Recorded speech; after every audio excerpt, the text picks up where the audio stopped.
Chapter 796. Of course not. Han-Shuro hastily explained, in my heart, you and Erebus are a couple.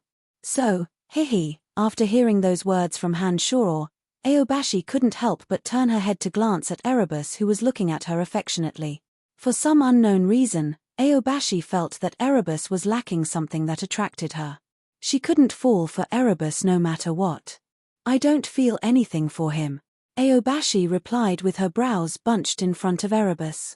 Erebus, who had long gotten used to Aobashi's blunt tone, did not mind it at all. Even his affectionate gaze when he looked at Aobashi did not change in the slightest. Han-Shuro despised Erebus. He thought to himself, Erebus is a reputable character in the City of Shadows. Why is he so spineless when facing Aobashi?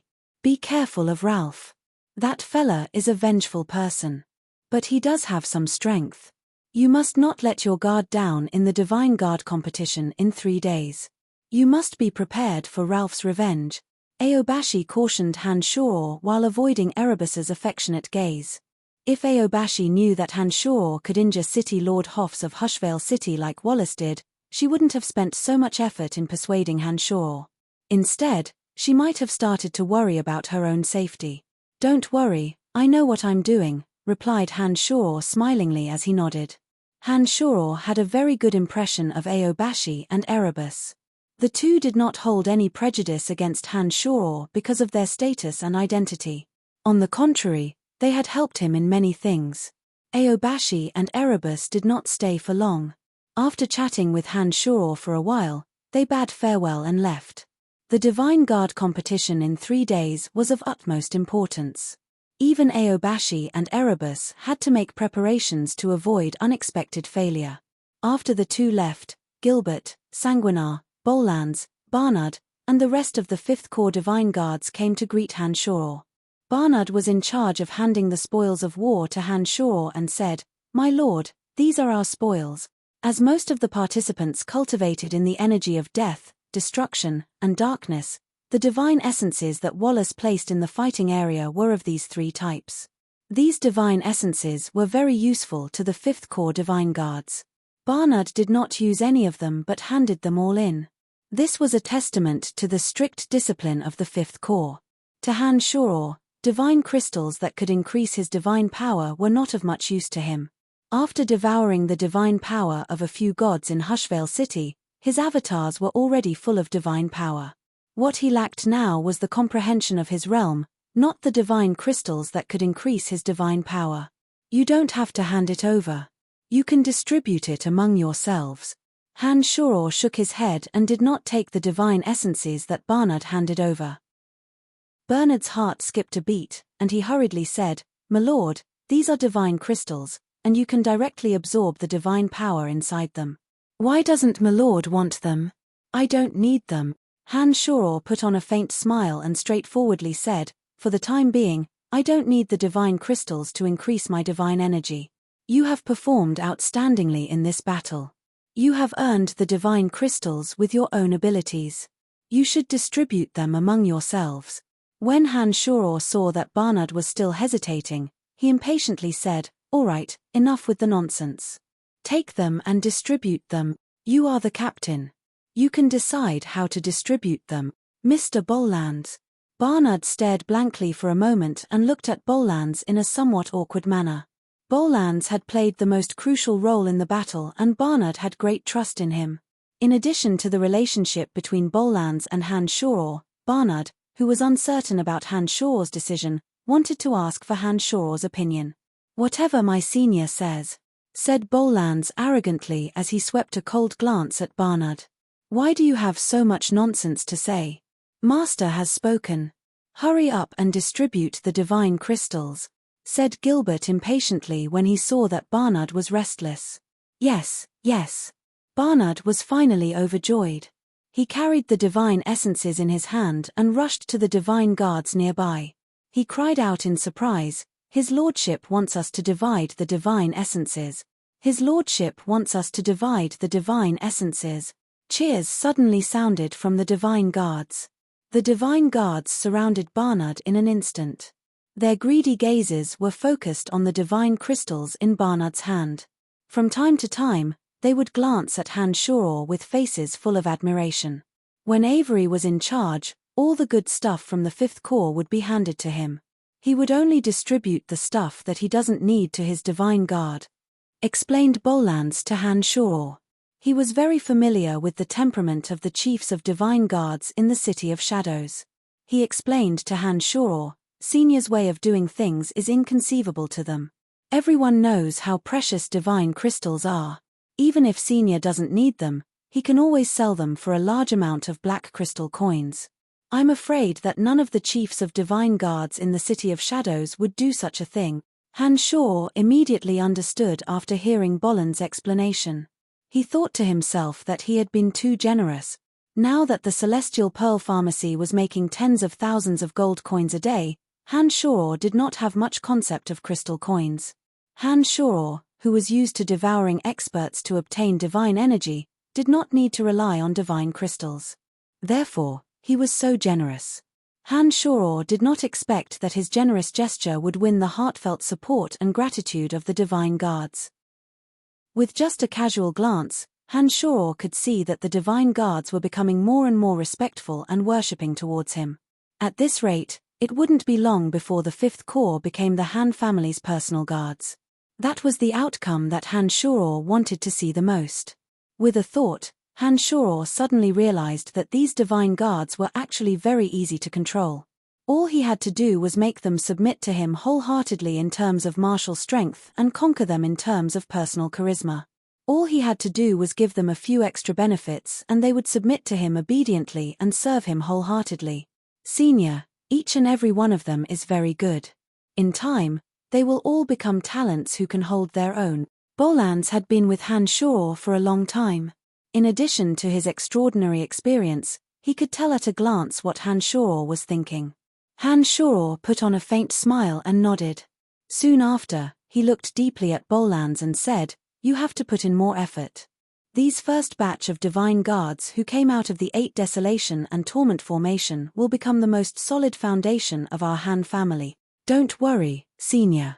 I will make sure that they will no longer consider themselves Divine Guards of the Fifth Corps but a part of the Han family." Bolans put on a solemn face and guaranteed. Han Shoror was very confident in Bolans's work. After conversing with Han Shoror in a low voice for a while, Han Shoror told Bolans to look for Phoebe or Han Shoror if he needed any crystal coins or medicines. As long as he could get this batch of talents, it would be worth it to invest some crystal coins and medicines. Bolans indicated that he understood. Those Divine Guards had great trust in him. There shouldn't be any problems in leaving this task to Han Shoror. Sanguinar unceasingly described the greatness of the broadsword in his hand to Han Shoror. He told him how handy the blood-red broadsword refined by Han Shoror was and how powerful the amplification effect it had on his blood god mantra. It was obvious that he was very satisfied with the broadsword. The broadsword refined from blood crystals was tailor-made for Sanguinar. It would be strange if he didn't like it. After listening to Sanguinar's excitement, Han Shoror gave him a few words of consolation and told him to learn more about the wondrous uses of the broadsword. After that, Han Shoror left and went to look for Rose. The misty hot spring area had been forcibly occupied by the Divine Guards. Several Divine Guards with wet hair were standing guard at the entrance of the hot spring to prevent any male Divine Guards from entering. They were especially vigilant against people like Gilbert. "My lord." As soon as the Divine Guards saw Han Shoror, they hastily put on solemn expressions and respectfully saluted Han Shoror. "I'm looking for Rose," said Han Shoror in an indifferent tone after taking a glance at the Divine Guards. The Divine Guards weren't exactly beautiful but they were tall and slender. Their skin was taut and powerful. Due to their long training, they didn't have any excess fat on their bodies. They looked heroic, wild, and charming. "Lady Rose is inside," said one of the Divine Guards with a sweet smile. Then, as though she had thought of something, she looked at Han Shoror with eyes filled with ambiguity. This Divine Guard was tall and slender. When she stood straight, her eyes were at the level of Han Shoror's mouth. Although she didn't have an outstanding appearance, her breasts were extraordinarily large and perky. After taking off her divine armor and changing into a soft robe, Her heavy breasts looked as though they were about to burst out of her clothes. As though she sensed Han Shuor's gaze, this divine guard suddenly straightened her back. Her twin peaks violently swayed and vibrated in mesmerizing circles. She looked at Han Shuor with a seductive smile and said, "My lord, my name is Rosie." "So big." Han Shuor nodded and said, "Roxy, I'll remember your name." As divine guards, they might lose their lives in the next dangerous mission. There was no guarantee of their safety. It was for this reason that every one of these divine guards was bold and wild. Once they set their eyes on someone, they would not wait around like ordinary women but would take the initiative to attack. From Rox's point of view, the unfathomably mysterious and terrifyingly powerful Han Shuor was as lofty as a lofty mountain. To her, such an outstanding man was an irresistible attraction. She didn't mind having sex with Han Shuor in the slightest. All she wanted was a moment of pleasure. Therefore, when she noticed that Han Shuor's gaze was lingering on her most prideful breasts, not only did she not feel embarrassed, she even took the initiative to stick out her breasts to attract more of Han Shuor's attention. She hoped that Han Shuor would take a liking to her and give her a good workout. When the divine guards saw that Han Shuor's gaze lingered on Rox's breasts, they hated that their breasts weren't prominent enough. They had no choice but to expose the most alluring parts of their bodies to Han Shuor, hoping that Han Shuor would notice them. To these divine guards, Han Shuor was their god. A man like Han Shuor was a man that could only be found by chance. As long as Han Shuor beckoned, they would be willing to take off their clothes, take a bath, lie down on the bed, and await Han Shuor's favor. To them, who worshipped the strong, Han Shuor was poison. Chapter 797. What kind of woman had Han Shuor not seen before? Han Shuor only needed to stare at Rose's watery eyes for a few seconds to know what Rosie was thinking. Having experienced so many women, Han Shuor no longer needed women to decorate his life. Especially since Rosie was his subordinate. As the chief of divine guards, he had the duty to set a good example for her. Of course, he couldn't act recklessly. Han Shuor nodded indifferently and ignored Rose's flirtatious eyes. He walked past her towards the hot spring area. Rose's face turned somewhat gloomy when she saw that Han Shuor was leaving. She lowered her head to look at her voluptuous bosom and sighed in her mind. Am I not attractive enough? Why didn't the chief give me any hints? The other female divine guards were both dispirited and happy when they saw that Han Shuor had left. They were happy that Han Shuor did not show any special intentions towards Rosie. They were dispirited that the chief could even ignore Rose's voluptuous figure. Did that mean that they had no chance at all? After all, we are not Lady Rose. Only Lady Rose's beauty and strength are worthy of the chief of divine guards, sighed a female divine guard sourly.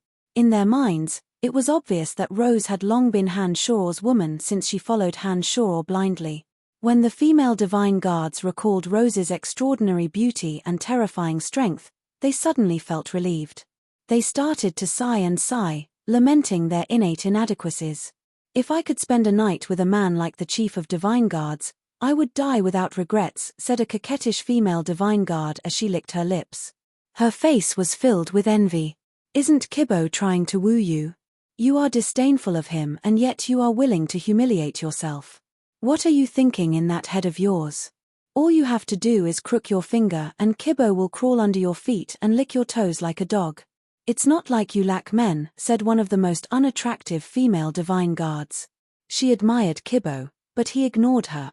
How can someone like Kibbo be compared to the chief of divine guard? The coquettish female divine guard smirked and said, I would rather kneel and lick Lord Divine Guard Chief's toes than be fawned upon by a useless man. The other female divine guards nodded in agreement as soon as she said that. Han Shuor did not waste his demon generals to pay attention to the lustful thoughts these female divine guards were having about him. He calmly walked towards the hot spring area that was shrouded in mist. This natural hot spring covered an area of 1,000 meters and was divided into several sections. Each individual could have a small area to themselves. With Rose's strength, it was only natural that she had her own private area. Therefore, Han Shuor headed straight for Rose. Halfway through the journey, a few divine guards who were leisurely soaking in the hot spring suddenly noticed that a man was approaching them. They shrieked in panic. But when they realized that the man was Han-Shoror, their shrieks grew even louder. However, no matter how much Han-Shoror listened to them, he could not feel the slightest bit of fear in their shrieks. There was only excitement. Wherever Han-Shoror walked past, the female divine guards who were soaking in the hot spring would feign shyness and cover their private parts.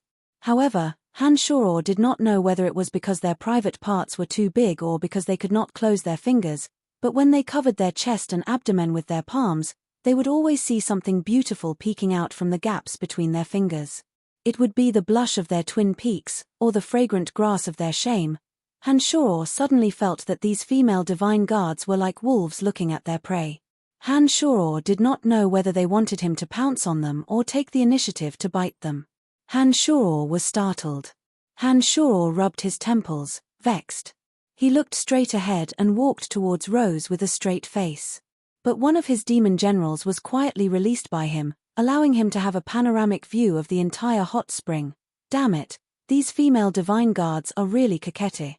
Han-Shoror thought to himself that there was no harm in taking a look. Besides, no one would be able to find out. Therefore, he did not hold back and used a demon general to imprint all the beautiful naked bodies of those female divine guards into his mind. Hypocrites! When Han-Shoror finally arrived at the hot spring where Rose was, Rose, who was wearing a loose silk robe and wringing out her wet hair, snorted in displeasure. The female divine guards could not sense the demon general that Han-Shoror had released. But Rose, who knew all of Han-Shoror's tricks, could sense it. For some unknown reason, when Rose discovered the demon general lurking beside those coquettish female divine guards, she wanted nothing more than to grab the demon general and kill it. She also wanted to rush over and teach those shameless female divine guards a lesson. She knew that the demon general had transmitted every single detail of the hot spring to Han-Shoror. Looking at Han-Shoror walking towards her while taking advantage of her with the demon general, Rose was furious. Han-Shoror immediately realized that Rose had discovered his vile behavior. He looked a little embarrassed. However, Han-Shoror did not retract the demon general. He pretended to be oblivious and said to Rose, "I'm here to ask you about the fringe. What do you say? Do you have time? Let's talk. If you don't retract that strange life form, I won't tell you anything even if I die." Rose did not even look at Han-Shoror. She was twisting her hair with all her might. Judging from the way she was gnashing her teeth, it was as though she was twisting not her hair but some unscrupulous peeping Tom. Han-Shoror could not help but laugh. He had no choice but to retract the demon general and spread his hands to show that he was innocent. He asked again, "Are you satisfied now? Didn't you ask me the last time? Why are you asking me about the fringe again?" Rose immediately lessened her strength in twisting her hair. She suddenly remembered that twisting her hair so hard was not good for the quality of her hair. She hastily flicked her long hair and felt her heart ache. "Nothing. I'm just curious about the fringe and want to know more about it," replied Han-Shoror with a smile. Han-Shoror did not know that Andre intended to use Carmelita to form a marriage alliance with the Han family. However, he overheard the conversation between Ralph and Wallace. As he had been keeping an eye on Ralph, fearing that he might be up to no good, Han-Shoror had placed his most powerful demon general beside Ralph.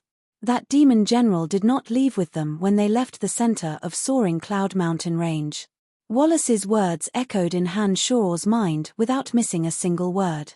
It was also at that moment that Han-Shoror suddenly felt a strong sense of crisis. Just as Wallace had said, no matter what, Ralph was a member of the House of Saint. To be precise, he was Wallace's man, and no matter how powerful Han-Shoror was, he was the patriarch of the Han family. At present, it seemed that the Han family and the House of Saint would not have any conflicts because the Han family's existence was far from threatening the House of Saint's position in the City of Shadows. But what about in the future? Everyone could see the astonishing potential of the Han family.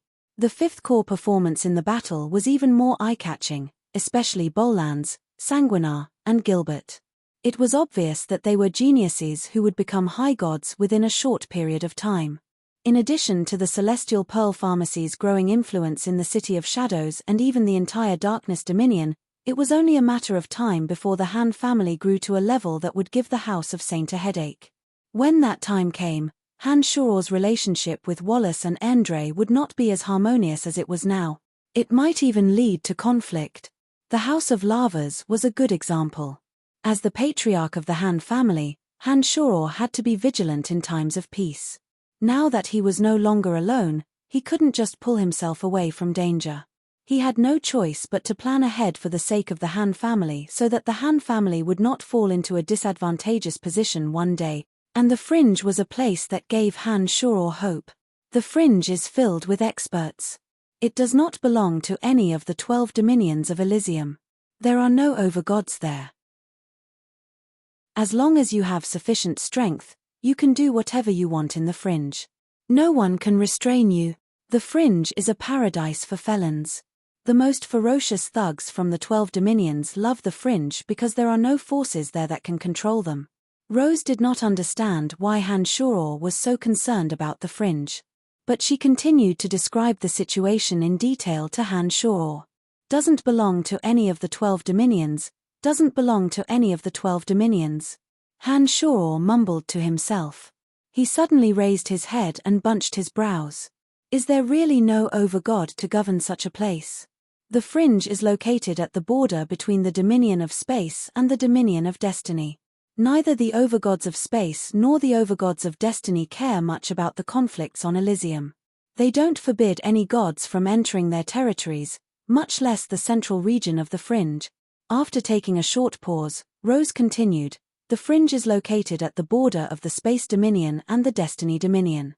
Naturally, the other 10 overgods would not risk offending 2 neutral overgods by intervening in the Fringe, especially when the Goddess of Destiny is an agent of the Creator deity. Every overgod is a shrewd and cunning individual. Those 2 overgods have always been neutral. Who would dare to offend them? After listening to Rose's analysis, Han Shuor inwardly nodded and smilingly said, "Great place, truly a great place. What's so great about it?" Rose rolled her eyes and said, "It's the most chaotic place on Elysium. God hunters roam openly in Elysium. Weaker gods might be killed by the god hunters before they can even enter the Fringe." Rose had suffered greatly in the Fringe and did not have the slightest favorable impression of the place. If it weren't for Han Shuor insisting on going, Rose wouldn't have set foot in the Fringe for another 1,000 or even 10,000 years. The Fringe was truly a taboo to her. The more Rose feared the Fringe, the more excited Han Shuor became. He had never been one to shy away from challenges, especially after hearing Rose repeatedly emphasize the uniqueness of the Fringe. Han Shuor was filled with great interest. Han Shuor, who was born with the desire to conquer, had made the Fringe his goal. Not only did Han Shuor want to go there, but he also wanted to conquer the Fringe and become the overlord of the Fringe. Chapter 798. After a round of detailed discussion, Han Shuor obtained the information he wanted from Rose. He made the Fringe his main target in the future. After leaving the hot spring area, the female divine guards started showing off in front of Han Shuor again, hoping that Han Shuor would do something to them. As Han Shuor was worried about the future of the Han family and his future relationship with the House of Saint, he did not send out his demon generals to spy on the female divine guards again.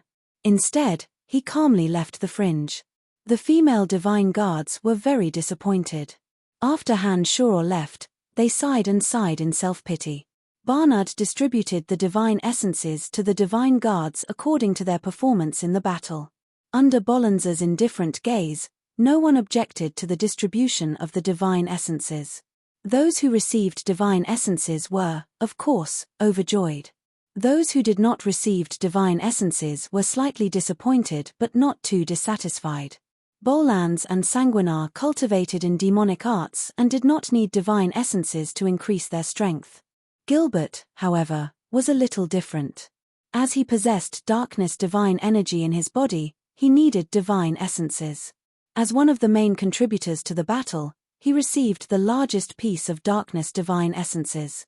With the competition between the teams of divine guards over, the 5th Corps divine guards had nothing to do for the time being. They could relax and have some fun. However, Bolans did not give the divine guards too much time to relax. The next day, he gathered the divine guards once more and discussed their experiences in the duels. He wanted to learn from their mistakes and learn from their mistakes. In the eyes of the patriarchs and divine guard chiefs, the cooperation between the Fifth Corps had reached the acme of perfection. However, as the leader of the battle, Bolans felt that the performance of the divine guards was far from what he expected. During the actual battle, their cooperation was far from perfect. Bolans wanted to use all the time he had to bring out the potential of the divine guards and change their way of thinking so that they would see themselves as part of the Han family. Therefore, from the second day onwards, Bolans started to instill new ideas into the divine guards' minds. He told them that the reason they were able to defeat the Second Corps was all thanks to the 8 Desolation and Torment formation. In other words, Han Shoror, who deployed the formation, was the reason they won the battle. Bolans deeply imprinted Han Shoror's image in the minds of the divine guards. He made them understand that everything they had was bestowed upon them by Han Shoror. Under such deliberate influence, the divine guards would gradually acknowledge Bolans's views and change their views. Han Shoror saw all of this and nodded in his mind. With a great helper like Bolans, Han Shoror believed that there wouldn't be any problems. In the future, Han Shoror would have to travel to the Fringe. Whether it was the Fringe or the City of Shadows, Han Shoror would only be able to gain a stable foothold in both the Fringe and the City of Shadows. If the Han family's Celestial Pearl Pharmacy wished to expand in the Darkness Dominion, they would need divine guards to protect them. It was for this reason that Han Shoror had to increase the strength of the Han family at all costs. 3 days passed in the blink of an eye. The patriarchs of the major family clans and the 7 divine guard chiefs once again gathered at the center of soaring Cloud Mountain Range. When the patriarchs and experts of the major family clans saw Han Shoror, they were even more cordial than before. The crowd greeted Han Shoror as soon as he appeared. For a moment, Han Shoror was not used to it. In the past, the patriarchs of the 3 major family clans, Kinsun, Bulla, and Kisa would only nod at Han Shoror when they saw him. They had never considered Han Shoror to be their equal.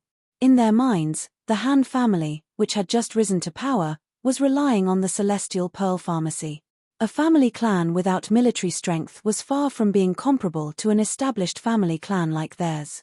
Although Han Shoror had taken over the Fifth Corps from Wallace, in their eyes, the Fifth Corps that did not even have 10 companies was nothing but an undeserved reputation and was nothing to be proud of. It was only after the Fifth Corps displayed astonishing combat strength 3 days ago that the patriarchs of the 3 major family clans started to take the Han family seriously. They started to view Han Shoror as someone who could stand on equal footing with them. No matter where one is, one can only be respected by others if one possesses sufficient strength, thought Han Shoror to himself after noticing the change in attitude of the patriarchs of the 3 major family clans towards him.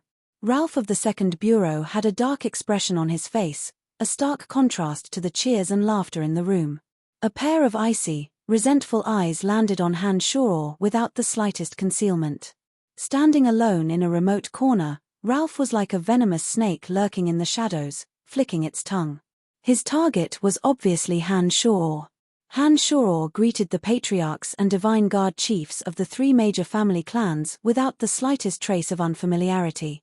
It was as though he had been interacting with them for a long time. Han Shoror wore a warm and reserved smile on his face. He greeted everyone in a friendly manner, discussed the taste of fine wine, and discussed the management of divine guards. The patriarchs and divine guard chiefs who had been feigning civility with Han Shoror were inwardly impressed by Han Shoror's tact. His outstanding ability to socialize was something that could not be cultivated without decades or centuries of immersion.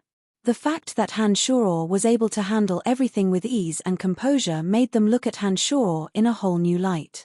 Although Ralph possessed astonishing strength, had a group of murderous fiends from the Second Corps under his command, and had Wallace backing him up, the patriarchs of the 3 major family clans secretly admired Han Shoror.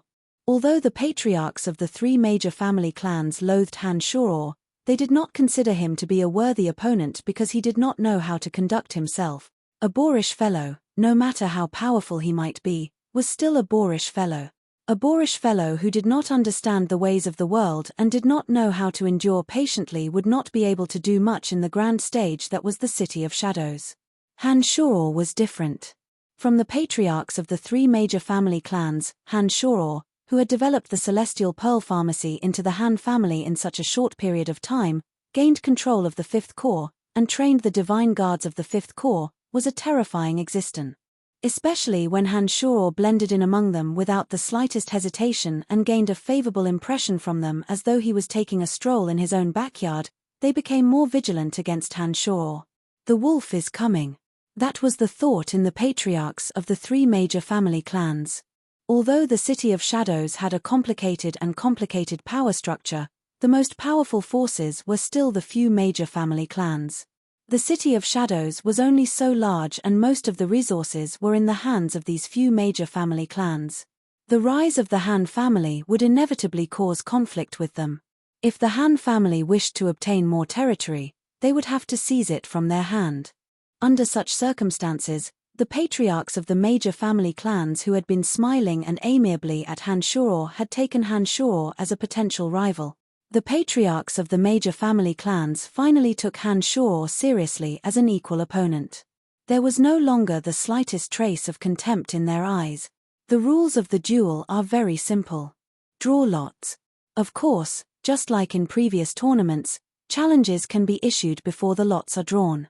As long as the challenged is willing to accept the challenge, the two can skip the first round of drawing lots and fight directly. Wallace looked around with his ferocious eyes and announced in a low voice. The reason why there was a challenge rule was so that the loser could take revenge. Although the City of Shadows forbade private duels, it did not forbid such challenges. As long as both parties agreed to it, and with a witness, the challenge could proceed. As soon as Wallace finished those words, Ralph, who had been as silent as an ice-cold rock, suddenly walked out from his corner. He first looked at Han Shoror coldly before he said to Wallace, "I challenge the Chief of Fifth Corps, Brian." Upon finishing those words, Ralph looked at Han Shoror in a cold and provocative smile and said, "Lord Brian, do you dare to accept the challenge?" Han Shoror had long anticipated that Ralph would make such a move. Ralph was a vengeful person. After suffering a loss in the team duel, he would surely not let go of this opportunity. Otherwise, Han Shoror's influence in the City of Shadows would surely decline. Why not? Han Shoror put on a faint smile, bowed at Wallace, and said, "I accept his challenge." "Good. The two of you will wait. The other 5 will draw lots. Those who draw a blank will wait for the next round." Wallace nodded and looked at Ralph with pity in his eyes. How could Ralph possibly defeat someone who could injure Hoffs of Hushvale City? Ralph, of course, had no idea what was going through Wallace's mind. As soon as Han Shoror accepted the challenge, Ralph put on a cold smile and said, "Very well, let's see if you, the Chief of Fifth Corps, have the strength to take that position." Han Shoror shrugged. He was much calmer than Ralph and ignored him. He turned to Erebus and Aobashi beside him and teased, "You two, don't draw the same lot. If my opponent is her, I will surrender." Erebus put on a mischievous smile. He did not feel that it was inappropriate to admit defeat to Aobashi at all. "Erebus, this is how you make me uncomfortable. Who told you to give in to me?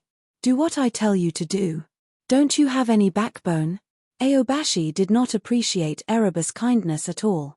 She cursed at Erebus. Erebus forced a smile and said, "I like it." Han Shoror was speechless. He thought, it's no wonder Aobashi doesn't like Erebus. A strong woman like Aobashi needs a stronger man to conquer her. To Aobashi, a man like Erebus who follows her every order is tasteless. Therefore, even though Aobashi knows that Erebus is obedient to her, she did not show any disrespect. "If you were like Brian, I might have become your follower," said Aobashi angrily as she glared at Erebus. Upon hearing those words, Erebus was astounded. He raised his head and looked at Han Shoror.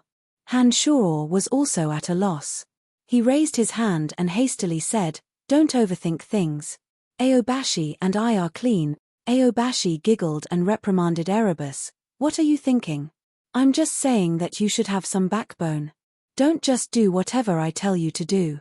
I don't like men who are obedient to me. Erebus heaved a sigh of relief after hearing Aobash's words.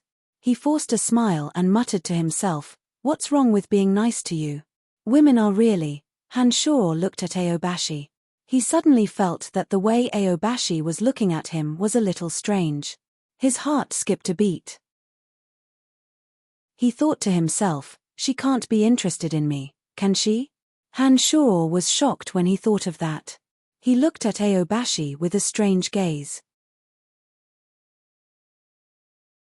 Chapter 799. Aobashi was a famous beauty in the City of Shadows and possessed outstanding strength. On top of that, she was the leader of the 7 Divine Guard Chiefs. Other than men of the same rank like Erebus, no one would dare to even think about courting her. Aobashi was dressed in green clothes, her features were refined and elegant, and her body was curvaceous and graceful. No matter how one looked at her, Aobashi was a beauty. But as she was of noble status and possessed incomparably valiant strength, not many men dared to look at her with eyes full of charm. This is a woman that Erebus admires, Hanshoro reminded himself. Then, following Aobashi's words, he put on a faint smile and said, I have too many women by my side. I don't have that many foolish women sticking themselves to me. Lord Aobashi is not my type. Don't worry, Erebus. After hearing Hanshoro's words, Aobashi shot a glance at him with her bright eyes and giggled softly. She said, What are you afraid of? What do you need to prove? Do you really think that Erebus believes in us? Hanshoro put on a mischievous smile and said, Aren't you afraid that Erebus will be jealous? Don't worry. Even if she wants to choose, she won't humiliate herself. I believe in that. Haha, what am I afraid of? After hearing Hanshoro's explanation, Erebus recalled that there were many beautiful women in the Han family. Who knows? Aobashi put on a mischievous smile as though she was determined to strike a blow at Erebus. Erebus was speechless and could only force a smile. While Hanshoro and his 2 Divine Guard chiefs were chatting and laughing, Camilla, Rugasi, and Batuk had finished drawing their lots. Wallace swept his gaze around and saw Hanshoro and his 2 Divine Guard chiefs laughing and chatting. He immediately said in a deep voice, Aobashi, Erebus, it's your turn. Seeing that Hanshoro was getting along well with his 2 Divine Guard chiefs, not only did Wallace not feel that the atmosphere was harmonious, he even felt a little worried. Unknowingly, Hanshoro had influenced many of the people around him. Carmelita, Andre, Erebus, Aobashi, and other core members of the House of Saint seemed to be on intimate terms with Hanshoro. This was not a good sign for Wallace. Coming. Aobashi smiled and rolled her eyes at Hanshoro. Then, she went to draw lots with Erebus. Wallace, who was carefully observing Hanshoro's trio, couldn't help but frown deeply. Suddenly, he felt that Ralph was the only one among his loyal subordinates who had never betrayed him. With that thought in mind, Wallace couldn't help but look at Ralph in the distance. For some reason, Wallace felt vaguely uncomfortable when he thought that Ralph might be defeated soon. The results soon came out. Erebus and Camilla, chief of the 4th Corps, Batuk and Rugasi, and Aobashi drew a blank. Aobashi, who was holding a blank lot in her hand, said cheerfully, My luck is not bad. I can save some energy. To her, other than Ralph, no one else could pose any threat to her. Aobashi, who was unaware of Hanshoro's true strength, had included Hanshoro in her calculations. From her point of view, although Hanshoro possessed extraordinary strength, he might not necessarily be a match for Ralph. Aobashi, who had been Ralph's rival for many years, knew very well how formidable Ralph could be. Therefore, she had repeatedly reminded Hanshoro to be careful of Ralph and hoped that Hanshoro would not let his guard down. Aobashi, who had never fought against Hanshoro, had only learned from some sources that Hanshoro had fought against Portlam back in the Celestial Pearl Pharmacy. Portlam, who had just entered High God Realm, was of no threat to Aobashi. Therefore, based on her previous experience, Hanshoro's strength was at most that of a mid-stage High God. Aobashi did not believe that an expert of this realm could defeat her. All right then, we won't choose another battlefield. Let's do it at the same place where the Divine Guards fought, said Wallace. He turned to Hanshoro and Ralph and said, If there are no questions, the 2 of you may go. Andre will go with you. Upon finishing those words, Wallace raised his voice and let out a shrill whistle. Upon hearing Wallace's shout, Andre, who was not present at the scene, immediately ordered the divine guards of the House of Saint to nod at Wallace from a distance. He even gestured to Wallace to indicate that there were no problems. Hanshaw did not say a word. He walked straight towards Andre. Ralph glared at Hanshaw's back and followed after Hanshaw. It would take several days for the divine guards to travel from this area to the arena. Naturally, Hanshaw and Ralph, who possessed high god strengths, wouldn't need that much time to travel at top speed. Under Andre's lead, it only took them a few hours to arrive at the arena. To these high gods who had cultivated for several years, a few hours was nothing. Andre paid no attention to Ralph throughout the journey. He only chatted and laughed with Hanshaw. From Andre's point of view, the outcome of the battle had been decided from the very beginning. Andre, who disliked Ralph, was already being very gentlemanly by not making a few sarcastic remarks. There were energy towers in the arena that formed a powerful defensive boundary. Those fighting in the arena would not have to worry about the shockwaves from the battle. Most importantly, Wallace and the patriarchs of the three major family clans could clearly see the situation on the other side of the arena through the sand table and truly understand the strengths of the Divine Guard chiefs. Andre led Hanshaw and Ralph to the arena and gestured for them to enter. After Hanshaw entered the arena, Andre reminded Hanshaw, "Minor injuries are not a problem, but do not kill or seriously injure them. My elder brother does not wish for the Divine Guard chiefs to be unable to continue serving the City of Shadows." "Lord Andre, what do you mean by this?" Ralph, who was about to enter the arena, put on a cold face and shouted in a deep voice. Andre shot a glance at Ralph, smiled, shook his head, and said nothing. In the end, he said to Hanshaw, "Have mercy." Upon finishing those words, Ralph stepped aside and loudly instructed his divine guards, "The battlefield has been cleared. Disperse. No one is to enter." Ralph had a belly full of resentment, but he did not know who to vent it on. After Andre finished giving his orders, Ralph let out a cold groan and said to Hanshaw in a low voice, "Lord Brian, I will not show any mercy." Hanshaw stared blankly for a moment. He picked his ears and said in a mocking tone, "Andre just asked me to show mercy. Are you deaf? Did you not hear him? Hihi, don't show mercy. If you do, I fear that I will not be able to control myself and kill you. Let's fight." When Ralph realized that he was no match for Hanshaw in a war of words, he wasted no more time and charged into the arena.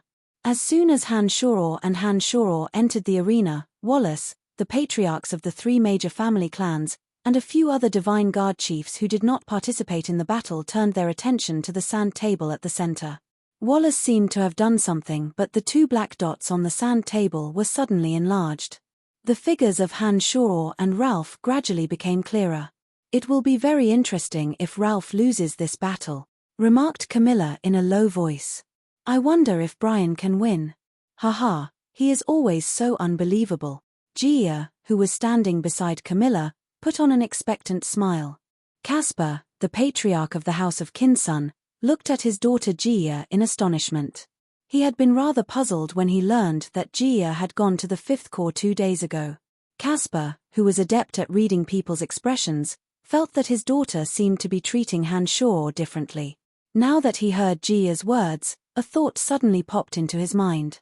"Gia, are you interested in that youngster?" Caspar put on a stern face and asked in a low voice. As a father, Caspar did not need to hide anything from Gia. He asked her anything. Gia was obviously startled. She raised her head and looked at Caspar. She immediately replied in a flustered manner, "Of course not. Father, don't let your imagination run wild." As expected. How could Caspar not understand his daughter's thoughts? His daughter, who had always remained calm and unwavering even in the face of great pressure, seemed rather flustered this time around. There must be something fishy going on. That youngster is said to be a womanizer. You must be careful. Caspar softly warned his daughter. Then, he continued in a gentle voice, "But if you are willing and have made up your mind, I will not stop you." Gia was stunned. She stared at Caspar in disbelief. This father of hers was not at all open-minded. Most of the young men who had admired her over the years had been chased away by him. Why was he suddenly not objecting this time? Moreover, he clearly knew that youngster was a womanizer. Why did he say that he would not stop him? Just as Gia was pondering with doubts, Camilla suddenly exclaimed, "Why can't I see anything?" Gia was startled again. She was worried for Han Shaw for no reason. At this moment, she could not be bothered to let her imagination run wild. She hastily looked at the scene in the sand table. Everything in the sand table was the same as before. There was a cloud of white mist drifting over from an unknown place. It happened to block the area where Han Shaw and Ralph were fighting. The group of people, who had been filled with anticipation, scratched their ears and cheeks in anxiety. They had no idea what was happening inside. Looking at the sand table, they could see dust and debris flying in the mist from time to time. It was obvious that an earth-shattering battle was taking place inside. "Castellan, why did the mist suddenly appear?" Caspar hastily asked. Wallace was also baffled. He took out a magic mirror and asked Andre, "What's going on? Didn't you clean up that area? Why did there suddenly appear a cloud of mist at such a crucial moment? Where did it come from?" Andre smiled bitterly in the magic mirror and said, "Everything inside has been cleaned up. There's no way such an accident would happen. This situation must be man-made." Man-made? Wallace frowned. In all the previous battles, Ralph had always been attacking ferociously. He had never had the time to care about the situation around him. If it really was done by someone, then the culprit had to be Han Shaw. Of this, Wallace was 100% sure. Why? Why couldn't anyone see how he attacked? Wallace frowned deeply. Chapter 800. Of course, Han Shaw had his reasons for doing so. To defeat Ralph, his main strength was demonic arts. He would have to use his 17 flying swords. However, if Han Shaw were to use his trump card in front of so many people, the patriarchs of the other 3 major family clans and the Divine Guard chiefs in the City of Shadows would be able to immediately connect the dots to what happened in Hushvale City. Those people might not be able to keep their mouths shut. As long as someone were to spread the news, Hoffs of Hushvale City would surely come after Han Shaw and the Han family at all cost. Obviously, this was not what Han Shaw wanted to see. He took out a banner of hallucination. Layers of mist spread out and formed a large cloud that blocked everyone's vision. Wallace and the others couldn't see what was going on inside the cloud. At the center of the banner of hallucination, Ralph was firmly suppressed by Han Shaw. There was no room for him to retaliate. It was only at this moment that Ralph realized how wrong he had been. Before entering the fighting area, he had fantasized about defeating Han Shaw here and now. But now that the fight had begun, before Ralph could even see the situation clearly, he was entangled by beams of dazzling light. Under the light and shadows of the banner of hallucination, Ralph did not even know that the beams of dazzling light were the 17 flying swords released by Han Shaw. Ralph's domain of divinity was also firmly suppressed. All of his tricks seemed so futile in the face of such an unparalleled force. In the Avicii hell, Ralph felt as though he was a small boat in a raging torrent that could be swallowed at any moment. Despicable. Ralph couldn't help but curse in his mind when he recalled Han Shaw's performance in the City of Shadows and saw the terrifying strength that Han Shaw had displayed. An expert who could firmly suppress him without giving him the slightest chance to retaliate had resorted to a sneak attack right from the start. How despicable. It was like a burly man beating up a child and kicking the child from behind. That was how Ralph felt. Beams of dazzling light flashed in front of him like an invisible net. A domineering energy that he had never felt before swarmed towards Ralph from all directions. Strong corrosive toxins and cold air flowed towards him, wearing down the divine energy in his body. His resistance became weaker and weaker. Ralph felt extremely aggrieved. He could not see Han Shaw's face in the Avicii hell. He was trapped by the space formed by the 17 flying swords. There was no way he could break out of this confinement. All he could do was exhaust the divine power in his body to resist. And the ending seemed to have been decided from the beginning. Ralph knew that he had lost, and it was a crushing defeat. Inside the sand table at the center of the Flying Cloud mountain range, Wallace and the others no longer lowered their heads to look at the sand table. Instead, they were whispering to each other and discussing the real situation in the arena. In the most crucial region of the sand table, there was a cloud of mist that did not show any signs of dissipating. At this point, anyone could tell that the cloud of mist was man-made. It was impossible for such a phenomenon to occur in the middle of a battle between two high gods. The crowd looked at each other. Aobashi and Erebus exchanged glances. They were rather worried. City Lord, what is Ralph trying to do? He must have deliberately created a cloud of mist to do something despicable to Brian, said Rugasi furiously. Wallace took a glance at Rugasi and said indifferently, who says that it must be Ralph's doing? If it's not him, who else could it be? Brian. Rugasi shook his head and said, given Ralph's strength, only someone with slightly greater strength would have the leisure to create such a cloud of mist. Who else could it be if not him? Although there were so many people in the arena, other than Wallace, the others shared the same thought as Rugasi. They assumed that the cloud of mist that obscured their vision came from Ralph. Aobashi and Erebus bunched their brows. The two of them were the closest to Han Shor, and they did not want to see anything happen to Han Shor. After hesitating for a moment, Aobashi said, the battle between Divine Guard chiefs is just a competition. It's not a fight to the death. Could it be that Ralph is doing this because he hates Brian for his victory 3 days ago? Let's keep watching, said Wallace coldly. He suddenly felt rather irritated. The crowd was stunned. They could hear the displeasure in Wallace's tone. After staring blankly for a moment, they did not say anything else. They were all thinking about what was going on. The rules of the competition between Divine Guard chiefs were set by Wallace himself. Ralph, the chief of the Second Corps, had to obey all of Wallace's orders. Logically speaking, there shouldn't be any problems with the competition. Perhaps we are worrying too much, the crowd thought to themselves. While they were inwardly puzzled, Han Shor knew that Ralph's sharpness had been ground to dust. Sneering in his heart, Han Shor suddenly plunged into the Avicenarica hell and launched a sudden assault when Ralph's divine energy was at its weakest. With the most ferocious attack, Han Shor destroyed Ralph's remaining resistance. The 17 flying swords were suddenly withdrawn. Han Shor, who had continuously blasted through layers of defensive boundaries, injected a few streams of demonic energy into Ralph's chest, rendering Ralph powerless to retaliate. With one thought, the banner of hallucination was withdrawn. The Demon Slayer edge flew out from Han Shor's arm and pointed at Ralph's throat. The mist is gone, cried Camilla in surprise. The crowd's gazes were immediately gathered on the sand table. The noisy murmurs suddenly vanished.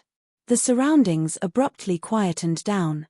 The patriarchs and Divine Guard chiefs of the major family clans were dumbstruck. They stared at the scene on the sand table in astonishment. Their faces were filled with disbelief. In the sand table, Ralph's face was ghastly pale. He was lying limply on the ground as though he had collapsed from exhaustion. His eyes were wide open as he stared at his chest in fear. A pitch-black, ice-cold long sword that was as sharp as an awl was pressed against Ralph's throat.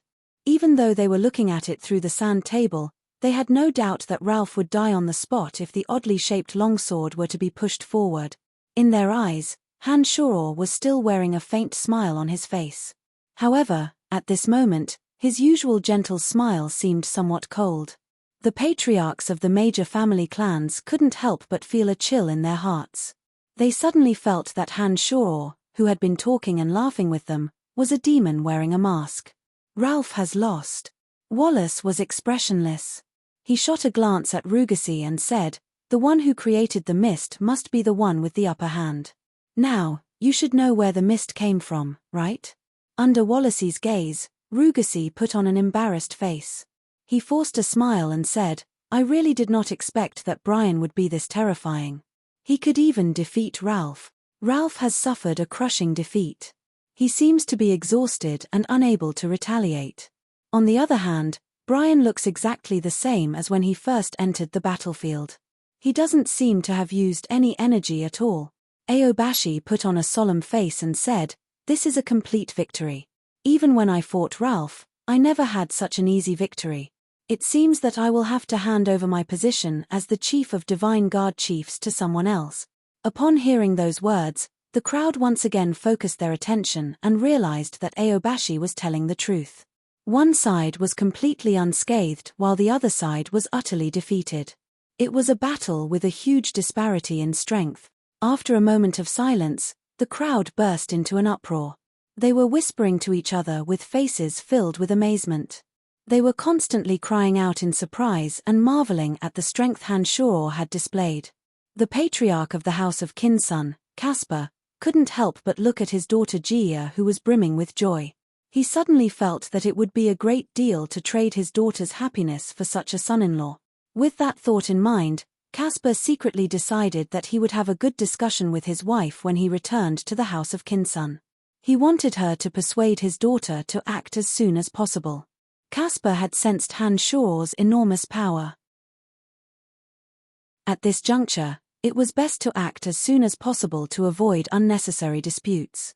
If things went smoothly, the House of Kinsun's position in the City of Shadows would be even firmer. Even the House of Saint would have to look at the House of Kinsun in a new light. Caspar did not have the slightest concern for his daughter Gia's happiness. Caspar wasn't the only one who had such thoughts. As he was making those plans, Wallace suddenly recalled Andre's proposal. For the first time, he realized how important Andre's proposal was to the House of Saint. Wallace couldn't help but turn to look at Carmelita. Carmelita and Erebus were laughing and shouting Brian. Wallace, who was about to make up his mind, suddenly recalled the close relationship between Carmelita, Aobashi, Erebus, and Hanshuro. He bunched his brows and hesitated. It's not a good sign that they're too close, Wallace thought to himself. Hanshuro looked into Ralph's eyes and slowly put away the Demon Slayer edge in his hand. He coldly said, "You have lost." Ralph continued to stare at Hanshuro. He was panting heavily and did not say a word. No one knew what he was thinking. "This is a duel. I won't kill you." Hanshuro turned around and said in an indifferent voice, "But if you dare to play any tricks, I can guarantee that you will die without a doubt." Upon finishing those words, Hanshuro walked out of the arena. Ralph looked at Hanshuro's back with a myriad of feelings welling up in his heart. One moment, he wanted to take revenge, and the next, he persuaded himself to bear with it. He was at a loss as to what to do. "Brian, why is there mist all of a sudden in the arena? My elder brother was asking me about it just now." Andre had long expected the answer. When he saw Hanshuro walking out of the arena with a smile on his face, he asked about the reason for the mist.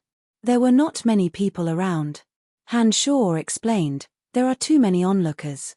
If I were to fight with my full strength, the people outside would be able to see my weapon and martial arts. The more people there are, the more mouths there will be. I don't want the matter of Hushvale City to get out. That would do neither the City of Shadows any good."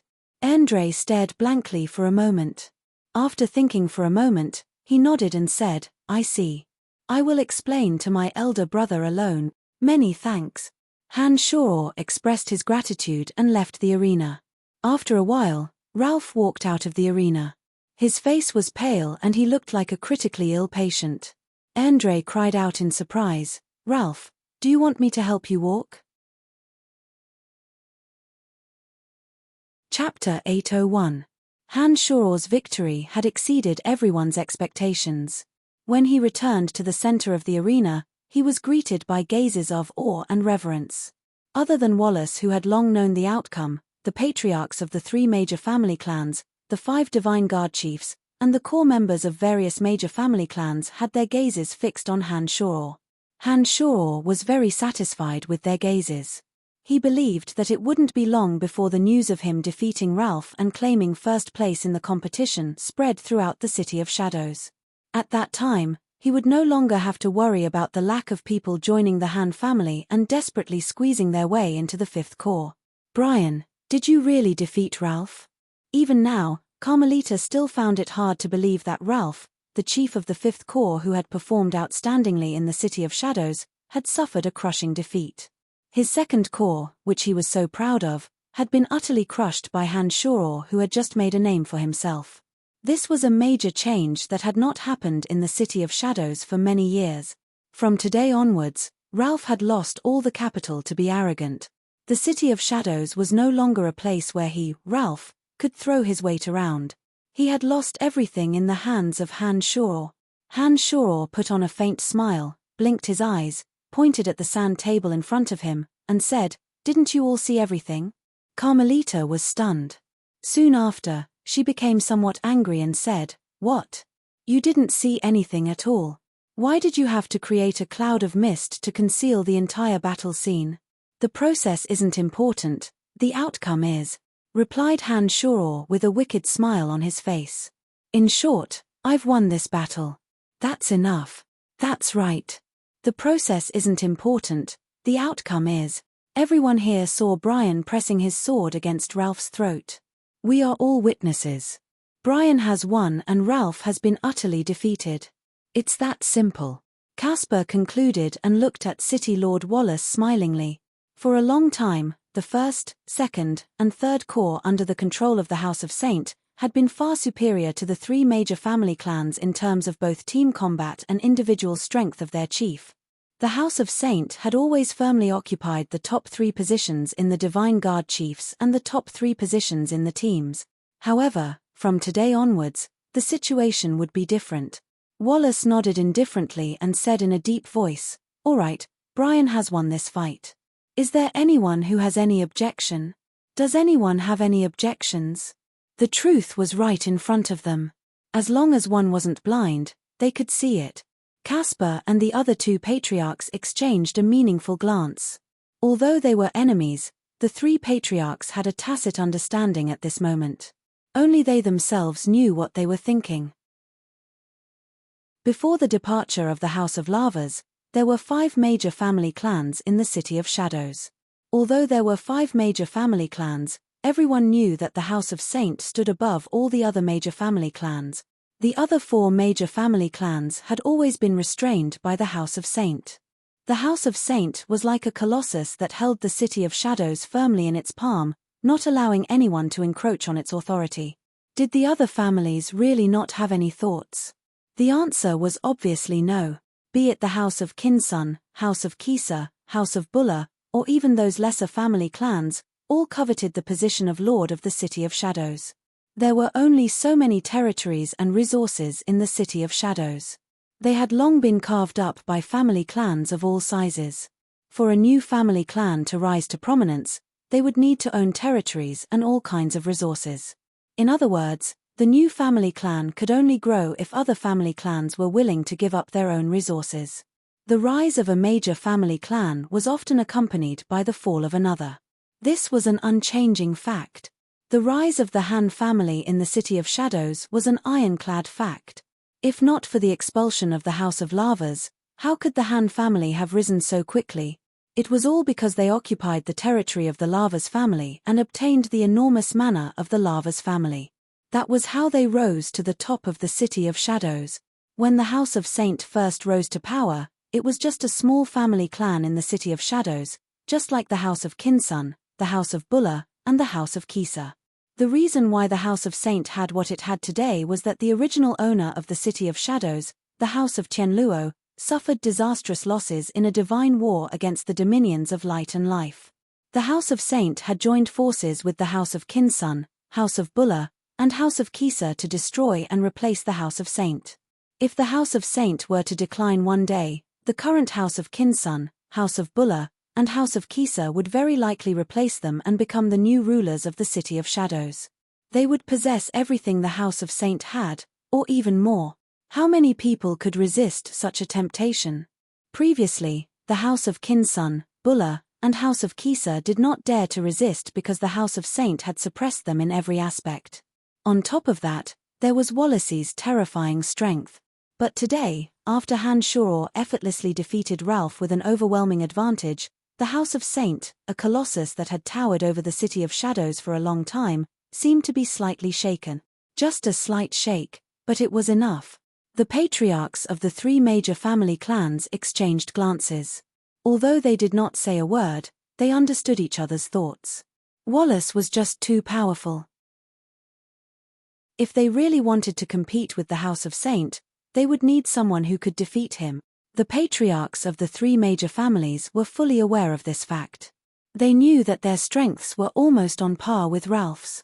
They were all mid-stage high gods. The three of them absolutely believed that even if they could defeat Ralph, it wouldn't be an easy fight. Could this Brian defeat Wallace? The three patriarchs couldn't help but have the same question in their minds.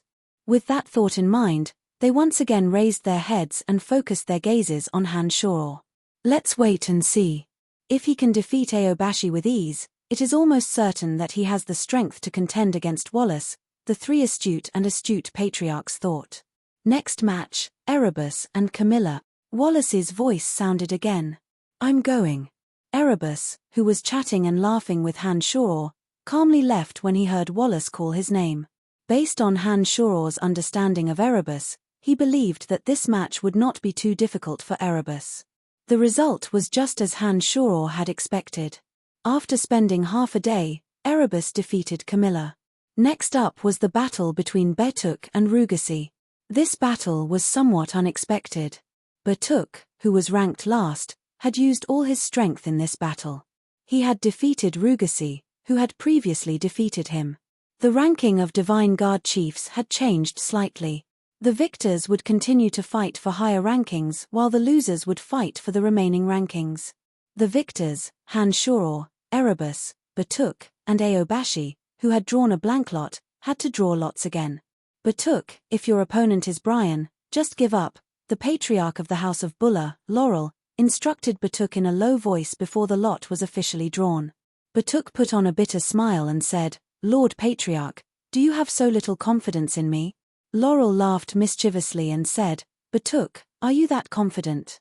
Batuk was a member of the House of Kisa. As the patriarch of the House of Kisa, Laurel knew Batuk's strength like the back of his hand. He did not believe that Batuk could defeat Han Shoror. No, not at all. Batuk shook his head and continued, but I have not seen Brian in action. Even if I am going to lose, I need to know his true strength, right? Laurel stared blankly for a moment. After thinking for a moment, he smilingly nodded and said, That's right. It's a match anyway. Let's fight. The results of the lot drawing were soon out. Laurel was right.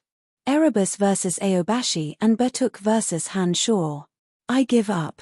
Without waiting for Wallace to say anything, Erebus immediately declared his position without the slightest bit of embarrassment. Under the astonished gazes of the crowd, Erebus shrugged and said, Aobashi and I have fought too many times in private. I am no match for her. This is a fact. Let's not waste our time. The crowd couldn't help but smile after hearing Erebus's words. They all knew that Erebus had been pursuing Aobashi. Even if Erebus's strength was no match for Aobashi, his straightforward attitude still made people think otherwise. They couldn't help but look at Erebus and Aobashi with dubious gazes. Who told you to give up? Why don't you fight? Aobashi frowned. She didn't expect Erebus to give up so easily. He had no backbone at all. I can't beat you, so I won't waste your energy and everyone's time. Erebus chuckled. Forget it. Since Erebus has given up, so be it. Wallace frowned. He felt that his two subordinates were a mess. He didn't know whether to call them good friends or just fooling around. Since Erebus and Aobashi had given up, Han Shoror and Batuk entered the fighting area again. There was no suspense in this fight. The mist that had disappeared mysteriously reappeared and completely blocked the scene of the fight. Those who wanted to see Han Shoror's strength gnashed their teeth in anger. When the mist finally dispersed, the scene of the arena once again entered the eyes of the crowd. Batuk, who was exhausted, was being pointed at by Han Shoror with a sword. It was almost the same as the battle between Han Shoror and Ralph. However, this battle was much shorter. Batuk was not as weak as Ralph, who did not even have the strength to walk. Han Shoror pulled Batuk to his feet. Master Batuk, please forgive me. Han Shoror knew that the people on the other side of the sand table had seen the fight clearly. He pulled Batuk to his feet and apologized sincerely. This is a fight. You don't have to be so polite. Batuk had lost anyway. He couldn't put on a smile like Han Shoror. He nodded at Han Shuro indifferently and left the fighting area with a dark face. Since his next fight was against Aobashi, Han Shuro didn't leave the fighting area. He continued to apologize sincerely to Batuk's lonely back. "How was it?" Laurel asked hastily as soon as Batuk returned. "It was as if I was pulled into an independent space. I didn't see Brian fight even once. By the time he appeared, I had already lost the fight. It was exactly the same as what you saw through the sand table." Batuk looked aggrieved. He couldn't accept the result. It wasn't shameful to lose. What was shameful was that he didn't even know how he lost. Batuk felt more aggrieved the more he thought about it. He said angrily, "If I had known this would happen, I would have surrendered. Why did I even bother fighting?" Laurel was stunned. The other two patriarchs who had approached them at some point also wore strange expressions. Just how strong is this Brian? Chapter 802. They were not at all surprised that Han Shuro could defeat Batuk. After all, Batuk's strength was inferior to Ralph's. If even Ralph was no match for Han Shuro, it was only natural that Batuk would be defeated. However, Batuk claimed that he did not even see Han Shuro attack during the battle. Wasn't this too outrageous? Under the puzzled gaze of the patriarch, Batuk put on an indignant face and said, "That is indeed the truth. I really did not see him attack." "Then how did you lose?" Laurel was even more puzzled. "It was as though I was trapped in some kind of prison from the beginning of the battle. Shockingly corrosive acid and frost poisons attacked me at the same time. I had no choice but to deploy a defensive boundary. It was only when the divine energy in my body was completely exhausted that I felt that I had escaped from the prison. It was at that moment that Brian appeared and restrained me." Batuk was very depressed. He sounded indescribably aggrieved as he recounted his experience. Laurel was greatly alarmed. He exchanged glances with the patriarchs of the other two major family clans and suddenly became silent. While the crowd was conversing, Aobashi had entered the arena. Han Shuro, who was resting with his eyes closed, suddenly stood up with a smile on his face. "You've arrived." Han Shuro looked at Aobashi with a smile. He was uncertain if he should go all out against Aobashi. Han Shuro had witnessed Aobashi's strength once and knew that she was an expert in the City of Shadows, second only to Wallace. She was even slightly stronger than Ralph. Han Shuro was very confident that he could defeat Aobashi. It was just that the two had a good relationship and that made him rather hesitant. Aobashi, on the other hand, was much more carefree than Han Shuro. She giggled as she walked into the room. She shot a glance at Han Shuro with her bright, rippling eyes and giggled sweetly. "I couldn't tell that you have been hiding your true strength. You even managed to defeat Ralph and Batuk without anyone noticing. It seems that I will have to go all out in this match. I hope that big sister Aobashi will go easy on me." Han Shuro replied courteously. "Against you, I don't dare to be lenient.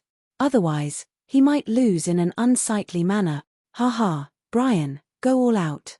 Show me your true strength. Don't be a coward like Erebus." Aobashi lightly shouted. She suddenly shot towards Han Shuro like a feather. A monstrous gale suddenly set off in the arena. Sand and pebbles flew around Aobashi. Gusts of wind gathered around Aobashi at high speed and tightly wrapped around her. The wind element from all directions frantically converged towards the center of the gale, forming the tightest wind barrier without leaving a single gap. Once a cultivator of the energy of wind mastered the domain of divinity, he or she could form a barrier with the wind at will. They could also merge their body into the barrier to increase their speed. Aobashi was obviously an expert in mastering the domain of divinity. On one hand, she surrounded herself with the wind element and displayed the speed advantage of a cultivator of the energy of wind. She turned into a raging tornado that blew towards Han Shuro. The strong winds around Aobashi stirred up sand and pebbles.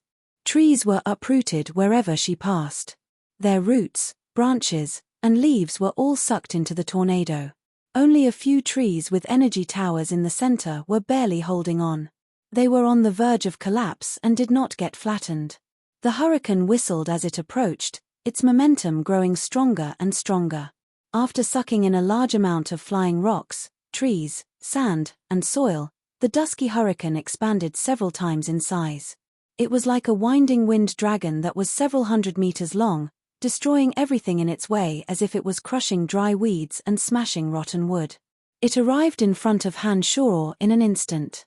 With such a terrifying tornado wreaking havoc, Han Shoror didn't need to expend any extra effort to release the banner of hallucination. The thick, enormous tornado formed a natural barrier, and the people on the other side of the sand table wouldn't be able to see through the flying dust at all. Han Shoror stood motionless like an ancient boulder, waiting for Aobashi to accumulate the power of the tornado to its peak so that she would be convinced of his superiority. Han Shoror finally made his move when the tornado had accumulated its power to the limit and was about to engulf him. Cauldron Spirit's energy surged into his body. In an instant, an enormous amount of energy filled his limbs, bones, and internal organs. Along with the excruciating pain, Han Shoror felt an endless amount of power. Han Shoror didn't attack immediately. The 17 flying swords suddenly shot out like a bolt of black lightning. Demonic Yuan converged into the Demon Slayer edge. The dark and translucent Demon Slayer edge suddenly emitted a bewitching red glow. Streaks of blood-red light split apart like a blooming flower, instantly spreading into a large ball. The blood-red radiance continued to revolve and formed an enormous ball of light. It blasted into the incoming tornado like a clap of thunder. As soon as the bloody radiance of 10,000 slashes performed in the Omen realm landed on the tornado, the blood-red radiance completely ignored the barrier of rocks and trees entangled by the tornado. The blood-red radiance penetrated into the tornado and pierced towards Aobashi at the center. Aobashi was obviously shocked when she saw that the barrier around the tornado was completely ineffective. She hastily halted the tornado's rotation and condensed more wind element onto the barrier. She used the barrier of vacuum to block the sharp sword rays shot out by the bloody radiance of 10,000 slashes. The tornado suddenly slowed down. Han Shoror took advantage of this gap and blasted into the tornado like a fully charged magic crystal cannon. The 100-meter-long tornado formed by Aobashi's divine energy and domain of divinity engulfed Han Shoror almost instantaneously. His figure abruptly disappeared into the tornado. The violent wind, mixed with rocks and trees, violently twisted around and struck towards Han Shoror, who was spinning uncontrollably. Han Shoror's invincible Omen body didn't even automatically take on this level of attack. The defensive power of his demonic body had already withstood the attack. Han Shoror wasn't injured in the slightest under the impact of the hundreds of boulders and ancient trees. He allowed his body to spin along with the wind, inching closer and closer to the center of the verdant forest. Aobashi, who was at the center of the tornado, was greatly surprised. Although the rocks and trees themselves did not possess much penetrative power, the force of the tornado's high-speed rotation should have been astonishing. An ordinary person would certainly suffer some damage even if they could handle such an attack. However, Aobashi discovered that Han Shoror was unscathed with the help of the omnipresent wind element. While Aobashi was perplexed, he was slowly approaching Aobashi, who was at the center of the battlefield. A barrier of wind formed from pure divine energy formed from the element of wind in her domain of divinity appeared in front of him, blocking his path forward. With one thought, the 17 flying swords finally shot out from his body. The invincible flying swords contained intense acidity and frost toxins. They had a natural advantage over any barrier. Under the control of Han Shoror's mind, the 17 flying swords converged into a straight line and suddenly struck at a single point. The wind barrier was constantly changing its position as the tornado spun. However, Han Shoror was able to keep a close eye on it. No matter where the wind barrier moved, the 17 swords would stab towards that spot, using the ferocious force of impact and the terrifying acid and cold toxins to corrode that spot. Under Han Shoror's astounding eyesight, the 17 flying swords only needed 3 waves of attacks to break through Aobashi's wind barrier. The moment the wind barrier shattered, Han Shoror suddenly appeared beside Aobashi and grinned, "You can't get away." Aobashi stared blankly for a moment. Before she could react, she discovered that she had been imprisoned by a strange space that had suddenly formed inside her wind barrier. From the moment she fell into that strange space, she discovered that she had lost contact with the surrounding wind elemental energy. She could no longer control the wind barrier that had at least a small crack in it. If a god whose strength was inferior to Han Shoror fell into the hell of Avachi formed by the 17 flying swords, they would have no choice but to compete with Han Shoror in endurance. On top of that, Han Shoror had an enormous advantage by relying on the toxins of acid and frost from the 17 flying swords. On top of that, the cauldron spirit provided him with an endless supply of energy. To compete in endurance with Han Shoror was no different from courting death. Aobashi was no exception. At the sand table at the center of the soaring cloud mountain range, the crowd did not see the annoying mist this time. Unfortunately, they found that the scene on the sand table was even worse. The huge tornado that Aobashi had created had occupied almost 1/10 of the arena. The entire arena was shrouded in a thick layer of dust, making it impossible to see what was going on inside. "I wonder what's going on." Erebus had a nervous look on his face. He did not know which side he should hope for. On one side were his friends, and on the other side was the woman he loved. "This battle has been going on for quite some time. I reckon that Brian won't be able to defeat Aobashi so easily." Rugasi was very vexed and said, "From the scale of the arena, I can tell that this battle is going to be intense. But it's a pity that I can't see anything. Sigh, I still don't know what kind of energy Brian is using. Brian should be the winner of this battle. Aobashi will have to give up her position as the chief of Divine Guard." Although Batuk felt very aggrieved, he had to admit that Han Shoror possessed unfathomable strength. It was taboo for him to face an enemy he couldn't even fathom. Although Aobashi possessed valiant strength, Batuk had seen her in action and had a rough idea of her strength. But when facing Han Shoror, Batuk felt as though he was fighting an invisible person. The feeling of being invisible and untouchable filled him with awe and fear. "Carmelita, who do you hope to win?" Wallace suddenly asked. Carmelita stared blankly for a moment. She thought seriously for a moment before she shook her head and replied, "I don't know. Big sister Aobashi has been very nice to me, but Brian has been nice to me too. Haha, but big sister Aobashi has been in this position for so many years. It's not a bad idea to change it. This way, the City of Shadows will have more vitality." Wallace couldn't help but smile wryly when he heard Carmelita's words. He thought to himself, this silly girl has no idea how much of a storm that youngster's sudden rise will cause. Sigh, it's not easy being a city lord. When the tornado gradually calmed down and crushed rocks and ancient trees fell to the ground, the arena was gradually revealed.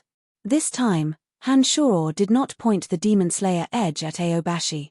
But from the calm smile on his face and the dejected look on Aobashi's face, everyone knew the result. He won again. Chapter 803.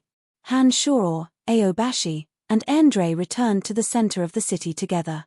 The crowd's gazes were uniformly gathered on Han Shoror. Congratulatory words and compliments kept coming from the members of the 3 major family clans. Han Shoror, on the other hand, put on a smile and dealt with them calmly. He wore a humble face and was neither arrogant nor impatient. The patriarchs of the 3 family clans, on the other hand, did not express too much enthusiasm towards Han Shoror. However, Carmelita, Gia, Erebus, and those who were on friendly terms with Han Shoror did not have any scruples.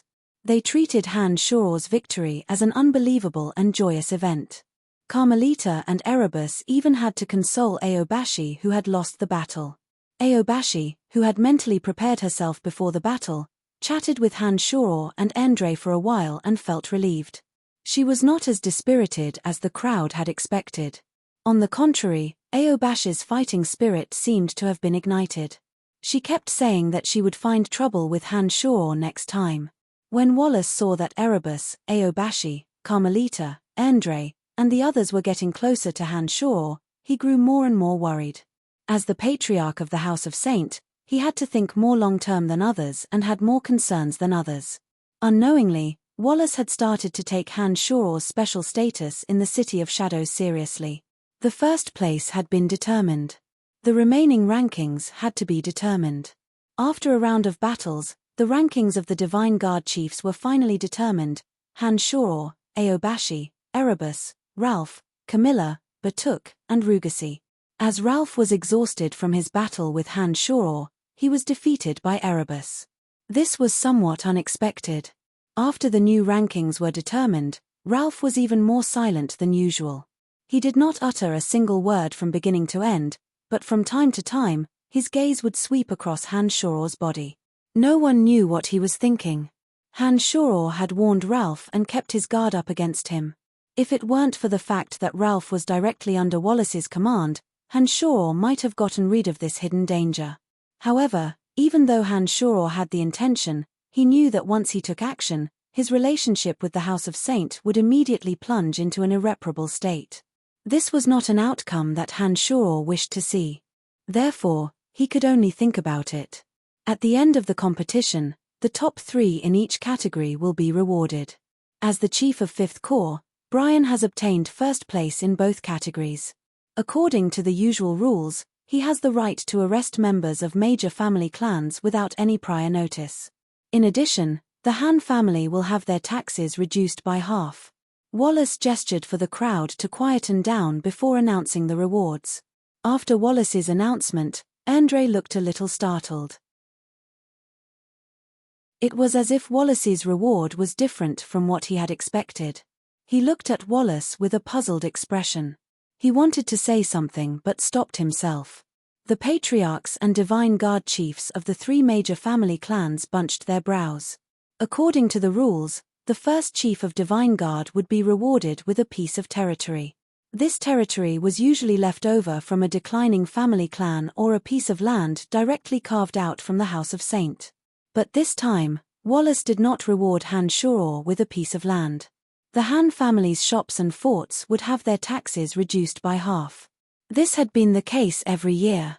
Other than that, Han Shoror was rewarded with some random titles such as the title of First Chief of Divine Guard and 500,000 black crystal coins. Given the wealth of the Han family's Celestial Pearl Pharmacy, a mere 500,000 black crystal coins wasn't a huge sum. It was definitely not worth the price of a fort or a fief. At present, the City of Shadows does not have any additional fiefs and the Han family has recently acquired Fort Larsberg. Therefore, I will compensate you with 500,000 black crystal coins, Wallace explained as though he had seen through the crowd's puzzlement. Andre wanted to say something but hesitated for a while. In the end, he just lowered his head and remained silent. Thank you very much, Your Lordship. Han Shoror bowed and expressed his gratitude. His face was filled with joy and not the slightest bit of displeasure. The patriarchs of the 3 major family clans were about to say something, but when they saw that Han Shoror had already expressed his gratitude, they hesitated for a moment and eventually shook their heads. It was as though they did not approve of Wallace's reward for Han Shoror. Erebus, Aobashi, and Ralph received divine weapons from Wallace. As for the other 3 major family clans, as none of them made it to the top 3 in any of the categories, they did not receive anything from the competition. The patriarchs of the 3 major family clans had expected this and therefore, they did not say anything. With Wallace's arrangement, the rewards were finalized. Although the crowd was puzzled, they did not voice their doubts. Soon enough, the competition between the Divine Guard chiefs came to an end. Following the rules, the crowd performed a series of worshipping rituals. When Wallace signaled for the crowd to disperse, it signaled the end of the competition. The patriarchs of the 3 major family clans and the Divine Guard chiefs left. Han Shoror too, with a face full of joy, headed for the 5 Corps. When Wallace and Andre were the only ones left, Andre gestured for the Divine Guards of the House of Saint to leave.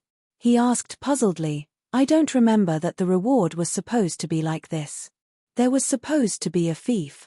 Elder brother, why did you suddenly change your mind? Andre would never question Wallace's decision in front of outsiders. But when the crowd had dispersed and only the 2 of them were left, Andre finally couldn't help but ask. Wallace and Andre were brothers by blood. They did not have too many scruples when talking in private. Andre had always thought that his elder brother wasn't a man without bearing. But this time, Wallace's decision was clearly out of Andre's expectation. Andre, I know that you have a good relationship with Brian.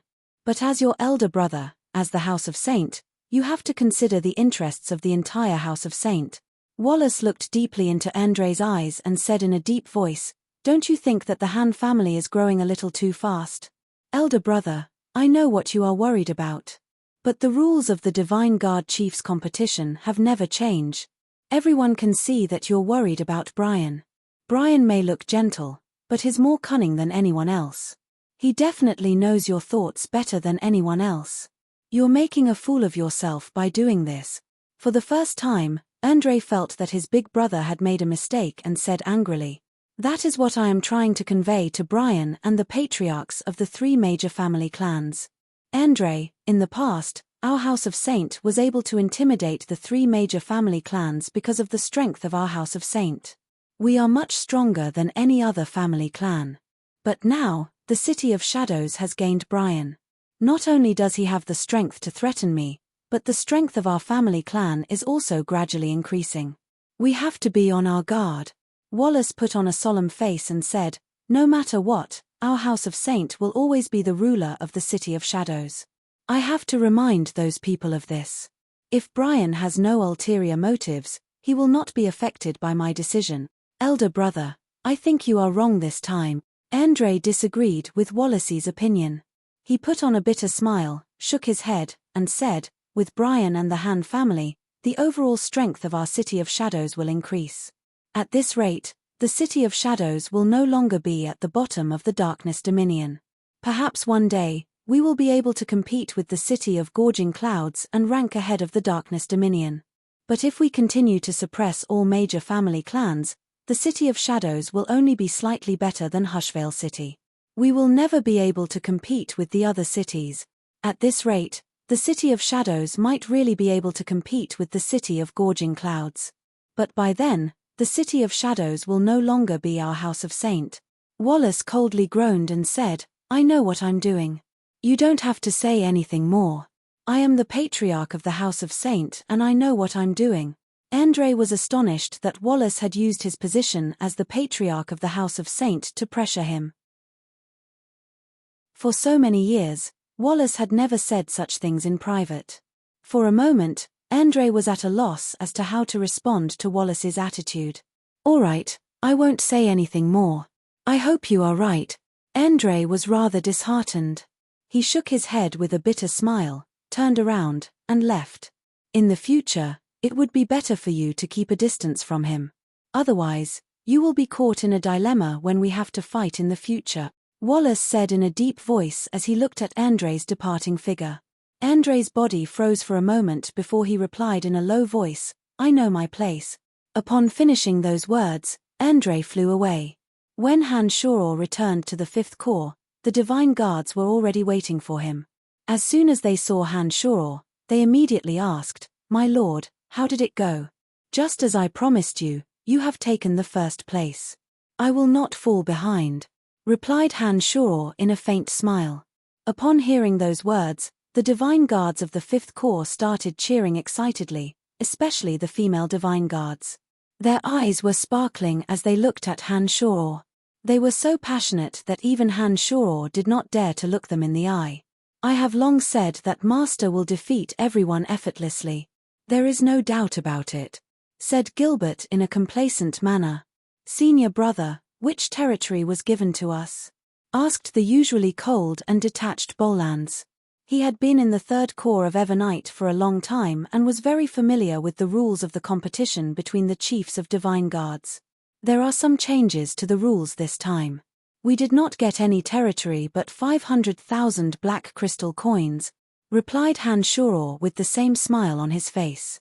Bolans stared blankly for a moment. He put on a dumbfounded face and said, "This." Han Shoror waved his hand and did not explain much.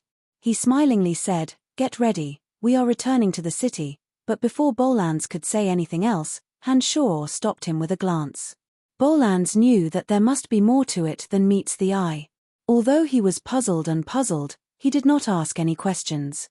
He nodded indifferently and instructed his Divine Guards to get ready to return to the City of Shadows at once. Those divine guards who were aware of the rules of the duel remained silent, while those who did not know the details were cheering excitedly.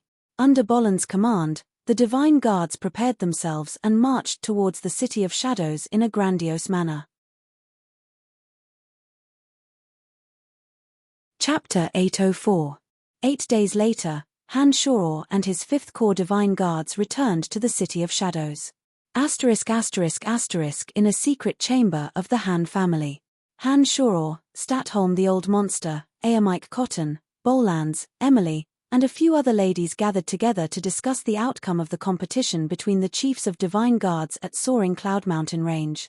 Wallace has sensed that our family clan is a threat to him. His actions have clearly raised his guard against us. Aemike Cotton and the others were informed of the outcome of the competition in advance. After everyone took their seats, Aemike Cotton immediately expressed his opinion. Statholm nodded and said, "That's right. It seems that Wallace isn't a forgiving person. The House of Lavas has weakened the overall strength of the City of Shadows. The rise of our Han family is just the right time to fill the gap. Not only did he not fully support us, but he even started suppressing us. This is not beneficial for the City of Shadows. Perhaps it is because Brian has displayed too much strength that Wallace has no choice but to guard against him." Emily bunched her brows and said, "If this goes on, I'm afraid that our Han family's development in the City of Shadows will never be smooth sailing again." Han Shoror took a glance at everyone's expressions before he put on a faint smile and said, "For us, we have reaped enough benefits in the City of Shadows. Although Wallace has the intention to suppress us, he won't go too far. There is no need to worry too much for the time being." After taking a short pause, Han Shoror continued, "From today onwards, our Han family's development will no longer be focused on the City of Shadows. We will gradually expand the influence of our Celestial Pearl Pharmacy to other dominions. Also, Fort Lasberg is located at the border of the City of Shadows. This territory that belongs to us must be well controlled. Everyone, please put more effort into Fort Lasberg. Yes, as long as our Han family's influence spreads throughout the dominions, even if we fall out with the City of Shadows, we will still be able to find a good home in advance. If this place doesn't want us, there will be other places that want us. Our Han family won't be able to survive in any city." To the members of the Han family, being hindered at the most rapid development of the family made them all unhappy. None of them, including Han Shoror, coveted the City of Shadows. Wallace's actions had chilled their hearts and forced them to make preparations for their future. It's true that we did not obtain the expected benefits from the Battle of the Divine Guard Chiefs. Wallace has only given me an empty title, Han Shoror said calmly. However, the reputation that he saw as useless is what we need the most right now. In just a few days, nearly 100 gods have joined the Han family and the 5th Bureau. These people will become the pillars of the Han family in the future. This was unimaginable in the past. The Han family had wealth and territory. What they lacked the most right now was manpower. Before Han Shoror led the 5th Corps and displayed his prowess in the competition, there were only a few people who joined the 5th Corps and the Han family. But after Han Shoror defeated Ralph and Aobashi and won the title of Chief of Divine Guard Chiefs, and after the 5th Corps defeated the 2nd Corps, the number of people joining the Han family and the Han family suddenly increased by dozens of times. These people were much stronger and more talented than those who joined the Han family and the Han family. They were exactly the kind of talents that Han Shoror needed. With that, the divine guards that the Han family and the 5th Corps lacked were quickly replenished. The Han family was no longer a small family clan that only had a handful of people to protect. It was as though the Han family had been enriched overnight. Yes, we need more manpower. The number of divine guards that have joined the Han family is far from enough. Once the 5th Corps has 1,000 divine guards, the Han family will have more divine guards. After being tempered in the 8 Desolation and Torment formation, their quality and character will reach a whole new level. As long as the new recruits are as loyal and powerful as the current 5th Corps Divine Guards, even if we were to fall out with the House of Saint in the future, we would have the right to speak. Bolans nodded. We need to recruit new recruits, but we must thoroughly investigate their backgrounds. I do not wish for those people to come from large family clans with ulterior motives and come back to bite us at a critical moment. You must keep this in mind. Every person who enters must be checked repeatedly. Han Shor repeatedly reminded Bolans of this point. Even if they were to recruit fewer people, they must not let anyone in. Don't worry, Senior. I will thoroughly investigate them, Bolans solemnly guaranteed. Gradually, the other Divine Guard Corps and members of large family clans at Soaring Cloud Mountain Range returned to the City of Shadows. Both intentionally and unintentionally, the results of the competition at Soaring Cloud Mountain Range were spread throughout the entire city. A genius pharmacist who defeated Aobashi and Ralph and trained his subordinates to become the most powerful force with the greatest teamwork. All kinds of news about Han Shor started to spread through different channels. The gods residing in various towns and fortresses of the City of Shadows were discussing this matter in high spirits. Those who were confident in themselves and wanted to achieve great things started to feel tempted. They wondered if they should change their minds. Carter, let's not join the House of Kisa. Let's join the Han family. The Han family is like the sun at high noon. They also have medicines that can increase their strength. This is indeed a wise choice. Let's go to the Fifth Corps. It is said that the Fifth Corps is in dire need of divine guards. This is a once-in-a-lifetime opportunity. Aren't you going? Forget it. I don't have mid-god strength. They won't be interested in me. Similar conversations were repeated in every corner of the City of Shadows. Ambitious experts from various regions gathered in the City of Shadows and headed straight for the Fifth Corps and the Han family. They were willing to endure all sorts of trials and tribulations just to get in. For a moment, the entire City of Shadows was bustling with noise and excitement. Many people traveled thousands of miles to the City of Shadows. Some of these people even came from other cities and dominions. When they heard that the Han family was recruiting divine guards, they came to the city with the intention of giving it a try. The Han family and the Fifth Corps became extremely busy. Long lines of people lined up at the two places that were in dire need of manpower. Inspectors Bolans of the Fifth Corps and Statholm and Aamike of the Han family were busy from day to night, examining the divine guards who came to the city with all sorts of harsh conditions. The patriarchs of the three major family clans were secretly observing the activity in the city. They observed the Han family's grand recruitment with cold eyes and tacitly maintained their silence. Erebus and Aobashi of the House of Saint were reassigned to the border by Wallace after the competition.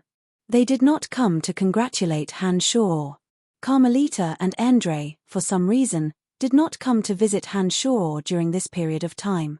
All the family clans that maintained friendly relations with the Han family did not dare to get too close to the Han family. It was as though they were afraid that they would become a taboo. As the situation in the City of Shadows was rather delicate, Han Shor did not immediately leave for the fringe. Instead, he stayed at the Han family to oversee the situation. At such a sensitive time, if Han Shor were to leave the City of Shadows with Rose, the Han family would not be able to hold on without a high god. Therefore, Han Shor had no choice but to stay for the time being. Before he could ensure the safety of the Han family, Han Shor would not take the risk of leaving. Time flew by and a year had passed in the blink of an eye. During that year, the House of Han and the Fifth Corps had recruited more than 500 divine guards. And this was because the House of Han's recruitment requirements were too strict. They only recruited those with clean backgrounds and extraordinary talents. All those experts who were born with some problems or were not tenacious enough to take advantage of the situation were excluded. Once the newly recruited divine guards were determined to be absolutely loyal to Han Shor, they would be sent to the 8 Desolation and Torment formation to temper themselves. Every time they came out of the formation, their strength and vigor would greatly improve. Those divine guards who had not made up their minds to sacrifice their lives for the Han family could only watch helplessly as their companions' strength and treatment improved greatly. Almost all of them could not resist the temptation. During this period of time, Jia of the House of Kinsun would frequently visit the Han family. She would meet Han Shor under the pretext of asking for advice on martial arts or purchasing medicines. She would not pay any attention to the murderous gazes of Phoebe, Emily, and the other ladies. She would drag Han Shaw into talking about all sorts of things. As the number of visits increased, even those divine guards who had just joined the Han family could tell that Jia had a good impression of Han Shaw. They would look at Jia with dubious gazes. There were many young men in the city who were in love with Jia. When they discovered that Jia would frequently visit the Han family and visit Han Shaw alone, they were incomparably enraged. However, the current Han family and Han Shaw were not people that any ordinary person could afford to offend. Although those young men were filled with resentment, they did not dare to cause any trouble at the Han family. They could only yell at their family members not to purchase the medicines from Celestial Pearl Pharmacy. Their actions clearly posed no threat to the Han family. "I hate that little vixen." Phoebe had said this many times. Emily, Fanny, Jasper, Lisa, and the other ladies were united against Jia. Every time Jia visited, they would not give her a pleasant look. They had even caused a few disturbances. "Brian, none of us like that woman. Tell me the truth, do you have any feelings for her?" asked Emily in a low voice. On this day, after making love with Han Shaw, she lazily lay on top of Han Shaw and drew circles on Han Shaw's chest with her tender little hands. Phoebe, who was completely exhausted, raised her head to look at Han Shaw when she heard Emily's question. She pinched Han Shaw's calf and said, "That woman is too hypocritical. I don't like her either. Brian, can you just ignore her?" Han Shaw's body went limp. He nodded contentedly and said, "All right, I'm satisfied with the company of the few of you." After receiving Han Shaw's assurance, Phoebe and Emily were overjoyed. They laid on Han Shaw's body and fell into a deep sleep. 3 days later, Han Shaw received a handwritten letter from the patriarch of the House of Kinsun, Caspar. The letter stated that Han Shaw would like to marry Han Shaw. He also wanted Han Shaw to officially marry Jia and that they would hold a grand wedding in the City of Shadows. When Emily and the other ladies received the news, they rushed to Han Shaw and looked at Han Shaw with resentment. They had been with Han Shaw for so long but had not received any official status. If Han Shaw and Jia were to hold a grand wedding in the City of Shadows, they would not be able to accept it. "Don't worry, I won't marry her." Han Shaw put on a faint smile and wrote a letter in front of the ladies. He rejected Caspar's kind intentions and asked Bolans to personally deliver it to the Kinsun residents. When writing the letter, Han Shaw did not expect that it would eventually become the cause of a dispute between the major family clans in the City of Shadows. Chapter 805. ****** at the Kinsun residence in the City of Shadows. As soon as Bolans left, Caspar tore the letter in his hand into shreds. He sneered and said, "I didn't expect that he would refuse." Beth and Camilla, who were standing beside him, were also astonished. They did not expect that Han Shaw would make such a decision. From their point of view, once the Han family and the Kinsun family were united by marriage, even the House of Saint would have to think twice before dealing with the Han family. Once the two families united, it would be a win-win situation for both the Han family and the Kinsun family. Especially when Jia was a well-known beauty in the City of Shadows. Caspar was very surprised that such a beauty that everyone wanted was offered to him by their family. Yet, someone actually refused to marry her. What is this man thinking? Beth was rather annoyed. She said hatefully, "Does he think that our Kinsun family is not worthy of him? It's true that the Han family has been on the rise for the past few years. But how long has it been since they came to the City of Shadows? Do they really think that they have the ability to go toe-to-toe with the House of Saint?" Camilla, inform the patriarchs of the other two family clans that the youngster doesn't know what's good for him. "I have no choice but to let them try." Caspar instructed his sister Camilla with a gloomy face. Camilla nodded and quietly left. Soon enough, the patriarchs of the other two family clans received the news. The three patriarchs had been discussing in private and agreed that they could make use of the conflict between the Han family and the House of Saint. They planned to use Han Shaw's power to probe the House of Saint's reaction. Caspar's plan was only the first step. Little did they expect that it would fail. Kinloch of the House of Kisa and Laurel of the House of Bulla replied that they would not act rashly for the time being. They would wait and see what Wallace would do with the Fifth Corps. After Avery's death, the original members of the Fifth Corps were scattered. All the responsibilities were shared by the other corps.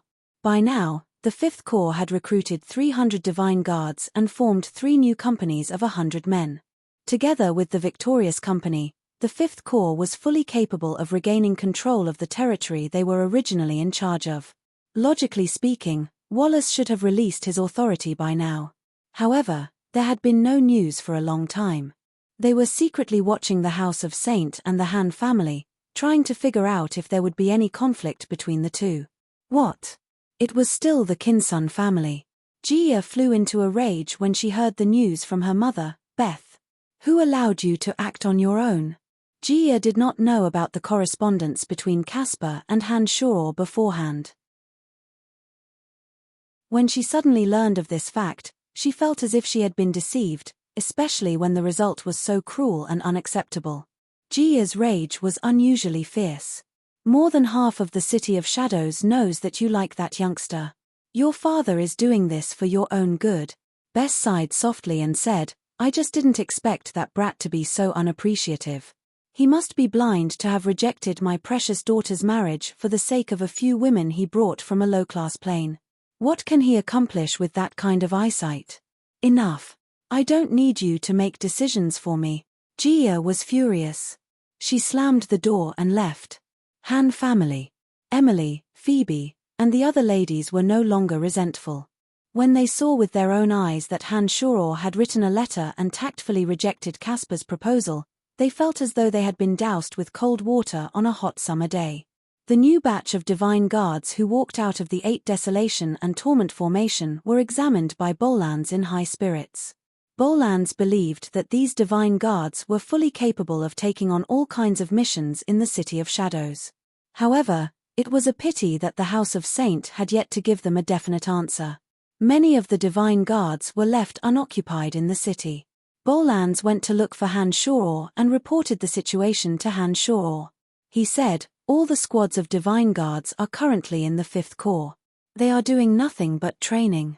As the Fifth Corps does not have any missions and some of the city districts they were originally in charge of have been taken over by the 1st, 2nd, and 3rd Corps, there is no way for us to gain practical experience. Without any missions or authority, we don't even have the chance to leave the city for training. We can't go on like this. Those Divine Guards who joined the Fifth Corps had undergone a round of strict training by Bolans. They had truly regarded themselves as members of the Han family and placed the interests of the Han family above all else. But it was a pity that the Fifth Corps had nothing to do during this period of time. They had been training in a fixed area in the city all day and had grown tired of it. I'll go and ask Andre about it. He hasn't been here for a while. It seems that Wallace must have put a lot of pressure on him. Han Shore thought for a moment and decided to pay a visit to the Saint residence. This matter was unavoidable. Even if Wallace was suspicious of him, some matters had to be resolved as soon as possible. Your lordship, even if we can't gain any authority, we can at least leave the City of Shadows. Those squads of Divine Guards in Fort Lasberg can be sharpened through various methods. Naturally, Bolans knew that the relationship between the Han family and the House of Saint was not harmonious. I understand, replied Han Shore as he nodded. He then departed for the Saint residence. Even though he had not been to the Saint residence for a year, the Divine Guards recognized Han Shore. But when they heard that Han Shore was looking for Andre, they seemed rather troubled. One of them said, my apologies, but Lord Andre has been cultivating ever since he returned from Soaring Cloud Mountain Range. No one is allowed to disturb him. Even the city lord has sought him out several times but he did not come out. It seems that he must have made an important breakthrough in his cultivation. Han Shore couldn't help but stare blankly at those words. From the conversation between the Divine Guards, Han Shore could tell that Andre was dissatisfied with Wallace's actions. Otherwise, he wouldn't have used such a method to refuse Wallace's summons. Han Shore understood that since Wallace was bent on suppressing the Han family, it would be difficult for Andre to get caught in the middle. After all, Han Shoror was a member of the House of Saint and Endre couldn't possibly go against Wallace's wishes. I see. Since Lord Endre is making the best use of his time in cultivation, Carmelita should be doing the same, right? Han Shoror put on a faint smile and asked. That's right. Just like Lord Endre, Miss Carmelita was forced to enter the gymnasium by the city lord right after she returned from soaring Cloud Mountain Range. She hasn't left the gymnasium ever since, replied the divine guard hastily. Oh, I see. Forget it then. Han Shoror did not have the intention to talk to Wallace in detail. He turned around and left the Saint residence without even stepping into it. On the way back, Han Shoror carefully thought about it. He suddenly realized that it might be a good idea to leave the City of Shadows for a while. Even if Wallace really wanted to deal with Han Shoror, once Han Shoror left the City of Shadows, Wallace wouldn't be able to do anything to the Han family. To Wallace, Han Shoror was the one he was most apprehensive about. If he really wanted to deal with the Han family, he would first have to subdue Han Shoror. The other members of the Han family shouldn't be a threat to Wallace at all. In other words, as long as Han Shoror left, the members of the Han family would be safe from Wallace. After returning to the Han family, Han Shoror gathered Bolans, Sanguinar, Gilbert, Statholm, Mike, and the others and instructed, shift the focus of the family's development to Lasberg. Bolans, you don't have to worry about the rules. Use all kinds of excuses to move the 5th Corps Divine Guards to Lasberg. Leave only the Celestial Pearl Pharmacy in the City of Shadows. All important members of the family will move to Lasberg one after another. Brian, are you leaving the City of Shadows? Asked Statholm. Han Shoror nodded and smilingly replied, that's what I'm thinking, but I haven't made up my mind yet. For the time being, you all will stay in Fort Lasberg. The focus of the family can be placed in other dominions or cities. Don't get into any conflicts with other family clans. Following that, Han Shoror wrote a few personal letters, one to Wallace, one to Erebus, and one to Aobashi. He instructed his divine guards to deliver the letters, stating that he was going on a trip. In the letter to Wallace, Han Shoror's wording was tactful. He hinted that he had no intention of seizing power in the City of Shadows. Han Shoror knew that Wallace wouldn't necessarily believe him. However, as long as he wasn't in the City of Shadows, even if Wallace wanted to suppress the Han family, Han Shoror believed that he wouldn't go too far. In the 2 letters to Erebus and Aobashi, Han Shoror hoped that the 2 could help him look after the Han family. Given the relationship between Han Shoror and the 2, there was no doubt that they would help. With Endre and Carmelita around, as long as it wasn't the House of Saint, Han Shoror wouldn't have to worry about other family clans doing anything to the Han family. No matter where you go, be careful. I will ensure the safety of the Han family when you are not in the City of Shadows. 3 days later, Han Shoror received Wallace's reply. Han Shoror couldn't help but laugh. From the wording of the letter, Han Shoror knew that his guess was correct. Wallace was most worried about him. If Han Shoror wasn't around, Wallace wouldn't lay a finger on the Han family. Han Shoror was truly relieved. He made some arrangements in the City of Shadows before leaving with Rose. They traveled all the way to Fort Lasberg. After arriving at Fort Lasberg, Han Shoror first recreated the 8 Desolation and Torment formation. Then, he used a large amount of materials and Cauldron Spirit's energy to deploy a total of 4 demonic formations of various sizes in Han Shoror's residence: Shura Formation of Illusionary God, Lightning Formation, Omen Spirit Gathering Formation, and Non-Poisonous Mystical Yin Formation.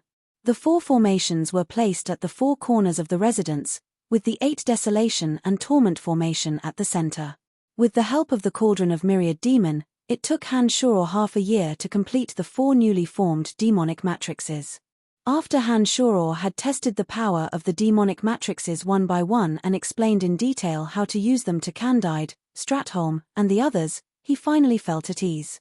With the 4 demonic formations in place, even if the Han family were to be attacked, they would be able to hold their ground for a long time. Enemies who dared to barge into the formations would have to pay a grave price. Given Han Shoror's current realm and Cauldron Spirit's assistance, even if there were high gods among the intruders, they would die if they weren't careful. After everything was properly arranged, Han-Shoror saw that Phoebe and the others were arriving at Fort Lasberg from the City of Shadows. Wallace did not seem to have any intention of stopping them. Han-Shoror left with Rose. Their destination was the Fringe. Chapter 806. From the Darkness Dominion to the Fringe, Han-Shoror had to pass through the Dominion of Death and the Dominion of Lightning. There were no transportation matrices available. It was a long journey for Han-Shoror. 3 months later, Han-Shoror had crossed Mirage City and Blackwater City and arrived at the territory of the City of Gorging Clouds. During this time, Han-Shoror and Rose had tried their best to avoid major cities. When they passed through Mirage City and Blackwater City, they would only pass through some towns and fortresses. They did not even enter Mirage City or Blackwater City. One day, they finally arrived at the territory of the most powerful city in the Darkness Dominion, the City of Gorging Clouds. Unlike usual, Han-Shoror and Rose did not continue to travel through remote paths. Instead, they headed straight for the City of Gorging Clouds. Why didn't you give way earlier this time? Rose was rather surprised to see that Han-Shoror had changed his mind. She asked, "Are you going to the City of Gorging Clouds?"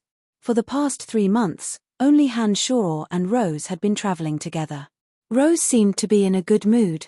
She was no longer cold and aloof.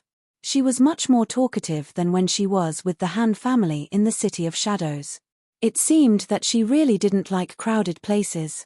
Although the mastermind of the attack on Soaring Cloud Mountain Range was Field, the real helper was Larrickson of the House of Broadhurst. The House of Broadhurst was the most powerful family clan in the City of Gorging Clouds. Their patriarch, Yaruz, was the city lord of the City of Gorging Clouds. Not only did Larrickson's plan fail, but 3 members of the House of Broadhurst were also killed by Han-Shoror. Han-Shoror didn't believe that Larrickson could let go of this grudge. Now that Han-Shoror had entered the City of Gorging Clouds, he wanted to learn more about the situation there. If possible, Han-Shoror planned to take the risk and eliminate Larrickson to get rid of a major threat for himself and the Han family. That's right. I want to see how strong the City of Gorging Clouds is. Han-Shoror nodded. Rose did not know the identity of the attackers, and that was why she questioned Han-Shoror's decision. The City of Gorging Clouds is the most powerful city in the Darkness Dominion. Its overall strength far surpasses that of the City of Shadows. The House of Broadhurst is also the oldest family clan in the Darkness Dominion. There are many experts in the city and they are very united. After the House of Lavas left the City of Shadows, they migrated to the City of Gorging Clouds.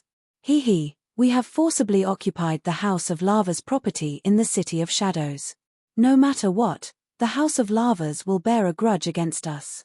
I wonder how the House of Lavas is doing in the City of Gorging Clouds. Han-Shoror put on a faint smile and said, "Come, let's go to the City of Gorging Clouds and have a look." Rose had always been obedient to Han-Shoror's suggestions, and this time was no exception. Half a month later, Han-Shoror and Rose arrived at the City of Gorging Clouds.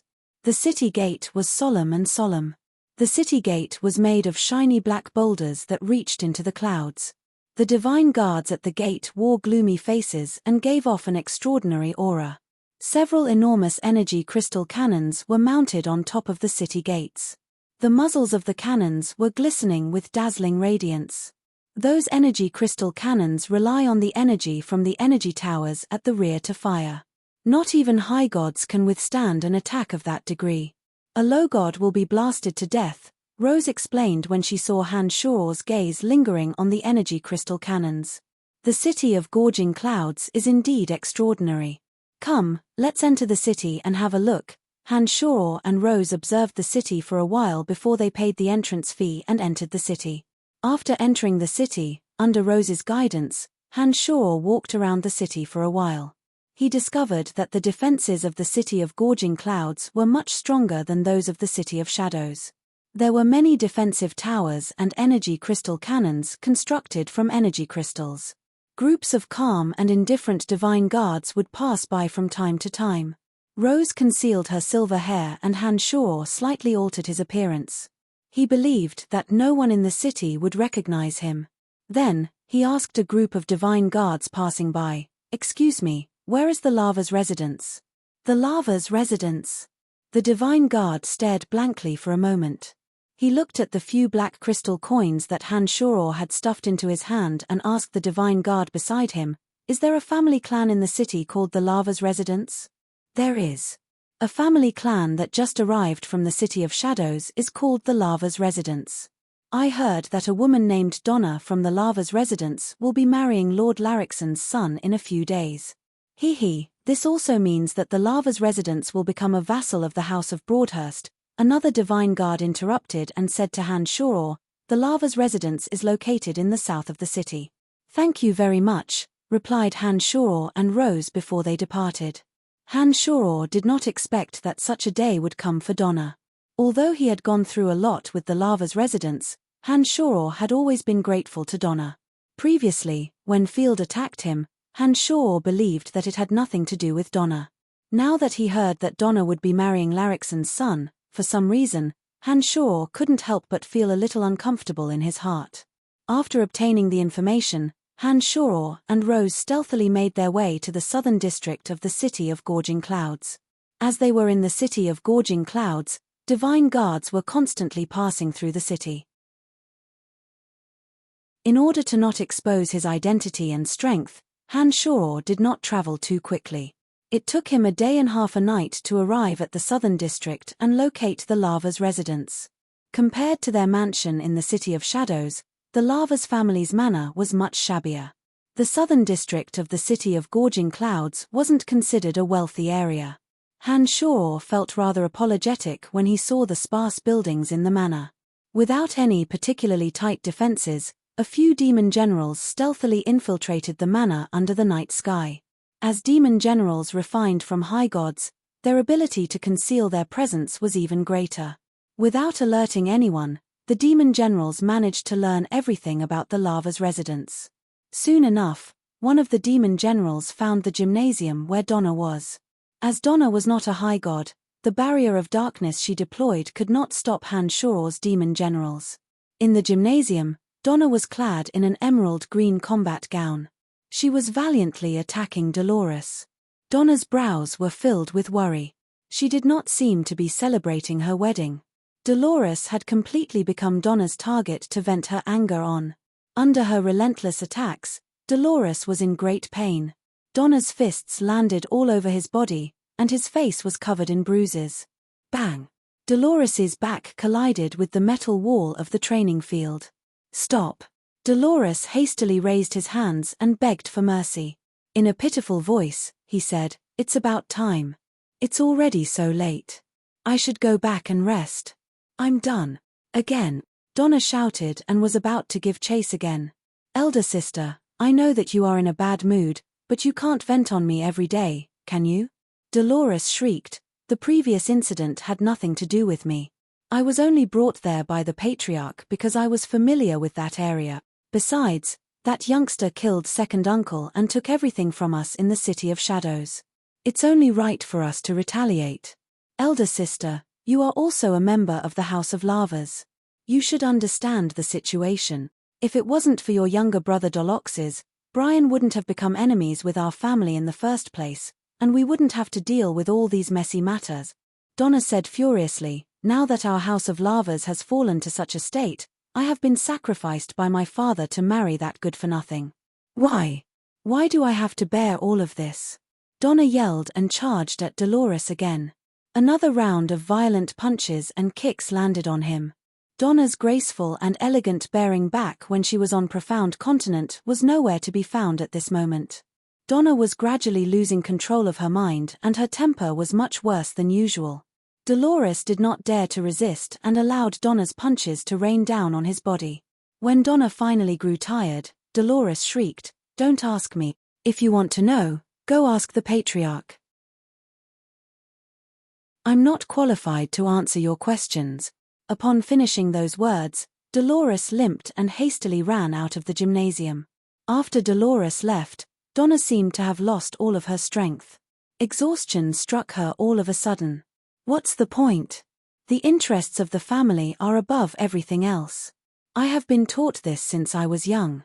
How can I stand by and watch the members of the lava's family be humiliated and walk down the path of destruction? Donna said helplessly. Come on, hit me. Suddenly, a low voice sounded from the entrance of the gymnasium. As soon as the voice faded, all the doors of the gymnasium automatically shut. Layers of bizarre boundaries suddenly formed around the gymnasium, isolating all sounds from the outside world. Donna, who was at a loss, forced a smile and shook her head. She looked at the person who suddenly appeared in front of her and mumbled to herself, I must have suffered too many blows recently. I'm actually hallucinating. Big Sister Donna, this isn't a hallucination. It's me. Hanshaw suddenly felt a pang in his heart as he looked at Donna standing before him. Was this still the same calm, graceful, and elegant Donna who never panicked no matter what happened? The Donna of Profound Continent and the Donna in front of him were worlds apart from this despondent and dejected Donna. So be it. Donna shrieked. She suddenly charged at Hanshaw and recklessly punched and kicked at Hanshaw. She cursed, Why must you go against my family? Why must you kill my second uncle? Why must you destroy everything in the lava's family? Tell me, when have I, Donna, ever wronged you? Give me a reason. Why did you? Donna bombarded Hanshaw with every punch, yelling and screaming as though she had gone mad. After a while, the despondent Donna suddenly felt that every punch that landed was so real. She abruptly stopped her attacks and looked at Hanshaw blankly. Her eyes gradually regained clarity. After a long while, Donna covered her mouth and cried out in surprise, It's really you. How is this possible? Why are you here? I happened to be passing by and decided to come and see you. Hanshaw put on an unnatural smile. She stared deeply at Hanshaw for dozens of seconds before she suddenly threw herself into Hanshaw's chest. Hugging Hanshaw, she suddenly burst into tears.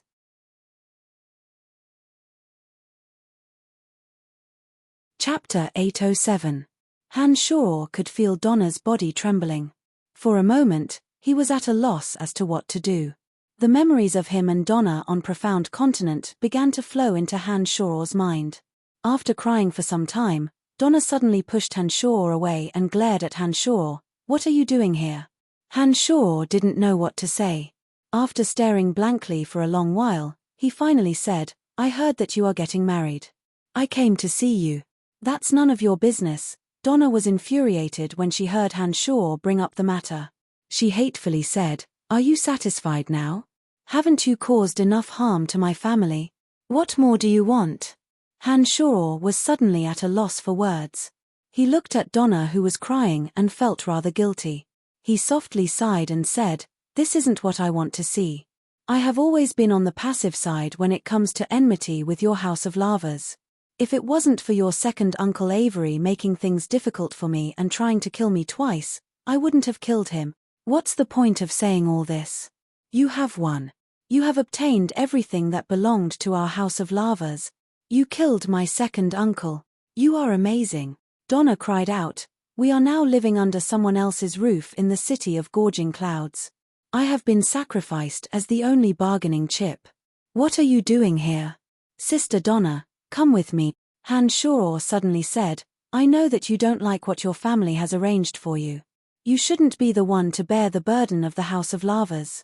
Why don't you leave this place and find a new place to live? Donna put on a sad face and shook her head. Her smile was uglier than her crying face as she said, Do you think that's possible? Do you know what our House of Lavas will face once I leave the city of gorging clouds? Our family will be exterminated. Do you think I would be so selfish as to leave hundreds of lives in the city of gorging clouds for my sake? Hanshaw was silent. He knew that Donna was not that kind of person. Go, I don't want to see you again, just pretend I never met you. Donna looked at him with tears in her eyes and said resolutely, For your sake, I will not harm the House of Lavas again when your father ambushed me last time. Hanshaw looked deeply at Donna and said, No matter what, I will remember your kindness to me. Big Sister Donna, we will meet again. After saying this, Hanshaw turned around and left. You're such a heartless person. You really left. As soon as Hanshaw left, Donna seemed to have lost all her strength. She collapsed to the ground and wept. Back on Profound Continent, Donna and Han Shoror had gone through many trials and tribulations together. During the days she spent with Han Shoror, she was captivated by the mysteriousness around Han Shoror. As they got to know each other better, Donna grew to admire Han Shoror more and more. When she returned to Elysium, she gradually discovered that she had developed an unusual longing for Han Shoror. That was why she had arranged everything for Han Shoror and waited for Han Shoror's return.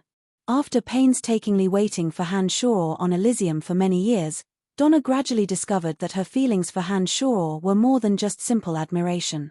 When the day Han Shoror actually appeared in the lava's residence, Donna was overjoyed. Then, right after Donna confirmed that she had true feelings for Han Shoror, the relationship between Han Shoror and the lava's family suddenly soured. Following that, a series of events occurred. The relationship between Han Shoror and the lava's family grew more and more intense. In the end, they became enemies because of Avery. The fiercer the relationship between Han Shoror and the lava's family, the more painful it was for Donna. On one side was her family and relatives that she had grown up with, and on the other side was Han Shoror, whom she had just developed a good impression of. Donna did not know what she should do. When the lava's family was forced to leave the City of Shadows and Han Shoror killed Avery, who was hiding in Hushvale City, the agony in Donna's heart reached its peak. She did not know how she should live on. Soon after, she learned from the City of Gorging Clouds that Han Shoror's reputation in the City of Shadows was like the sun at high noon. Not only had the Han family completely replaced the lava's family in the City of Shadows, Han Shoror had also defeated Aobashi and Ralph to become the leader of the Divine Guard Chiefs. His fifth corps had also won the first place in the team competition. Judging from the strength Han Shoror displayed, he had obviously attained mid-stage high god realm. She, on the other hand, was still just a mid-god. Be it Han Shoror's status in the City of Shadows or his personal strength, they were both far superior to hers. All of a sudden, Donna felt that she was getting further and further away from Han Shoror. It was at this time that the lava's family was facing the threat of Larrickson, who was half the master of the City of Gorging Clouds. Her father begged her to agree to Larrickson's request to marry the infamous hedonistic son of a rich family. Donna felt that she was no longer a good match for Han Shoror, but she could not bear to disregard the fate of her family. Therefore, she finally agreed to Field's request. Donna, who was utterly disheartened, tried to forget everything. But it was at this moment that Han Shoror suddenly appeared before her. Unfortunately, there was no turning back. What else could she do? Han Shoror returned to Rose's side with a gloomy face. It was obvious that he was not in a good mood. "What's wrong?" Rose bunched her brows and asked. "The House of Lavas brought this upon themselves. Shouldn't you be happy?" Having stayed with the Han family for so long, Rose more or less knew about the conflict between the Han family and the House of Lavas. She had worked with Han Shoror to kill Avery in Hushvale City. She thought that Han Shoror would kill every last member of the Lava's family. She did not expect that Han Shoror would behave in such a strange manner. "I don't care about the fate of the Lava's family, but there is someone in the Lava's family who has helped me time and time again. I will never forget this debt of gratitude." Han Shoror forced a smile and shook his head. He turned to look at the Lava's residence and said, "Don't be in such a hurry to leave. Let me kill someone first." Rose, of course, had no objections. She nodded indifferently. After staying in the City of Gorging Clouds for 2 days, Han Shoror learned about Larrickson's son, Rashid. Like all hedonistic young masters, Rashid possessed weak strength and spent his days indulging in debauchery. Thanks to the influence of the House of Broadhurst in the City of Gorging Clouds, there were only a few youths in the city who dared to offend him. He spent his days roaming around the city with a group of divine guards, buying expensive divine weapons and visiting the most extravagant places. Rashid had almost no merits. He was obsessed with women and did not put any effort into his cultivation. If Donna were to marry him, her life would be ruined. After figuring out the places that Rashid frequented, Han Shoror finally made his move. One night, Rashid was in the largest auction house in the City of Gorging Clouds, the Illusory Galaxy. He was auctioning off a female slave of a foreign race with a group of hedonistic young masters. There were elves on Elysium as well. The beauty of elves was not only famous on profound continent, but also in the land of the gods. Rashid was currently auctioning off a female elf. She had a petite body and appeared to be around the age of a human girl. Several hedonistic young masters were excitedly bidding for the little elf girl. Their gazes were filled with passion as though they had some kind of perverted fetish. After several rounds of bidding, the price of the elven girl was raised from the base price of 5,000 black crystal coins to 30,000 black crystal coins. At this high price, only a few people were still bidding. Rashid's face was flushed with complacency, as if he felt that victory was already in his grasp. "Rashid, you are about to get married. You still dare to buy a female slave?" teased another person who was bidding against Rashid from a distance. "What's there to be afraid of?" Rashid chuckled mischievously and said, "That woman's family clan has long declined. She can't control me. I'm marrying her because my father wants me to. He hopes that I can gain control of that family clan through this relationship. She should know this very well. She won't dare to interfere in my affairs. Hehe, but that woman is not bad looking. She should be fun to play with. So you are determined to win today?" That person stared blankly for a moment before he asked smilingly. "Of course." Rashid laughed and said, 40,000 black crystal coins. "Dirk, do you really have to compete with me?" The young man named Dirk shrugged and said, 40,000 black crystal coins for a slave girl? It's not worth it. I'm not playing with her. Haha, thank you," Rashid said proudly. He enjoyed the feeling of being superior to others. 50,000. Han Shor, who had slightly altered his appearance, suddenly shouted. "Huh? Who are you? I've never seen you before. You must be new to the city of gorging clouds, right? How dare you compete with me?" Rashid, who was about to enjoy the fruits of his labor, immediately creased his brows and said with a gloomy face, "Do you want it or not? If you don't have money, then give up. Don't talk nonsense." Han Shor shouted like a boorish man. Those who recognized Rashid were stunned. They all looked at Han Shor sympathetically, thinking that this outsider's corpse would be strewn across the streets tonight. Well, it's rare to meet an interesting person." Rashid's face changed and he shouted, 60,000. 70,000. Han Shor said leisurely. Rashid made up his mind and shouted again, 80,000. 100,000. Han Shor glanced at Rashid and said sarcastically, "If you don't have enough crystal coins, you should stop now. You can't afford to play with me." Rashid was flustered and exasperated after hearing Han Shor's words. He shouted, 110,000. "You're crazy. She's just a slave girl. She's worth 50,000 black crystal coins at most. Is there something wrong with your brain?" Han Shor laughed and said, "I'm not playing anymore." Then, Han Shor turned around and left. Rashid had never suffered such humiliation before. He whispered to the person beside him, "You stay here and bring the slave girl back." Then, he looked at the others and said, "The rest of you, follow me. I'm afraid someone is going to die." Serves that guy right for offending Rashid without getting any information. The crowd was discussing fervently. As soon as they walked out of the auction house and turned into a deep alley, Rashid and his men surrounded them as expected. He sneered and said, "You're courting death. I've been waiting for you for a while." Han Shor grinned and suddenly dashed out. 17 flying swords whizzed out. After a series of wails and howls, everyone including Rashid was beheaded, leaving only a pool of blood behind. "Let's go. We're leaving the city for the fringe," Han Shor said to Rose, who was hiding in the dark. The two of them calmly retreated. A few people from the city of gorging clouds who came out of the auction house to watch the show only saw the two of them disappear.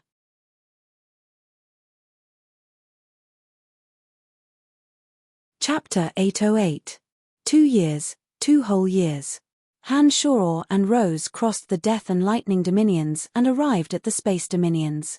Han Shor was not in a hurry to continue on his journey. Instead, he spent his time in various cities in the Death and Lightning Dominions, meditating in the mountains and rivers, collecting many precious medicinal ingredients and precious treasures for forging demonic weapons. Having put down all his burdens, Han Shuo's mind was very peaceful during the 2 years. Han Shuo's demonic yuan increased rapidly after being nourished by many miraculous medicinal pellets. He even showed signs of breaking through to the Omen realm. Over the past 2 years, his avatars of death and destruction had reached late-stage mid-godhood. Whenever he lacked the divine energy of death and destruction, he would target god hunters hiding in the mountains and rivers. Both of his avatars were on the verge of a breakthrough and were on the verge of ascending to high godhood.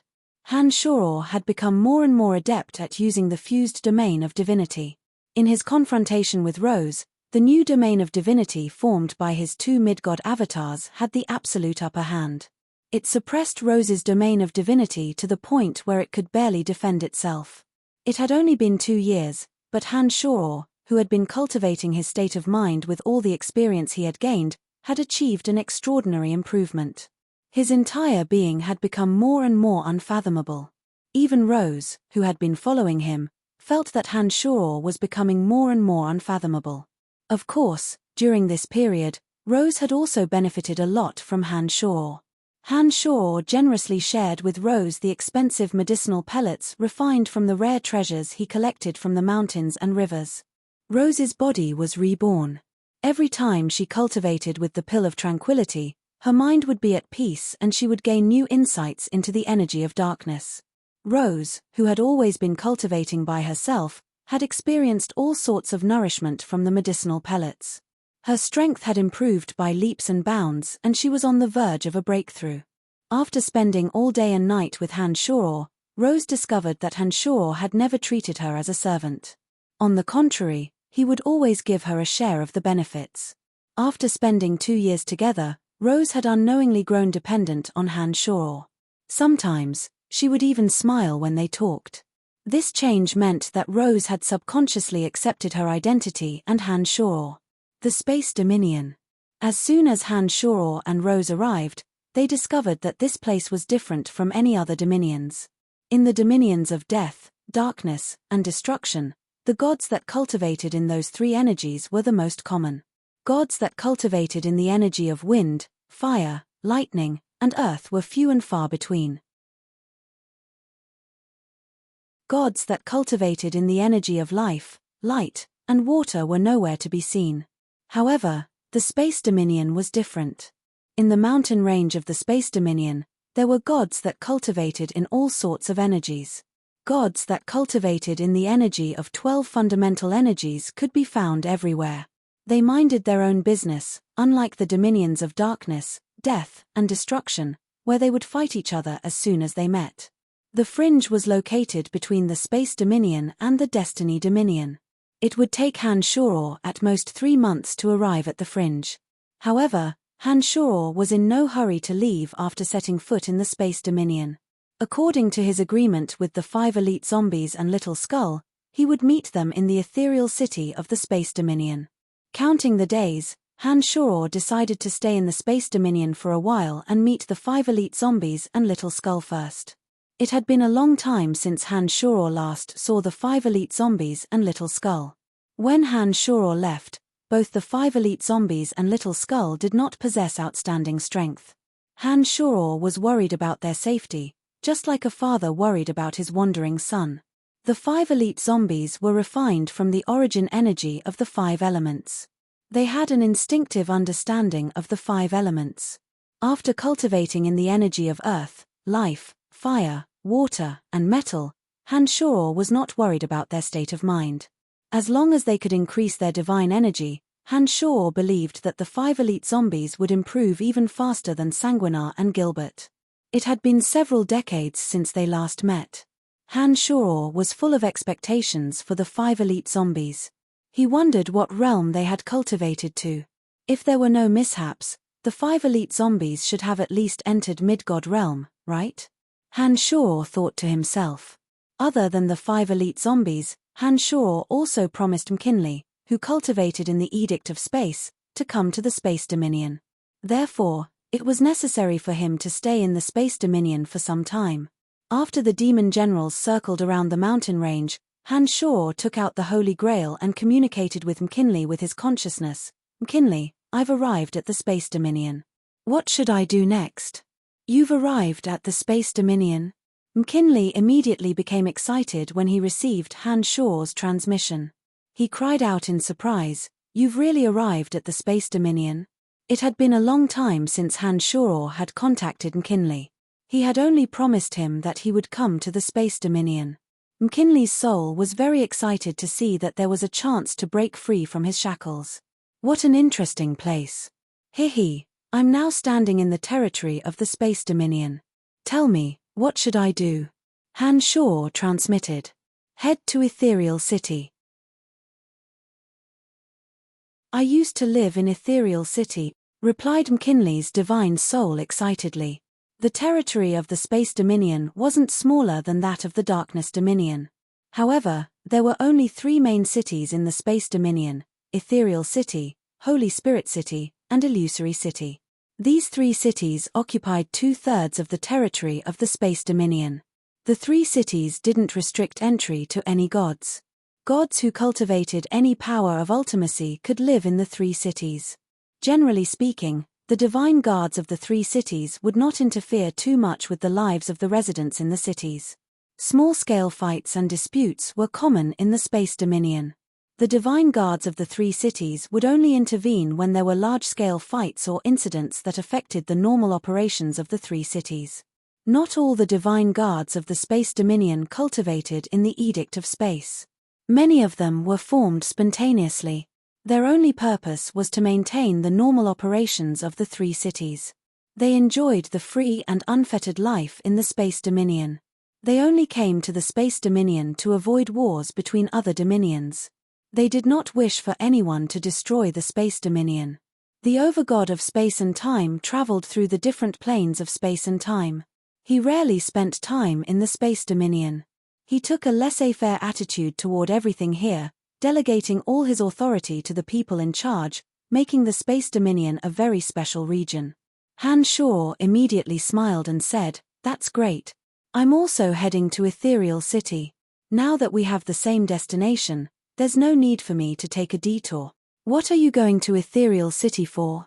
It was McKinley's turn to be puzzled. He knew that Han Shaw had never been to the Space Dominion before. Therefore, he did not understand why Han Shaw wanted to go to Ethereal City. "Nothing, I've arranged to meet someone there," transmitted Han Shaw to McKinley. After thinking for a moment, he asked, "Where are you going to Ethereal City? Who are you going to meet? What should I do?" McKinley's divine soul inside the Holy Grail hesitated for a moment before he transmitted to Han Shaw, "Let's go to Ethereal City first. I need to understand the current situation there. I haven't made up my mind yet." Han Shaw understood that McKinley was only a soul at this moment and did not have the ability to resist. If the person he wanted to meet had ulterior motives, he would have no choice but to consider it carefully. "All right, I'll go to Ethereal City first." "You still have time to think about it," replied Han Shaw. He put away the Holy Grail that contained McKinley's soul. The divine soul inside the Holy Grail is very powerful. "Who is he?" cried Rose in surprise. She was aware of the communication between Han Shaw and McKinley. Therefore, she could sense McKinley's divine soul undulations inside the Holy Grail. "He's just an unlucky high god. I came to the Space Dominion this time to make arrangements for him," Han Shaw casually explained. Rose seemed very surprised. She stared blankly for a moment before she asked, "What realm is that divine soul at?" "Late stage high god." "Ha. But now that he has lost his divine body, he can only stay inside the Holy Grail pitifully," replied Han Shaw. After replying to Rose, Han Shaw took a deep breath and smilingly said, "Let's go. Let's head to Ethereal City as soon as possible." Half a month later, Han Shaw and Rose entered Ethereal City. Ethereal City was different from any other city in the Darkness Dominion. The divine guards in this city were not very strict. They did not even ask Han Shaw and Rose to pay any crystal coins. They merely took a look at their divine tablets and let them in. The Space Dominion did not have to worry about attacks from other dominions. Generally speaking, large-scale fights would not break out in the city. The divine guards only needed to maintain some basic order. To Ethereal City, their existence seemed to be dispensable. Gods cultivating in all sorts of energies could be seen everywhere in Ethereal City. Perhaps because there were only 3 main cities in the Space Dominion, Ethereal City was much livelier than most of the cities Han Shoror had seen. All kinds of divine weapons, scrolls, energy crystals, and medicine shops could be found in every corner of the city. Ethereal City was enormous. Even if one were to fly, it would take at least 2 to 3 days to explore the entire city. For an average high god or mid-god, it would take even longer. Han Shoror did not pay too much attention to the bustling Ethereal City. From the moment he entered Ethereal City, he unleashed his consciousness and roamed around the city with Rose. The 5 elite zombies and Little Skull were refined from Han Shoror's blood essences. Han Shoror could sense their presence within a certain range. As long as any one of them was in Ethereal City, Han Shoror would be able to locate them after roaming around the city. Han Shoror unleashed his consciousness to the fullest and flew along every street with Rose. But after flying for half a day, he did not detect a single presence. Could it be that not a single soul has arrived? Or did something unexpected happen? Han Shoror thought to himself, a bit worried. While Han Shoror was feeling a little paranoid, he suddenly sensed Earth Elite Zombies' presence. Han Shoror was overjoyed. He hastened his pace and flew towards Earth Elite Zombies' location with Rose.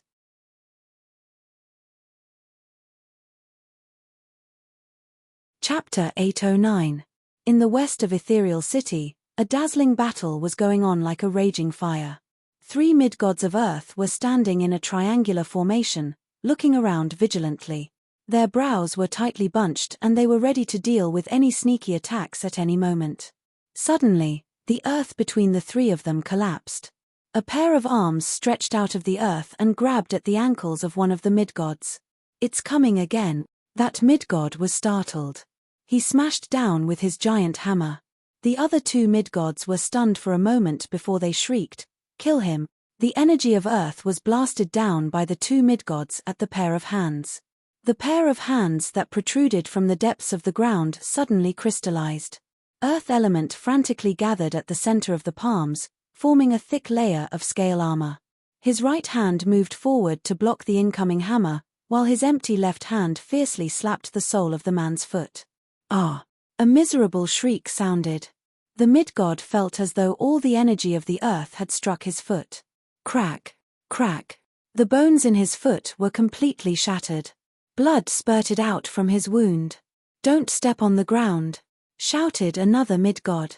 He had already blasted his divine energy into that area. When his divine energy landed on the ground, the familiar ground seemed to have turned unfamiliar. It was as though layers upon layers of barriers had blocked his divine energy. He immediately knew that his attack had failed. A bright broadsword carrying the divine power of the third person suddenly stabbed towards the area where the big hand had reached out. With a clang, the ground that should have been soft reflected iron and stone, and a series of sparks appeared from the tip of the broadsword. Evidently, the attack did not cause any damage to the attacker. The gods of Ethereal City were observing the battle from afar. They were whispering to each other curiously. Both of them were gods who cultivated in the energy of the earth, but the one who hid deep underground had an unfathomable mastery of the energy of the earth. That ambusher, who had never been seen before, seemed to be the true favorite of the earth. Judging from the divine energy radiating from his hands, the attacker's strength wasn't much different from the 3 on the ground. They were all mid-stage mid-gods. However, even though they were at the same level of strength, the person hiding deep underground always had the upper hand in the battle. He did not leave the ground at all, and could appear or hide in any region of the ground as he pleased. Once his attack failed, he would immediately return to the ground. It was obvious that the person's control over the power of the earth had reached an extremely miraculous level. Who is that guy? He was only a mid-god, but his control over the energy of the earth had reached such a profound level. "I can't believe it," exclaimed an onlooker who cultivated in the wind element. "I don't know. I've seen a few high gods cultivating in the energy of the earth, but I've never seen anyone who could hide in the depths of the earth. He was just a god, but his palms were actually able to use earth elemental essence to form a crystalline wall. Could it be that this person had been hiding his strength all along? Otherwise, how could a mid-god have such a profound understanding of the energy of the earth? Exclaimed another onlooker in amazement. I don't know. This mysterious expert has been in Ethereal City for quite some time. But until now, no one has come out from the ground. I wonder what kind of person he is, exclaimed the onlookers.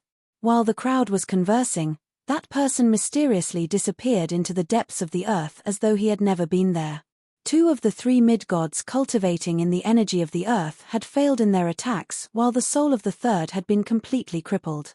His divine energy had been channeled into his leg, causing the meridians in his leg to rupture. Blood was slowly flowing down his leg.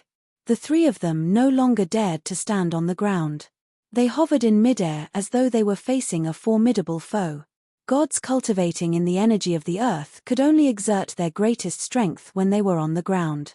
With their feet on the ground, they could borrow the energy of the earth and gather the element of earth at a much faster speed than when they were hovering in midair.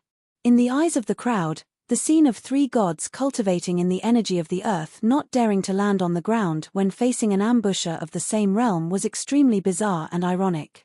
Those who didn't know better might have thought that the 3 were cultivators of the energy of the wind and that the 3 of them were fighting against an invisible expert of the energy of the earth. Han 2. Come out and fight me if you have the guts. Don't hide underground like a coward, roared the mid-god whose foot was bleeding. He looked down at the ground and gnashed his teeth. The other 2 were standing on either side of him. Their brows were tightly bunched as though they were having a headache. Han 2, it's him. Why would he come to the space dominion? A mid-god cultivating in the energy of fire suddenly cried out in surprise. He seemed to know who that person was. Friend, do you know of the mysterious expert cultivating in the energy of the earth? Asked some of the onlookers curiously. Han 2 is an expert of the earth element who has recently risen to prominence in the Earth Dominion. It is said that when he first arrived at the Earth Dominion, he was only a mid-stage low god. But in just a few short decades, that fella has made continuous progress and cultivated to mid-stage mid-god realm. He has clashed with many people in the City of Shadows, but not a single one of them has been able to capture him. The insider's vanity was greatly satisfied when he saw that everyone's gazes were focused on him. After taking a short pause and seeing that the onlookers were still looking at him, he put on a faint smile and explained, he's very adept in using the energy of the earth. Some say that even high gods might not be able to match him in understanding the energy of the earth. He's a very mysterious character. No one knows where he came from or what his goal is. Not long after he arrived at the Earth Dominion, he attracted the attention of many high gods. There are rumors that the Temple of the Earth Dominion has sent word that the overgod of Earth wishes to meet him. However, he refused. He is a loner in the Earth Dominion and has offended many people. But even some high gods couldn't capture him, so it's him. When I passed through the Earth Dominion the last time, I heard about this person. A god had just walked over from afar. He said, I don't know what's going on recently, but outstanding young experts have appeared in all the dominions. I heard that there's a guy from the Life Dominion called Han Mu who is also very powerful. He has also attracted the attention of the overgod of life. There's also a guy from the Fire Dominion called Han Hua. His name is very strange. They all have the word Han in them. There's also a fellow from the Darkness Dominion called Brian. He is also very famous. It is said that he came to Elysium from a low-level material plane not too long ago. He possesses miraculous abilities in medicine refinement. His strength is also terrifying. It is said that he even defeated a high god. There are so many strange and eccentric experts in the dominions these days. A low god of death remarked. That guy named Brian is the real deal. I heard some news about him when I was in the Destruction Dominion. It said that he founded some celestial pearl pharmacy and is doing quite well in the Darkness Dominion. The onlookers were all engaged in a lively discussion, ignoring the 3 mid-gods of Earth who were hovering in mid-air and vigilantly watching their surroundings. Suddenly, a group of gods who cultivated in the energy of Earth and wore the same type of divine armor rushed over from a short distance away. It was obvious that the group of 10 were from a certain family clan or a certain divine guard corps. One of them was an early-stage high god, 3 were late-stage mid-gods, and the rest were mid-stage mid-gods. The high god leading the group was short and muscular. His skin was yellowish and withered. As soon as he arrived, he glared at the 3 mid-gods hovering in midair and shouted, "What are you waiting for?" The 3 mid-gods who didn't dare to land on the ground hastily returned to the ground. The mid-god who had one of his legs crippled said miserably, "Lord Veren, Han too should be underground. Do I need you to remind me?" The person named Veren replied in a low voice. His eyes glinted with ferocious light as he looked around and coldly shouted, "Everyone, shouldn't you step further away from us?" Veren possessed high god strength while the majority of the onlookers only possessed low god and mid god strengths. After hearing Veren's shout, the onlookers instinctively backed away. "Han too, I know you are underground. Don't think that you can hide from us just because you came to the Space Dominion. Let me tell you, no matter how far you run, no matter where you go, we will find you," shouted Veren coldly as he lowered his head and looked at his feet after the onlookers had left. All of a sudden, sharp thorns burst out from the depths of the earth. The mid-god who had one leg crippled was struck between his legs by a sharp earthen thorn. He let out a miserable shriek and his eyes rolled back. His leg was bleeding profusely. The divine guards did not expect that they would be ambushed with Veren around. They were caught off guard and 3 of them were struck by the thorns. They either had their feet penetrated or their legs injured. They hastily returned to the sky and cursed, "Despicable. Han too, show yourself if you have the guts," roared Veren furiously. He directed the divine energy in his body towards the ground. A deafening rumble sounded from the depths of the earth. After all, Veren possessed high god strength. The power of his attack was no small matter. 100 meters away, the simple-looking Earth elite zombie emerged from the ground. He said to Veren, "Stay where you are if you have the guts. My father will be here soon. Let's see if you still dare to talk nonsense." Although Earth elite zombie's appearance had not changed after so many years, his eyes were filled with intelligence. He had even started using vulgarities when he spoke. He pointed at Veren from afar and behaved arrogantly. He looked very much like Han Shor. Veren stared blankly for a moment. He did not expect that Earth elite zombie would have a father. When he saw his subordinates groaning in pain, Veren furiously shouted, "Even your grandfather won't be able to stop me today, let alone your father. I'm not leaving.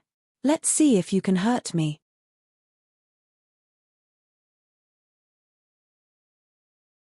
Chapter 8:10. Han Shor, who had been rushing over, had received Earth elite zombie's excited message. Just like how Han Shor could sense Earth elite zombie could also sense Han Shor's presence within a certain range. Rose, who had been following Han Shor around Ethereal City, was very surprised to see Han Shor suddenly accelerate and fly towards a direction. She had no idea what Han Shor was up to. Rose did not ask any questions. She silently followed behind Han Shor while making guesses in her mind. "Father, you're here." Even though Earth elite zombie was a few blocks away, he could still hear Earth elite zombie's cheers coming from the depths of his soul into Han Shor's consciousness. "I'll be right there." The demon generals that were scattered in the vicinity had arrived at Earth elite zombie's location and witnessed the battle between Earth elite zombie and the 3 mid-gods.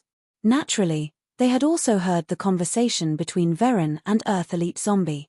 Han Shor did not expect that Earth elite zombie would become a mid-stage mid-god in just a few decades. He had even made a name for himself in the Earth Dominion. This made Han Shor very happy. To Han Shor, the stronger the 5 elite zombies, the safer they would be. Han Shor was even more astonished to hear that even the overgod of the Earth Dominion had summoned Earth elite zombie. Han Shor was not aware of the dispute between Earth elite zombie and Veren, but it was not important to him. Regardless of whether Earth elite zombie was in the right or wrong, Han Shor would not let Veren off the hook for attacking Earth elite zombie.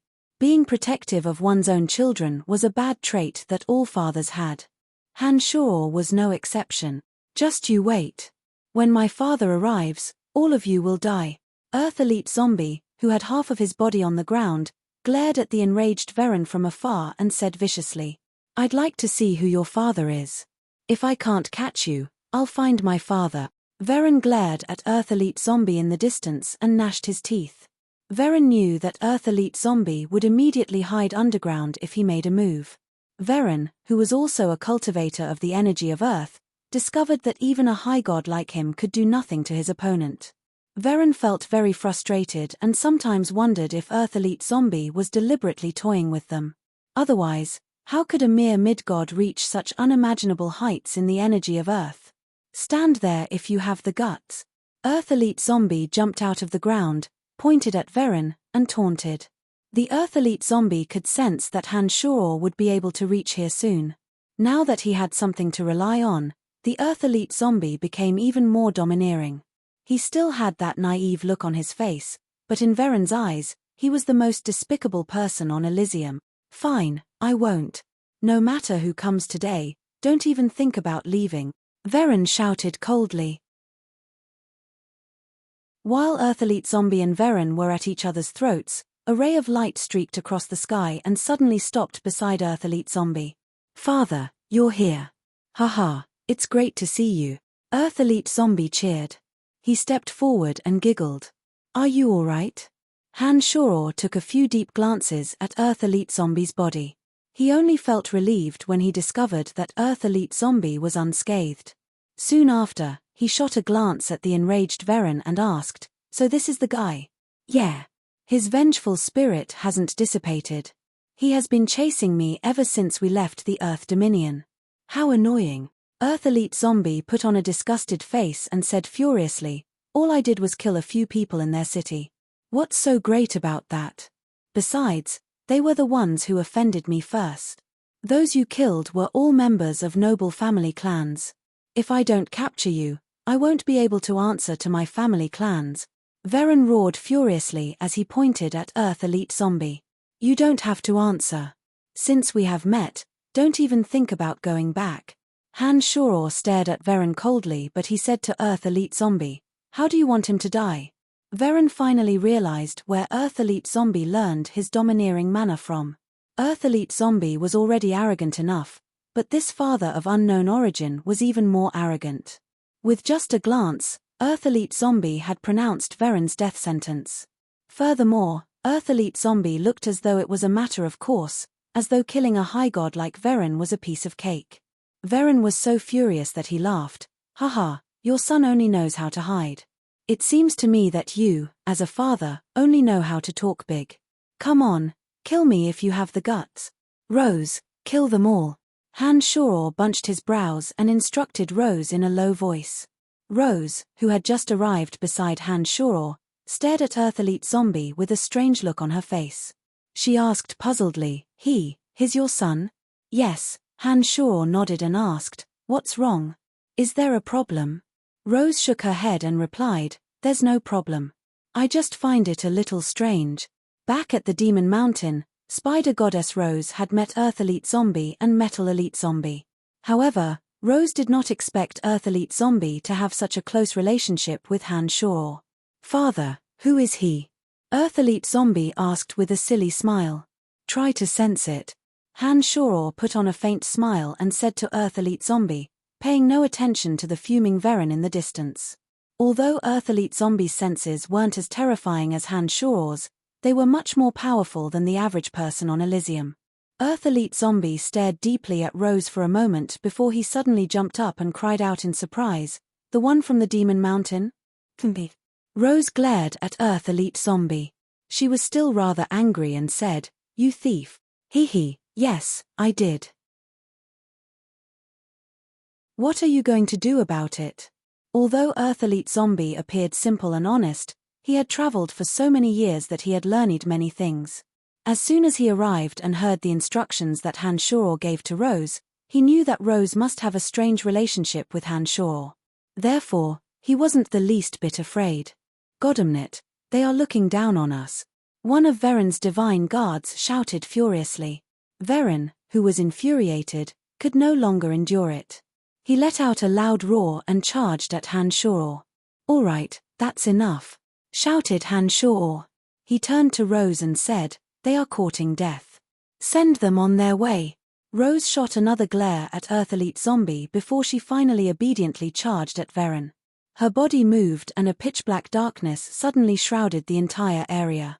The boundless aura of darkness devoured all light. Rose was like a fish in water. She killed several mid-god divine guards in an instant. Rose was a mid-stage high god while Varen was only an early-stage high god. Although there was only a gap of one realm between the two, it was an insurmountable gap. This was especially the case when Rose had the advantage of attacking first. She had shrouded the entire area in her dominion of darkness. Varen, who had lost the initiative and had yet to figure out Rose's true strength, was obviously doomed. Father, why are you with her? Earth Elite Zombie was very curious about the relationship between Han Shor and Rose. He immediately asked when he saw that Rose was very obediently going to Varen. After you all left, my strength had improved a little. Therefore, I made a trip to the Demon Mountain to avenge you and Metal Elite Zombie. I fought with Rose, and she was willing to become my slave. So, I took her in, said Earth Elite Zombie. After all, he was worried that the Earth Elite Zombie would blame him, his father, for not killing Rose. So that's how it is. Back then, she hunted us down and tried to kill us. But now, she's working for us, said Earth Elite Zombie proudly. He did not seem to be dissatisfied with the fact that Han Shor did not kill Rose. After spending so much time with Han Shor, Rose's style of doing things had been influenced by Han Shor. She did not attack Varen right from the start in her dominion of darkness. Instead, she made use of the fact that Varen was lost in the dominion of darkness to kill those mid-god divine guards. Only a mid-god could stand no chance against Rose. In the blink of an eye, all those divine guards who had been pursuing Earth Elite Zombie from the Earth Dominion to the Space Dominion were killed by Rose. It was only after their corpses collapsed to the ground that Rose went all out against Varen. Under Rose's attacks, Varen could not retaliate at all. He tried his best to defend against Rose's attacks, but he felt more and more powerless. As soon as Varen saw Han Shor, he treated Han Shor as a mid-god. That was because no one could tell that Han Shor's most powerful demonic arts were his avatars. Varen did not know about Han Shor's reputation. In his eyes, Han Shor was just a mid-god. Varen, naturally, would not take a mid-god seriously. He did not even take Rose seriously. Although he couldn't quite gauge Rose's strength, he had heard Han Shor giving Rose the order. In his opinion, a person who could be ordered around by a mid-god like Han Shor, no matter how strong he was, couldn't be too powerful. Therefore, he started to look down on Rose. It was only when Rose unleashed her domain of divinity unique to high gods that Varen realized that he had made a grave mistake. If he had known that Rose possessed mid-stage high god strength, he wouldn't have stayed in the first place. He would have fled as far away as he could. Varen, who was filled with regret, could only helplessly fend off Rose's merciless attacks. At this rate, it was only a matter of time before he lost his life. Just as Varen was about to lose all hope, an aged voice sounded from afar, "Gentlemen, please stop." An old man with a head full of white hair and a withered yellow wooden staff tore through space and appeared out of nowhere. With a wave of his hand, the area where Rose and Varen were fighting was instantly frozen. Time stopped, and Rose and Varen froze everything around them.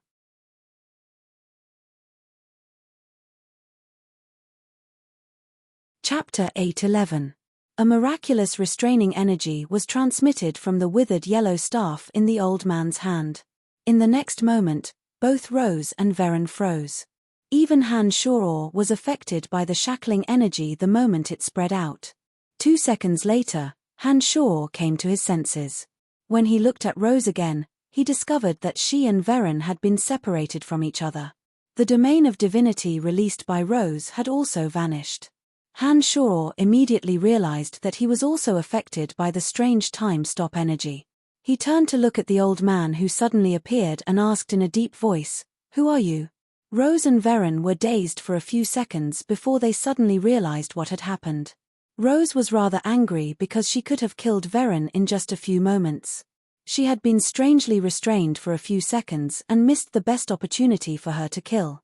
In contrast to Rose, Varen, who had just escaped from the gates of hell, was overjoyed. He turned to the old man holding the withered yellow staff and hastily thanked him. "Thank you, Lord Baum." The old man called Baum wore a calm and composed face. He nodded slightly and said indifferently, "Veren, I think it's time for you to return. That Han-Tu guy is no longer someone you can capture." Veren turned around and glared at Han Shoror and Earth Elite Zombie. He forced a smile and said, "I understand. I will return and report this to my superior. Lord Baum, sorry for the trouble." "It's all right," replied Baum. "Han-Tu and that youngster, this isn't over yet. Scarlet City will not let this matter rest. Just you wait." Veren put on a fierce face and asked, "That woman, what's your name?" "I will remember you," Rose replied disdainfully. She remained silent beside Han Shoror. "Do you think you can escape?" Han Shoror coldly shouted. In a deep voice, he said, "I said that I will kill you and you will die. No one can stop me." With that said, Han Shoror suddenly walked towards Veren step by step, his eyes fixed on the old man named Baum. Baum furrowed his brows, seemingly displeased by Han Shoror's impudence. "I'm the city lord of Ethereal City.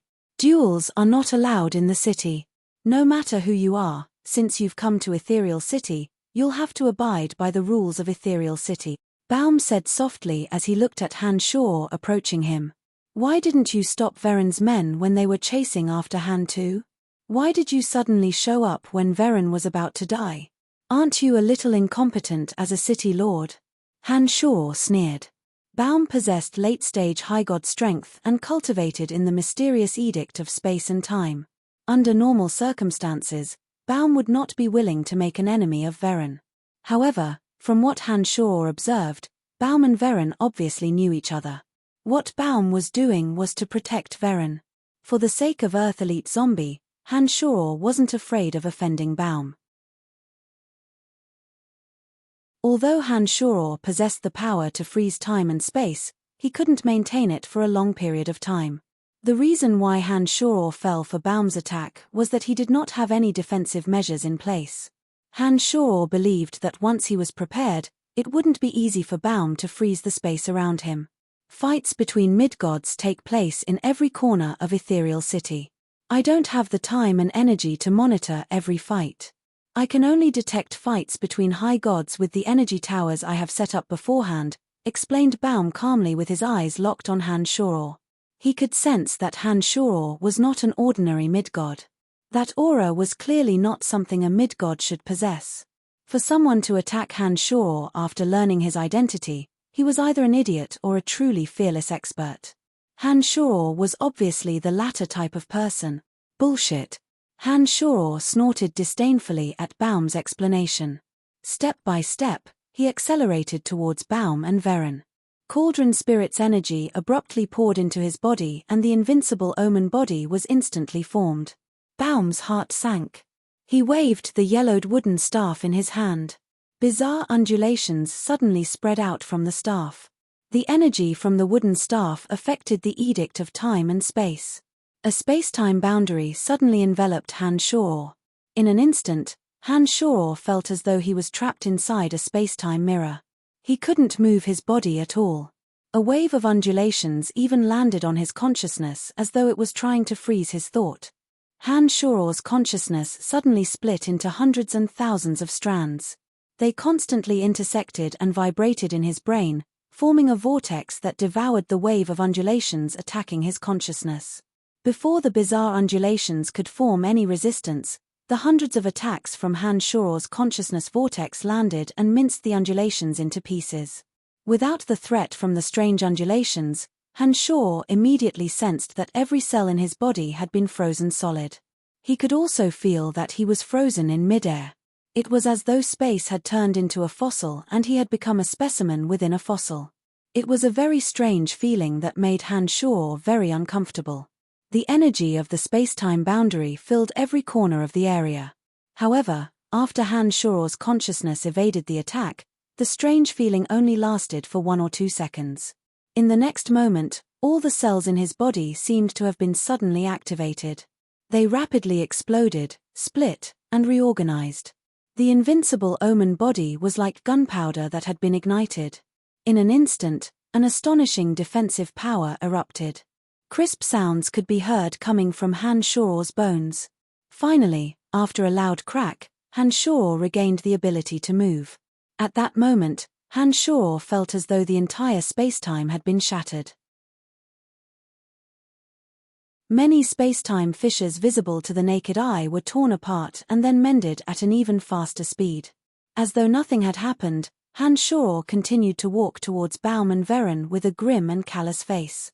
Other than Baum, Veren, Rose, and Earth Elite Zombie quivered when they heard the crack. They knew that something must have happened to Han Shoror and Baum. However, as they were affected by the spacetime boundary, they did not know what exactly happened. They looked at Han Shoror and Baum blankly. Veren, who was about to leave immediately, was overjoyed when he saw that Han Shoror had disregarded Baum's attempts to stop him. He did not rush to leave the dangerous area but waited excitedly for Han Shoror's impending tragedy to befall him. Veren had heard of how powerful the City Lord of Ethereal City was when he arrived. He knew that although Baum did not like to meddle in other affairs, his strength was unfathomable. If he had not shown Baum the City Lord's token on his way here, Veren would not have dared to pursue Earth Elite Zombie in Ethereal City.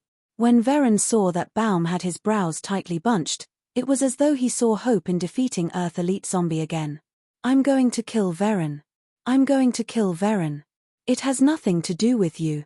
Are you really going to stop me?" Han Shoror continued to walk towards Baum after breaking the spacetime boundary. He deliberately unleashed Cauldron Spirit's energy to the sky as he stared at Baum and shouted in a deep voice. Baum was caught in a dilemma. To be able to break his spacetime boundary in just 3 seconds meant that Han Shoror possessed the strength to fight him. He knew that once the battle began, the outcome would not be pleasant. He might even be injured. Those who cultivated in the Edict of Space would not fall into a deadly situation as long as they were careful. Being injured was usually a very miserable experience. Although Baum was somewhat apprehensive about Han Shoror's strength, as Han Shoror did not have an overwhelming advantage in terms of strength, Baum was not worried about his own safety. However, to an expert of his realm, being injured was a very painful thing. Seeing that Han Shoror was getting closer and closer, Baum began to consider if he should really fight Han Shoror because of Baum. Veren seemed to have noticed Baum's hesitation and hastily said, "Lord Baum, this is Ethereal City. As the City Lord, you should sternly stop an outsider who dares to challenge your authority." Veren did not know what kind of relationship his City Lord had with Baum, but judging from the current situation, it should not be a deep friendship. He began to worry that Baum would abandon him because of Han Shoror's overwhelming strength. Veren's shout made the hesitant Baum make up his mind. He was the City Lord of Ethereal City. Even if it was for the sake of his reputation, he had no choice but to fight. "If you want to kill Veren, you can wait until he leaves Ethereal City." Baum stared at Han Shoror silently. His pupils gradually contracted and he said, "As long as he is in Ethereal City, I will stop you. Rose, go kill him. I will stop this old man." After getting his answer, Han Shoror no longer hesitated. Fearing that Veren would seize the opportunity to escape, Han Shoror calmly instructed Rose. As soon as Han Shoror finished those words, the Demon Slayer edge suddenly extended out from his palm. 17 flying swords whizzed out and bombarded Baum. As soon as the 17 flying swords appeared, Han Shoror, who was wielding the Demon Slayer edge, also rushed forward. He also threw out the banner of hallucination with his left hand to confuse Baum's vision. At the same time, the banner of hallucination shrouded Veren, who was about to escape. Rose and Han Shoror had been together for a long time. They were used to sparring and sparring. Therefore, she knew Han Shoror's moves like the back of her hand. As soon as Han Shoror made his move, Rose coordinated with him and flew forward. She infused her darkness divine energy into her long hair. Under the cover of the banner of hallucination, she mysteriously appeared beside Veren. Before Veren could react, the endless darkness once again engulfed him. Baum immediately felt the pressure increase when the 17 flying swords slashed at him. He had no choice but to forcefully alter the Edict of Space and Time with the wooden staff in his hand. He distorted the space around him. It was as though he was in the middle of a space-time turbulence. Rays of dazzling light flashed around him. They were all space-time rifts. The flying swords were clearly aimed at Baum. However, when they were hit by the distorted space, they immediately fell into another dimension. If it weren't for the fact that Han Shuo's consciousness was in sync with the flying swords, allowing him to skillfully control each flying sword, and forcefully withdraw the flying swords before they were completely engulfed by the space-time turbulence, all 17 flying swords would have been lost. Those who cultivate in the Edict of Space are indeed difficult to deal with, Han Shuo thought to himself.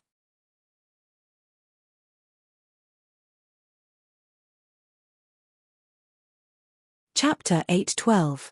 Light, darkness, earth, fire, wind, water, lightning, and death were the 8 elemental energies, while fate, space, life, and destruction were the 4 elemental energies. The majority of the people on Elysium cultivated in the 4 elemental energies. Among the 12 elemental energies, the edictal forces were the most unique. Among the edictal forces, fate and space were the most mysterious. Han Shuo had rarely fought against gods of these 2 elemental energies. Therefore, he wasn't familiar with their attack patterns. It was only when he fought Baum that Han Shuo discovered that Baum, a cultivator of the edictal of space, was a real headache. The space around Baum was constantly twisting and changing. Baum was standing right in front of Han Shuo, but under the influence of the edictal of spacetime, Han Shuo had the illusion that Baum was on different material planes. The feeling was so real that Han Shuo found it extremely difficult to accurately target Baum with his attacks. One after another, spacetime fissures were torn open, creating a strange and blurry space turbulence. The 17 flying swords accidentally fell into the spacetime fissures. Had it not been for Han Shuo's quick reflexes and the extremely mysterious connection he had with his flying swords, the 17 flying swords would have been devoured by the spacetime fissures. The distorted spacetime also hindered the probing of Han Shuo's consciousness. Under normal circumstances, as long as Han Shuo's consciousness had locked onto a person, no matter how hard the person tried to conceal their aura, they would not be able to escape Han Shuo's detection. But Baum was different. The distorted spacetime was constantly changing. Han Shuo's consciousness could clearly lock onto Baum, but he would immediately lose track of Baum after a burst of spacetime fluctuation. Sometimes, Han Shuo could clearly see Baum standing right in front of him, but his consciousness could not detect Baum's existence. It was as though Baum was just a hazy illusion, giving him the feeling that it was unreal. Naturally, the attacking power of the 17 flying swords was greatly reduced when they failed to lock onto Baum. Layers of spacetime barriers and spacetime fluctuations kept Han Shuo at bay. Much of the demonic Yuan energy that he had infused into the flying swords had been consumed, making it impossible for him to truly harm Baum. This was a very depressing matter. Han Shuo clearly had surging energy, but he could not find a way to vent it. He could not unleash his powerful attacks on Baum. Cauldron Spirit's energy was frantically circulating within Han Shuo's body. His consciousness was split into many strands to track down Baum's existence. The 17 flying swords whizzed past Han Shuo and were obstructed by spacetime fissures. The spacetime barrier distorted the flying swords, and the flying swords were forced into the correct trajectory. It was as though Han Shuo and the 17 flying swords were lost in the boundless starry sky. Han Shuo was extremely sullen, but City Lord Baum of Ethereal City wasn't having a good time either. The 17 flying swords wreaked havoc in the distorted space he had released. Every time they whistled, they would release a powerful corrosive power and cold poison. He had no choice but to use his divine power to affect the laws of space and forcefully tear a crack in space to block the 17 flying swords. Just as Han Shuo was feeling extremely dejected, Baum was also feeling the same. Generally speaking, when he released his distorted space and used his divine energy to tear open spacetime fissures and pull any living beings into them, the creatures that fell into the spacetime fissures would forever be lost at the edge of the boundless universe. They would never be able to return to Elysium, the prime material plane. However, the 17 flying swords had broken this rule. Baum clearly saw the 17 flying swords falling into the space-time cracks time and time again. Yet, every single time, they would fly back. It was simply inconceivable. Even if a mighty god were to fall into a space-time crack, he would not be able to find his way back, let alone a lifeless weapon. However, the 17 flying swords under Han Shuo's control had done it. Time and time again, the flying swords would fly back into the space-time cracks. They would spare no effort in attacking Baum. Baum had no choice but to constantly use his divine energy to distort and tear the space-time to prevent the flying swords from approaching him. Baum did not have it any easier than Han Shuo.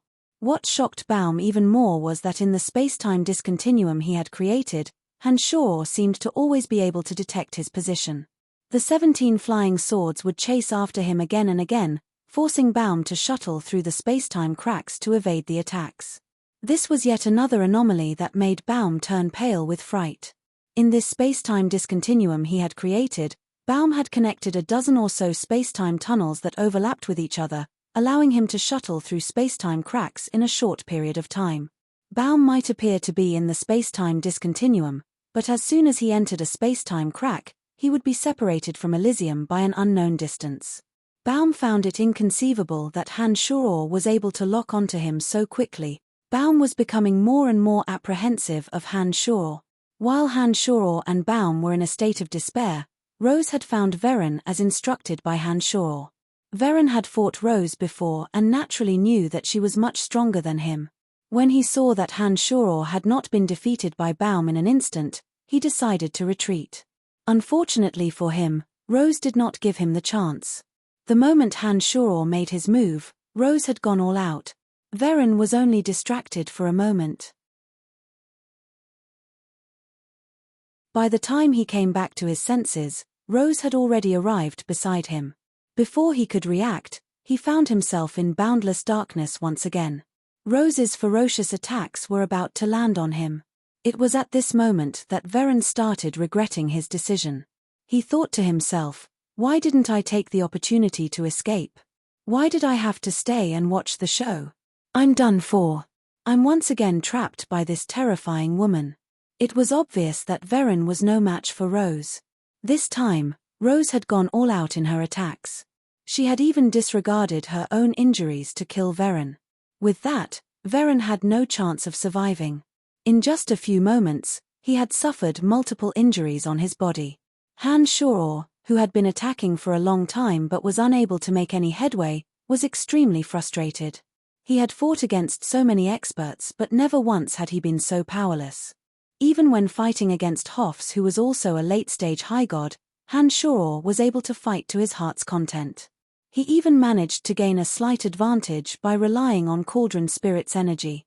But when fighting against Baum, who cultivated in the Edict of Space, Han Shuo's 17 flying swords were unable to form the Avici Hell magic formation. He would even lose track of Baum if he was distracted for a moment. He could not sense any trace of Baum's aura. This made Han Shuo feel very helpless, but there was nothing he could do.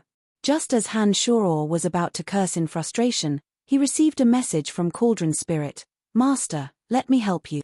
You can break this annoying space barrier. Han Shuo was stunned. There are a dozen or so smaller space-time tunnels that have been forcibly merged together. That guy is constantly changing his position in each space-time tunnel. Every space-time tunnel that he enters will be cut off from Elysium. That is why your consciousness will suddenly lose track of him, explained Cauldron Spirit. Then, it transmitted, Master, don't forget that the interior of my cauldron is also an independent space. In the largest space of the cauldron, there are also smaller spaces that I have opened up for demon generals. My understanding of the profound Edict of Space is not inferior to his. Back then, the exalted demon lord also relied on my understanding of the profound Edict of Space to forcefully blast open the interplanar tunnel between the two universes. Breaking this space barrier shouldn't be a problem for me. All right, give it a try. Han Shuo was overjoyed and hastily transmitted. Then I will have to withdraw the energy I transferred to you first. Otherwise, I might run out of energy, Cauldron Spirit explained to Han Shuo. Han Shuo immediately felt the energy in his body rapidly flowing back to Cauldron Spirit. It was only when Han Shoror sensed the feeling of exhaustion that Cauldron Spirit suddenly flew out of Han Shoror's body. It turned into a streak of dark radiance and shot into the space barrier created by Baum. Suddenly, hundreds of pitch-black shadows fluttered out of the cauldron of myriad demon like a swarm of bats. They dispersed in all directions within the distorted space. Even the 17 flying swords were manipulated by the cauldron of myriad demon. They turned into 17 whizzing shadows and shot in 17 different directions. Baum, who was feeling extremely gloomy, immediately sensed that the space he had created was violently fluctuating. The layers of fluctuations filled all the interplanar tunnels he had created using his divine energy. In a miraculous manner, the fluctuations arrived at the trigger point of the interplanar tunnel he had created. Baum, who was shuttling through the interplanar tunnel, was aghast. He knew that only someone who cultivated in the edict of space and possessed strength equal to his own could find the trigger point of the interplanar tunnel he had created. But that person clearly didn't cultivate in the edict of space. How is this possible? Baum turned pale with fright. It was only now that Baum started to panic. A person who could accurately pinpoint the trigger point of the interplanar tunnel meant that when he tore apart the interplanar tunnel and left this place, that person could also locate and destroy the trigger point of the interplanar tunnel he had created, cutting off any chance of escape. In other words, if Han Shoror gained the upper hand in this battle, Baum might not just be injured, he might even die. Baum began to regret. He regretted putting himself in such a disadvantageous position because of a trivial matter. It was at this moment that he suddenly sensed a force bombarding all the trigger points of the interplanar tunnels. Before he could react, a violent rumble came from all directions. One after another, the interplanar tunnels collapsed. Baum's mind was in a mess. He hastily walked out of the interplanar tunnel he was temporarily residing in. He did not want to be dragged to the edge of the universe by the shockwaves. He was not the overgod of space. He did not have the ability to travel through interplanar tunnels at will. When his interplanar barrier completely collapsed, Baum heard a blood-curdling scream. He hastily lowered his head and saw that Veren had been killed. Baum knew that all his efforts were in vain when he saw Veren's lifeless body collapsing to the ground. For some unknown reason, Baum secretly rejoiced. With Veren dead, there seemed to be no need for him and Han Shoror to continue fighting.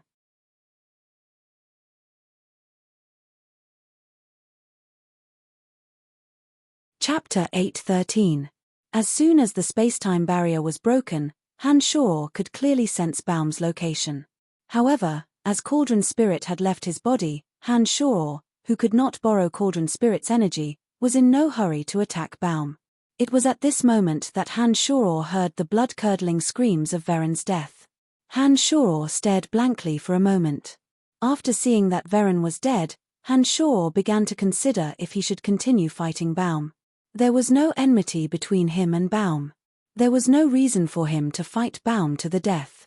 Therefore, Han Shoror was somewhat apprehensive of Baum because even if the space-time barrier was broken, he was not confident that he could kill Baum. Therefore, Han Shoror began to hesitate. It was at this moment that the cauldron of myriad demon flew back and instantly disappeared into Han Shoror's body. It immediately transmitted, "Master, the space-time barrier has been broken. This fella's strength is extraordinary. I wonder if he has any other tricks up his sleeves. Should we make a move?" Rose, who had killed Veren, silently returned to Han Shoror's side. She looked at Baum vigilantly, waiting for Han Shoror's order. She would lead the charge and fight Baum to the death. Veren is dead.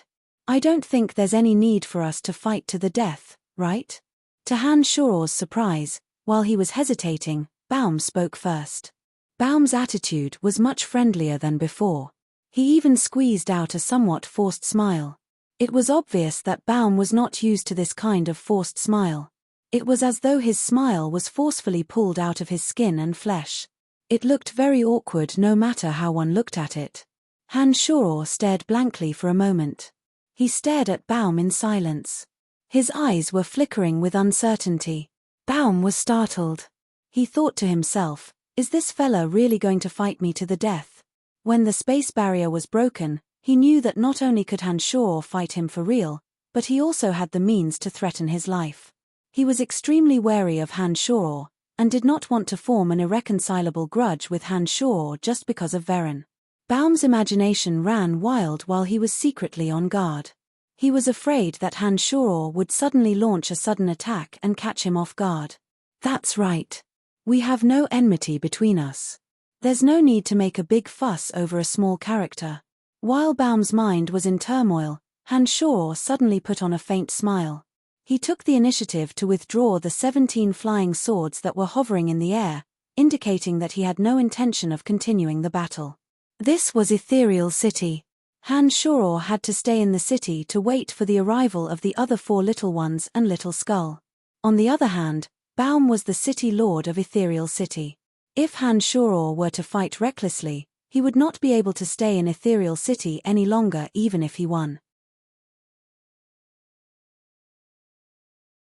Even if he won, it would be impossible for him to come out unscathed. If the battle were to continue, the most likely outcome would be a lose-lose situation. If Baum were to be injured at this moment, his plan to head to the Fringe would be postponed indefinitely.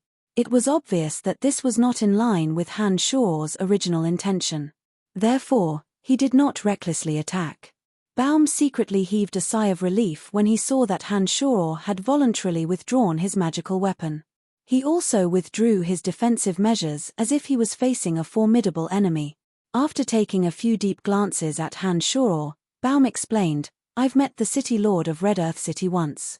We can be considered to be friends. I did intend to protect Veren just now.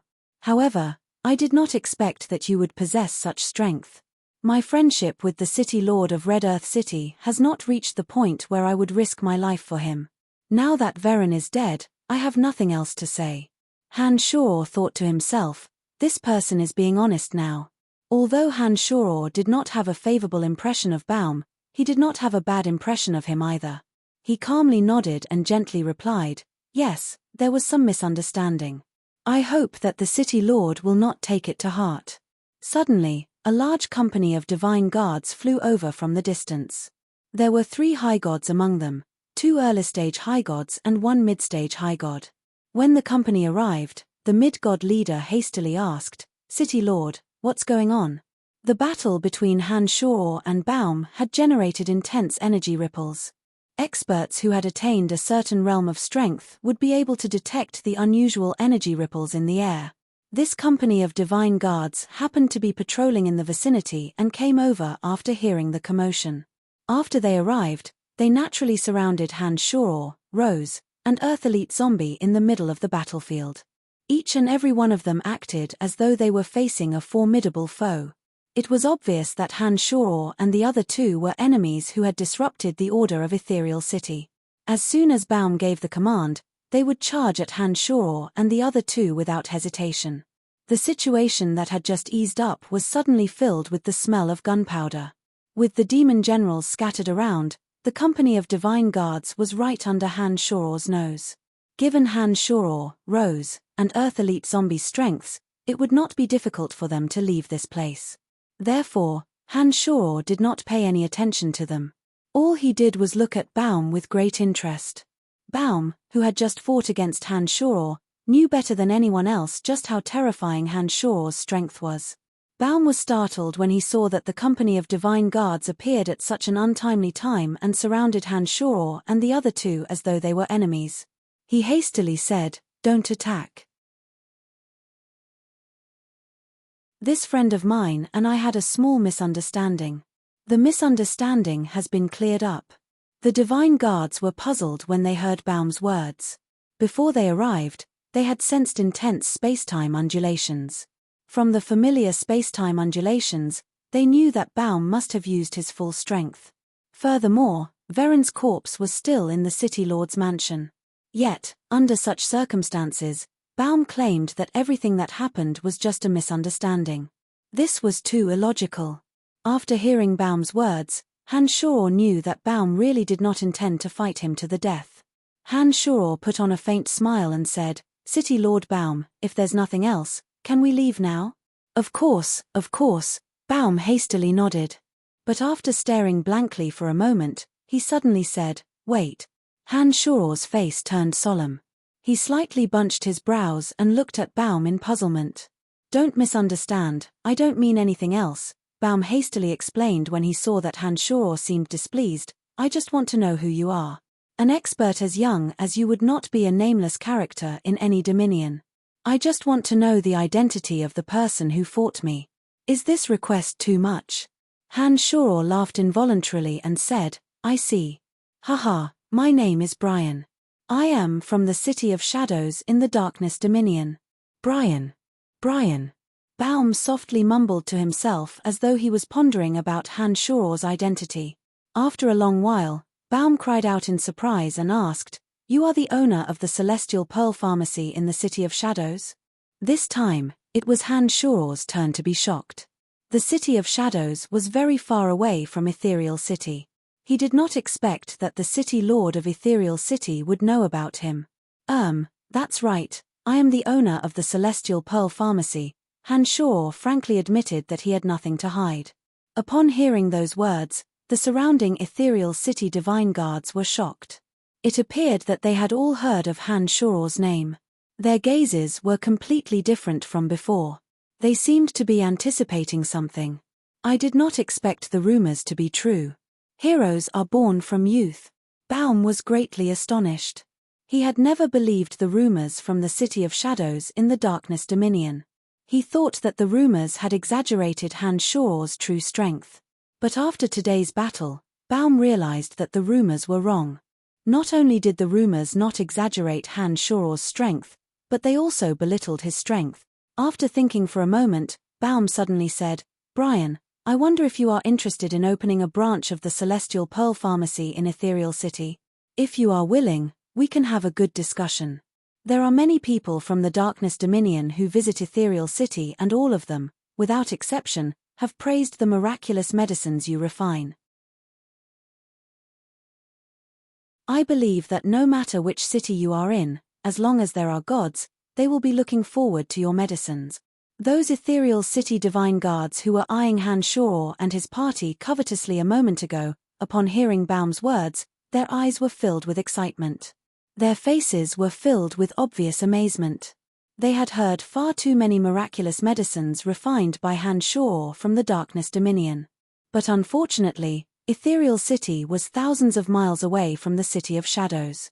Even if they wanted to purchase the medicines refined by Han Shuor, it would be impossible for them to travel across multiple dominions to reach the City of Shadows. This was especially true for the gods cultivating in the energy of life, light, and water. It was impossible for them to enter the dominions of death, darkness, and destruction no matter how many crystal coins they had. Those who purchased the medicines refined by Han Shuor treated them like treasures and refused to sell them. Therefore, although there were many praises about the medicines refined by Han Shuor, there were only a few who actually bought them. How could those divine guards not be excited when they heard that Han Shuor was the owner of the Celestial Pearl Pharmacy? Han Shuor stared blankly for a moment. He did not expect that Baum, who he had been locked in a fierce battle with just a moment ago, would take the initiative to invite him to set up his Celestial Pearl Pharmacy in Ethereal City. After carefully thinking about it, Han Shuor felt that Baum's suggestion was only beneficial to him. With the Celestial Pearl Pharmacy in Ethereal City, not only would he be able to earn more crystal coins, he would also be able to expand the influence of the Celestial Pearl Pharmacy to all the dominions on Elysium. This was a huge temptation. Therefore, Han Shuor only hesitated for a short moment before he nodded and agreed, of course. In that case, I must thank the City Lord in advance. You're welcome. It is my Ethereal City's honor. Baum hastily replied courteously. He was obviously pleasantly surprised. He took the initiative to ask, if you have nothing else to do, shall we talk somewhere else? I guarantee that I will help you find a suitable plot of land. If you need it, I can find you all the manpower you need. The Space Dominion is different from the dominions of death, destruction, and darkness. The environment here is freer and more suitable for all kinds of goods. You don't have to worry too much about interacting with cultivators of different energies. All right, let's have a good talk. Han Shuor readily agreed. He did not expect that he would gain such a huge benefit from the fight.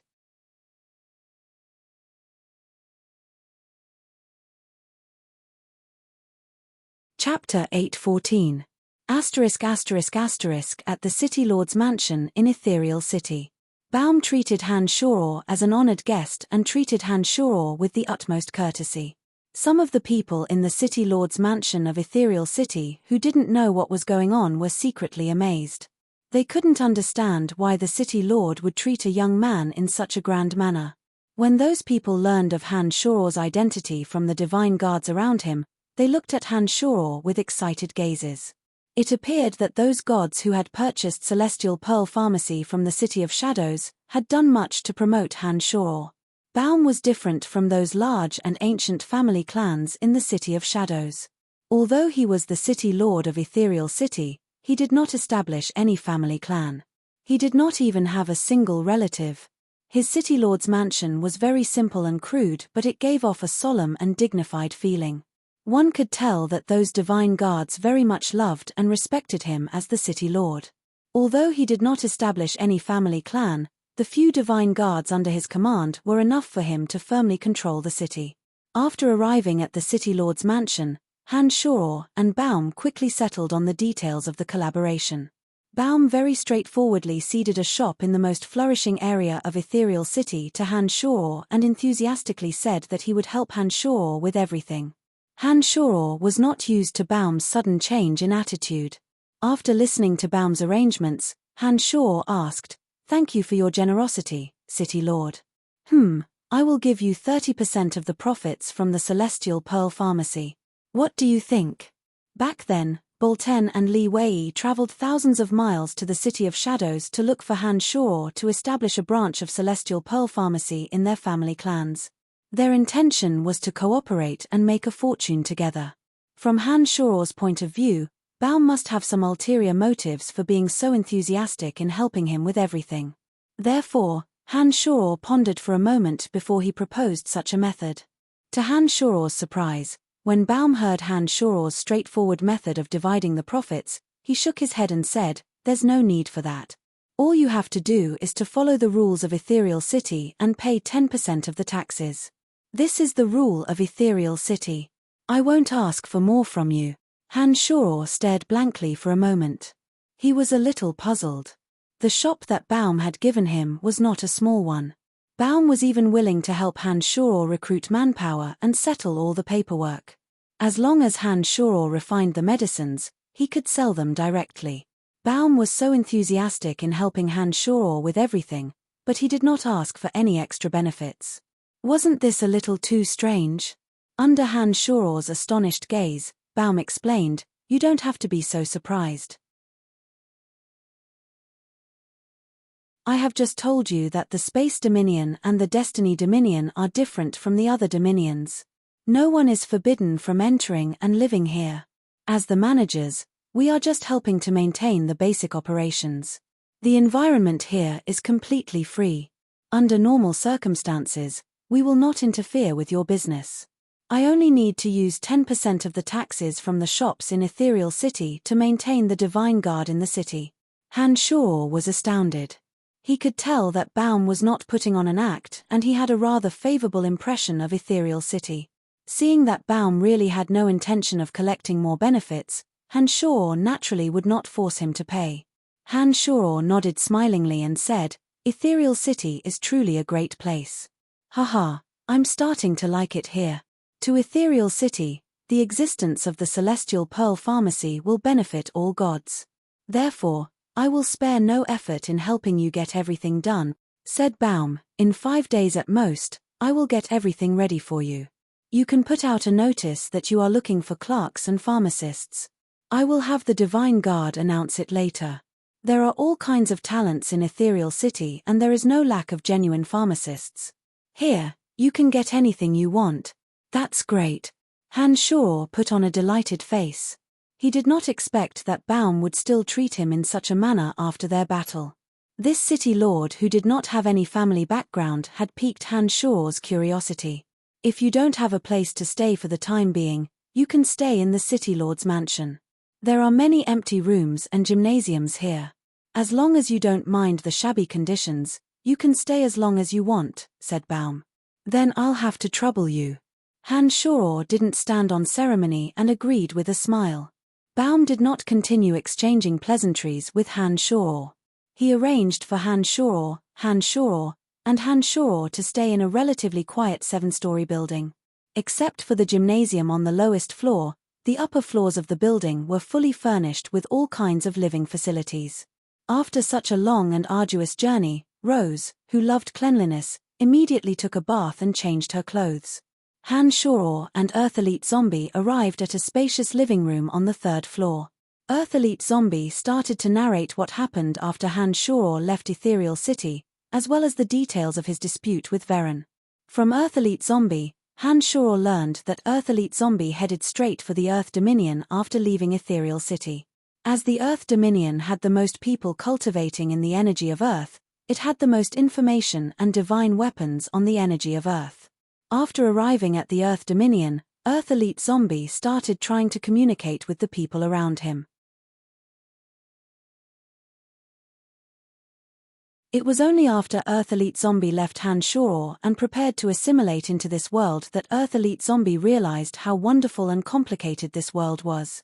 Interacting with all kinds of people had allowed Earth Elite Zombie to grow rapidly. He had met both good people and those with ulterior motives. In just a few short years, Earth Elite Zombie had experienced friendships and also experienced betrayals. He had found himself in extremely perilous situations several times. But in the end, by relying on his instinctive understanding of the energy of Earth, he managed to burrow deep underground and survive. During this process, Earth Elite Zombie's strength rapidly increased. Earth Elite Zombie was born from Han Shoror's body formed from the Yuan energy of Earth in the place of extreme Earth. As a favored child of the Earth, Earth Elite Zombie's understanding of the energy of Earth was much faster than anyone else's. In countless battles of life and death, Earth Elite Zombie repeatedly made breakthroughs and cultivated to mid-stage mid-god realm in just a few decades. In the Earth Dominion, Earth Elite Zombie quickly made a name for himself with his ability to burrow deep underground. Following that, Earth Elite Zombie encountered many incidents and offended several young members of large family clans in Red Soil City. After experiencing so many troubles, Earth Elite Zombie grew bolder and bolder. Relying on his ability to travel deep underground, Earth Elite Zombie wantonly slaughtered those young members of large family clans. The matter was soon exposed. The few bigwigs of Red Soil City who lost their sons were enraged. They sent their men to hunt Earth Elite Zombie. By this time, Earth Elite Zombie had arrived at Ethereal City at the appointed time with Han Shoror. Along the way, Earth Elite Zombie would occasionally emerge from the ground and be recognized by others. That was how Veren came to hunt him down. In the past few decades, the Earth Elite Zombie had experienced so much of the ways of the world and matured rapidly. Whether in terms of speech or intelligence, he had clearly matured a lot. Listening to him talk about his experiences, Han Shoror knew that he had truly become a highly intelligent being. He was no longer the simple-minded Earth Elite Zombie that would only listen to Han Shoror's orders and do whatever he wanted. "I didn't expect you to experience so many things after leaving me. It seems that you made the right decision back then," remarked Han Shoror. When Earth Elite Zombie and the others were with Han Shoror, they were completely reliant on him and followed his orders. The creatures they encountered in the Netherworld were creatures with relatively low intelligence. As a result, their growth was very slow. After arriving on Elysium and moving to other dominions, they came into contact with those who were adept at playing dirty tricks. It was only natural that they would grow faster in such an environment. Yeah, this world is wonderful, much more interesting than the Netherworld. However, the people here are all very powerful and cunning. After spending some time with them, of course I've grown up. Hehe, father, you seem to have grown much stronger than before. You have even tamed this woman. Earth Elite Zombie asked smilingly. He was still as charmingly naive as ever in front of Han Shoror. All of you are making progress. Of course I can't remain stagnant. Otherwise, I will have to rely on all of you to protect me in the future. Han Shoror was very gratified. Talking to Earth Elite Zombie was like talking to a very good friend. It made him feel very comfortable. Han Shoror and Earth Elite Zombie chatted about the past. Before he knew it, It was already midnight. After taking a bath, Rose changed into a dark purple robe and walked to Han Shor in a relaxed manner. Her long, silvery white hair was hanging loosely over her shoulders. She still had the faint fragrance of a bath on her body. You have promised the soul of the Holy Grail that you will communicate with him after coming to Ethereal City. Rose walked to Han Shor and casually sat down before she softly reminded Han Shor. Han Shor only recalled the matter after hearing her words. He smilingly replied, "Thank you for reminding me. Otherwise, I wouldn't have remembered." Han Shor was worried about the safety of Earth Elite Zombie and the others. He had been searching for them as soon as he came to Ethereal City. After the battle with Baum, he was so happy that he forgot about McKinley's existence. After taking out the Holy Grail, Han Shor started communicating with McKinley's divine soul. "I've arrived at Ethereal City. What should I do for you next?" Finally. McKinley seemed rather excited. He must have thought about his plan carefully. After jumping for a while, he said to Han Shor, "Find me a person named Baum. If he is still in Ethereal City, it shouldn't be difficult to find him. He used to be my best friend. He should be a late-stage high god." "Baum?" Han Shor immediately replied, "Haha, it's Baum, the City Lord of Ethereal City. Haha, what a coincidence. I am in Baum's mansion right now." "What? He has become the City Lord of Ethereal City?" McKinley was astonished. "That's right. The current City Lord of Ethereal City is our nanny. He possesses late-stage high god strength and cultivates in the Edict of Space just like you." "That should be the case, right?" asked Han Shor smilingly. "It's him, it must be him. There's no doubt about it. That wretched bastard. He must have betrayed me to become the City Lord of Ethereal City. The position of City Lord of Ethereal City should have been mine." To Han Shor's surprise, McKinley's divine soul was abnormally enraged when he heard the news. It seemed that he had a deep grudge against Baum.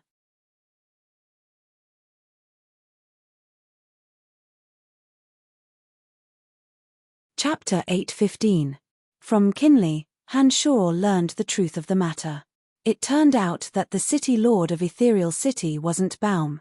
Those who cultivated in the Edict of Space and Time, after reaching a certain realm, would often need to wander the vast universe to sense the energy of space.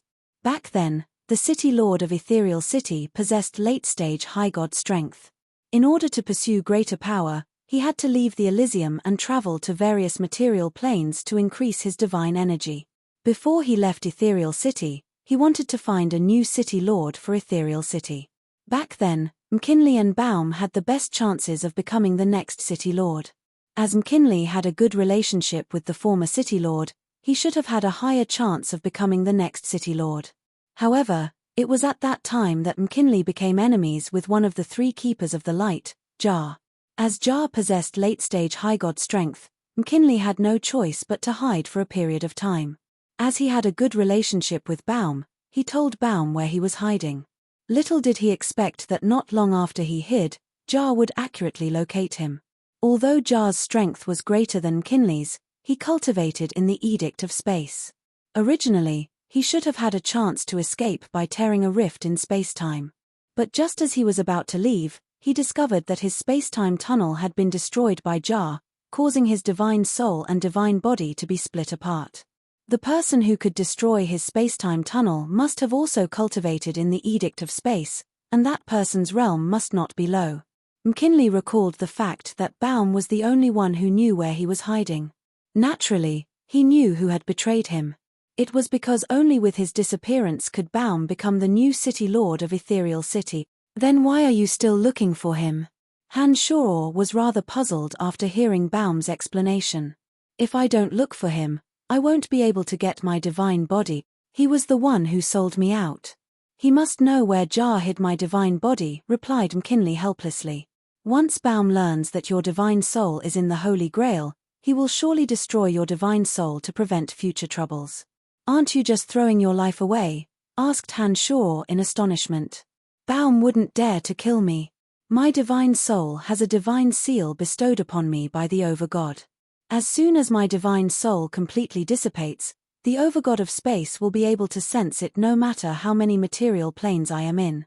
With the overgod's ability to turn back time, he would immediately know who killed me. Back then, when I was in Ethereal City, I worked diligently for his lordship for many years.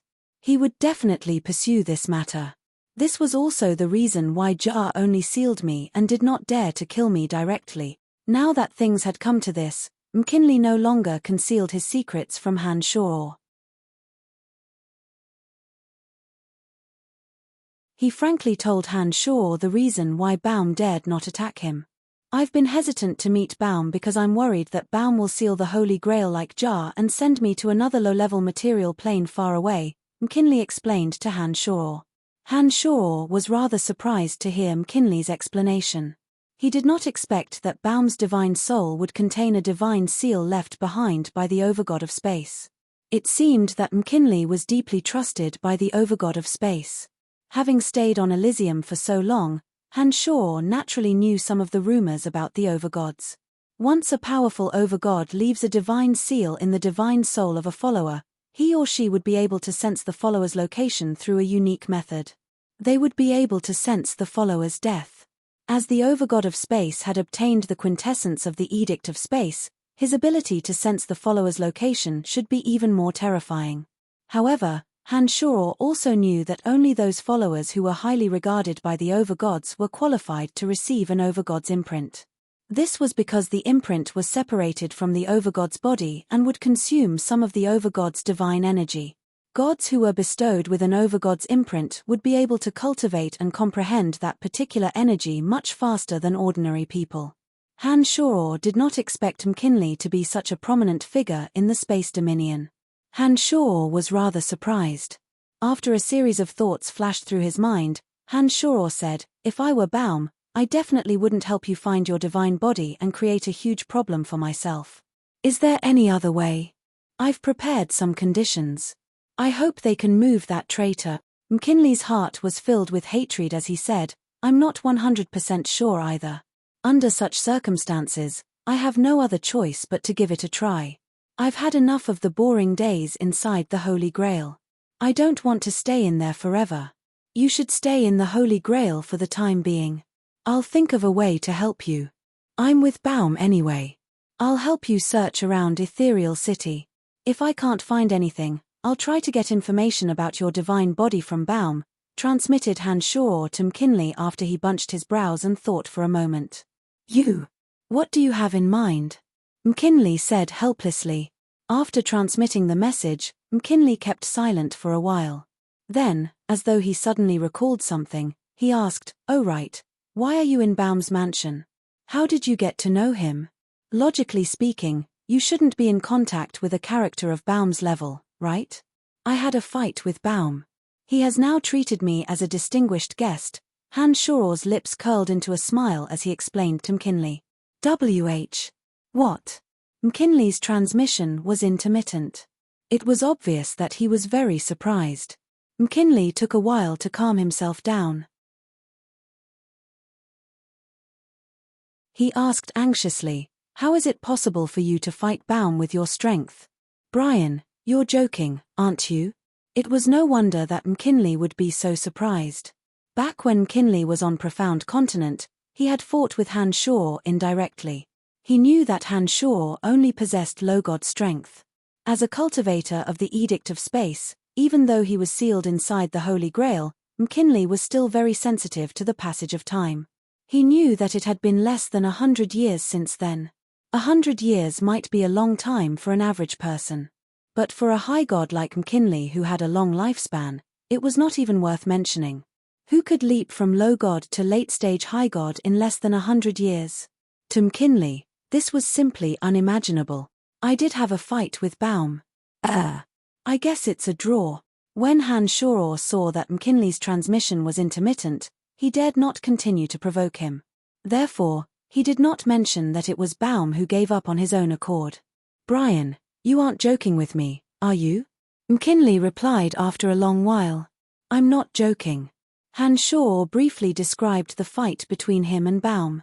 He also mentioned the peculiarities of Baum's space-time barrier and boundary. He believed that McKinley would be able to tell that Han Shuor was telling the truth.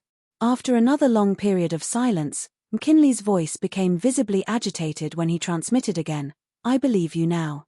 If you had not fought Baum before, you would not have been able to describe the characteristics of the space barrier and the boundary in such a detailed and accurate manner. How is this possible? How could you have become so powerful?" McKinley spoke incoherently for a while before he excitedly said, "Brian, it seems that I really have to rely on you for this. I'm counting on you. If you can find any information about my divine body, I will be sure to thank you properly." "All right, I'll keep an eye on it. Just stay in the Holy Grail with peace of mind." Han Shuor knew that McKinley needed time to digest the shock he had given him. Therefore, he took the initiative to cut off the connection. Although Han Shuor knew about the grudge between McKinley and Baum, it did not affect his current cooperation with Baum. He would still take advantage of Baum as much as he could. He thought that once McKinley found his divine body, he would be able to take over Ethereal City. Wouldn't that be even more beneficial to him? With one thought, Han Shuor sent out a high-level demon general. He planned to keep an eye on Baum and observe him for a while before making any further decisions. Han Shuor was now on guard against Baum. After listening to McKinley's words, Han Shuor felt that Baum was a scheming person. Therefore, he had a different opinion about Baum's friendly offer. Han Shuor vaguely felt that Baum must have some ulterior motives for treating him so kindly. 5 days passed by in the blink of an eye. The high-level demon general that was secretly observing Baum's every move did not discover anything out of the ordinary. Baum had been very busy for the past 5 days. Not only had he sent people to clean up the shops he had selected, he had also made an announcement that the Celestial Pearl Pharmacy would be opening a branch in Ethereal City. He was looking for employees and competent pharmacists to meet Han Shuor at the City Lord's mansion. Baum's actions were not inappropriate at all. However, Han Shuor had a knot in his heart. The more Baum worked so hard for him without asking for anything in return, the more he felt that something was amiss. The demon general that was keeping an eye on Baum did not dare to relax at all. As a spirit demon refined from high god souls, its stealth ability was even more miraculous. Having fought against Baum, Han Shuor knew very well how terrifying Baum was. His demon general always maintained a safe distance of 100 meters from him. Whenever Han Shuor entered an area protected by a spacetime boundary, his demon general would stay even further away from Han Shuor, fearing that Baum would detect him. As expected, Ethereal City had no shortage of manpower. Soon after Baum's recruitment notice was sent out, a crowd of excited people swarmed to the City Lord's mansion. To Han Shuor's surprise, there was an endless stream of applicants. Among them, there were many who were truly capable. The few pharmacists who came were all genuine talents. Inside the City Lord's mansion, Han Shuor personally selected the candidates. Given Han Shuor's powerful consciousness, ordinary low-gods and mid-gods would not be able to escape Han Shuor's fiery eyes of gold. He would be able to detect those with ulterior motives just by circulating his consciousness. Only those who did not have any ulterior motives were selected. One day, while Han Shuor was still selecting candidates in the City Lord's mansion, an Ethereal City divine guard hastily rushed over and asked, "Mr. Brian, there's a man who claims to be your son. He is fighting with someone in the city west. His name is Han Hua. Do you want to go and have a look?" Han Shuor stared blankly for a moment before he came to his senses. He smilingly replied, "What's wrong with these youngsters? They have just arrived in the city and they already want to cause trouble. He actually caused trouble for me. I'll go and take a look."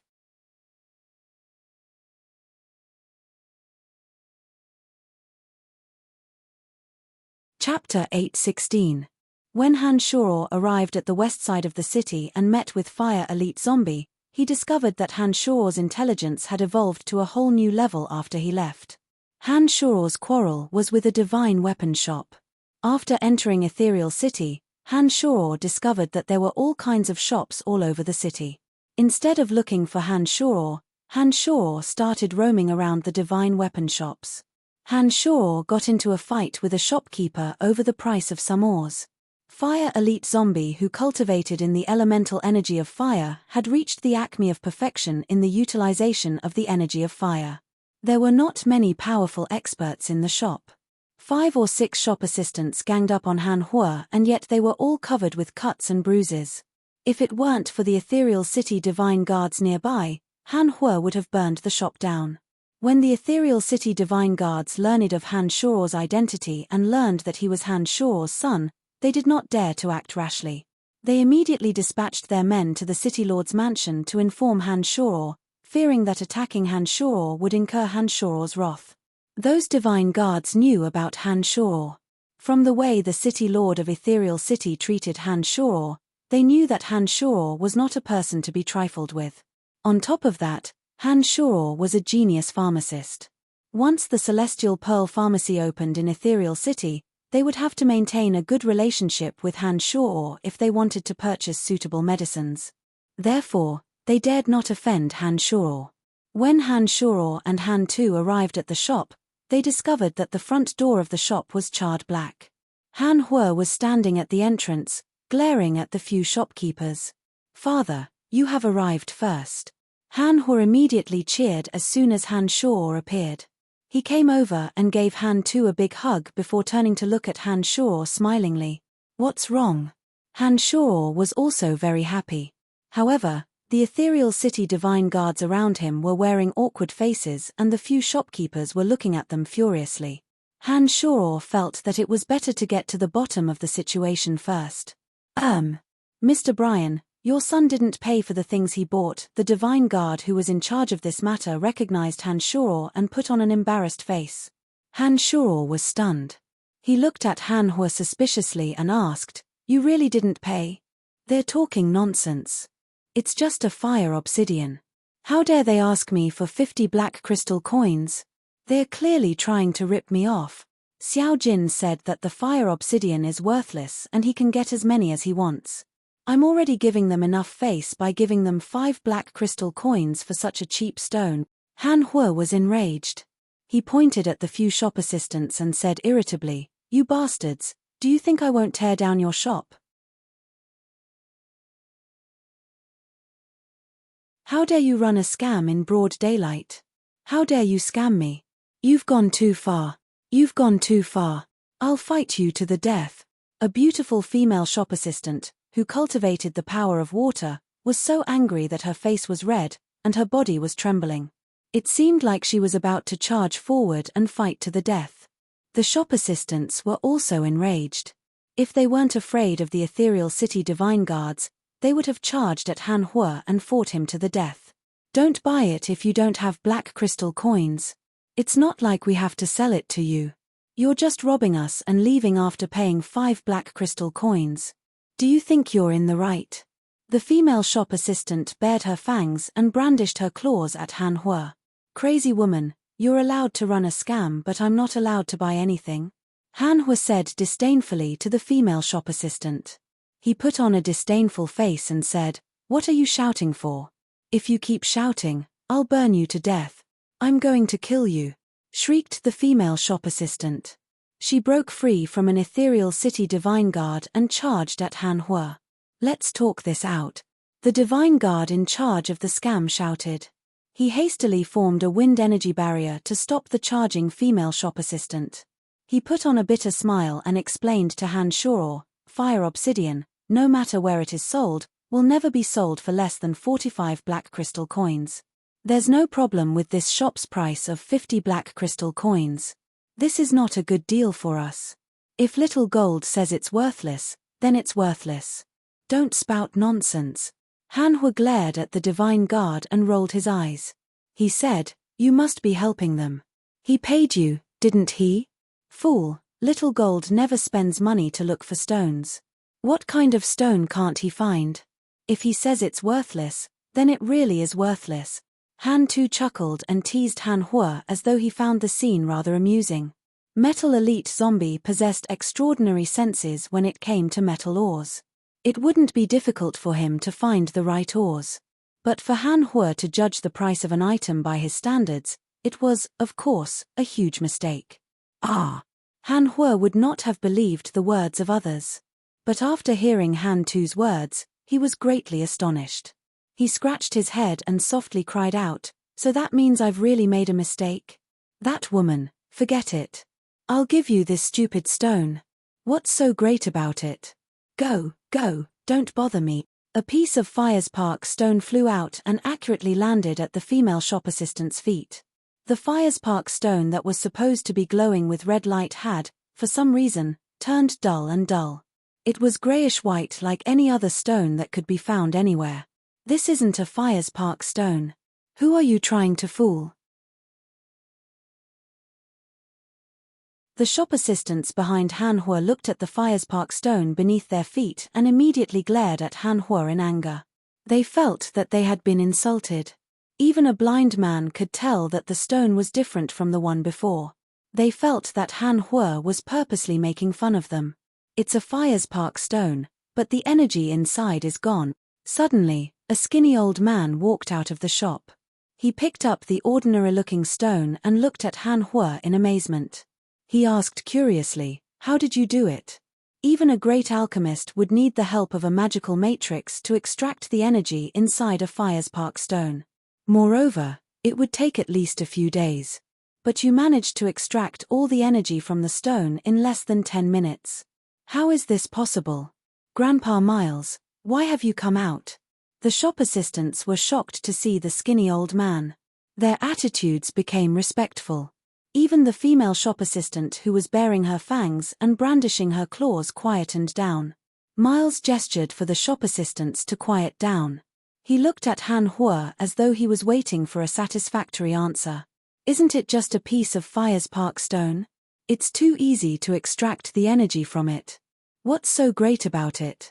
said Han Hua disdainfully. He didn't seem to care about the old man who suddenly appeared. Han Shao observed for a moment and discovered that Miles actually possessed high god strength. Unfortunately, he couldn't tell which of the 12 fundamental forces Miles cultivated. "I'll give you another piece of fire-spark stone. I won't charge you any black crystal coins. Can you do it for me?" Miles put on a faint smile. He took out an even bigger fire-spark stone from his space ring and handed it to Han Hua. "This old man is quite interesting. Haha. Take a good look." Han Hua took the fire-spark stone and held it in his palm. Under the attentive gazes of the crowd, the fiery red radiance of the fire-spark stone gradually dimmed. In less than a minute, the fire-spark stone had lost all its red radiance and turned back into a plain and ordinary stone. "This is amazing," Miles softly cried out. He looked at Han Hua in astonishment and said, "I didn't expect that you could really do it. Haha. I know many people who cultivate in the energy of fire, but I have never thought that someone could extract energy from a fire-spark stone so quickly." The fire-spark stone was a type of energy crystal. It was not the kind of divine essence of fire that could be directly absorbed. Even those who cultivated in the energy of fire would not be able to extract energy from a fire-spark stone. Miles wasn't the only one who was astonished. The few young clerks and the ethereal city divine guards who were in charge of this were all wearing faces of disbelief. Ordinary cultivators of the energy of fire would not be able to do this. However, Han Hua was different. His entire body was forged from the yuan energy of the place of extreme fire. Back when he was on Profound Continent, the place of extreme fire had formed naturally for tens of thousands of years. He had also obtained the fire lotus. Absorbing energy from a fire-spark stone was as easy as flipping his palm. "Now you have nothing to say, right?" Han Hua was immensely proud of himself. He raised his head to the sky and said, "If there's nothing else, I'll be leaving." "Brat, how long has it been since we last met? Why are you getting so cocky?" Han Shao couldn't help but mock Han Hua when he saw Han Hua's arrogant face. "Of course not. Hehe. Father, it's not easy for us to meet again. Let's not waste any more time here. Let's go, let's leave this shady shop and have a good reunion." Han Hua shrunk his head and hastily tried to curry favor with Han Shao. He was not afraid of anyone except Han Shao. Han Shao threw a bag of black crystal coins that landed right in front of the shop. Han Shao put on a faint smile and said, Here are 1,000 black crystal coins as compensation for the loss of your shop. I hope you don't mind. Ah, 1,000 black crystal coins. To Han Shuo's surprise, Han Tu and Han Hua shouted in unison. Before Han Shuo could react, the two rushed to the shop's entrance and added up the bag of black crystal coins that Han Shuo had thrown down. Han Tu grabbed the bag of black crystal coins, took out 100 black crystal coins and placed them on the ground. He put on a silly smile and said, "My father must have taken the wrong bag. 100 black crystal coins is more than enough to compensate for the loss of your shop." Han Shuo had clearly said 1,000 black crystal coins. Everyone heard it loud and clear. Han Tu's words were just too shameless. Han Hua hastily nodded and said, "It's more than enough, more than enough." Han Hua's eyes widened and he said fiercely, "I have already given you face by giving you 100 black crystal coins. Don't be so shameless." The divine guard in charge put on a bitter smile. Han Shuo was greatly embarrassed. He did not expect that his two sons would be so stingy as to give such a huge discount on the black crystal coins he had offered. It was beyond Han Shuo's expectation. "Father, you are too extravagant. Crystal coins are good stuff. You can buy anything in this world. How can you be so wasteful?" Han Hua looked at him bitterly and let out a long sigh. "If I had enough black crystal coins, I wouldn't have wasted so much time talking with them. You, on the other hand, threw away 1,000 black crystal coins without batting an eyelid. What a good-for-nothing." Han Shuo didn't know whether to laugh or cry when he saw his two stingy sons. To him, a few thousand black crystal coins were nothing. It appeared that although his two sons had made astonishing progress in strength and intelligence, they weren't very good at making money.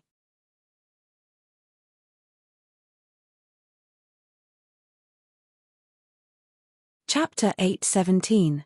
Father, you have no idea what I have been lacking the most these years is black crystal coins. Ever since I left you, I realized that everything I do in this world requires black crystal coins. Han Hua wore a deeply sentimental look as he complained to Han Shuo about the benefits of crystal coins. It seemed that he was really troubled by the lack of crystal coins. This time, it was Han Tu's turn to nod his head. Like a miser, he clutched the bag of black crystal coins tossed out by Han Shuo tightly, as if he was afraid that someone would snatch it from him. Well, Miles wore a bitter smile as he looked at the wealthy Han Shuo and the stingy Han Tu and Han Hua. He could not understand why a wealthy father like Han Shuo would have two stingy sons. He opened his mouth but did not know what to say. He was very puzzled and curious about the relationship between the three.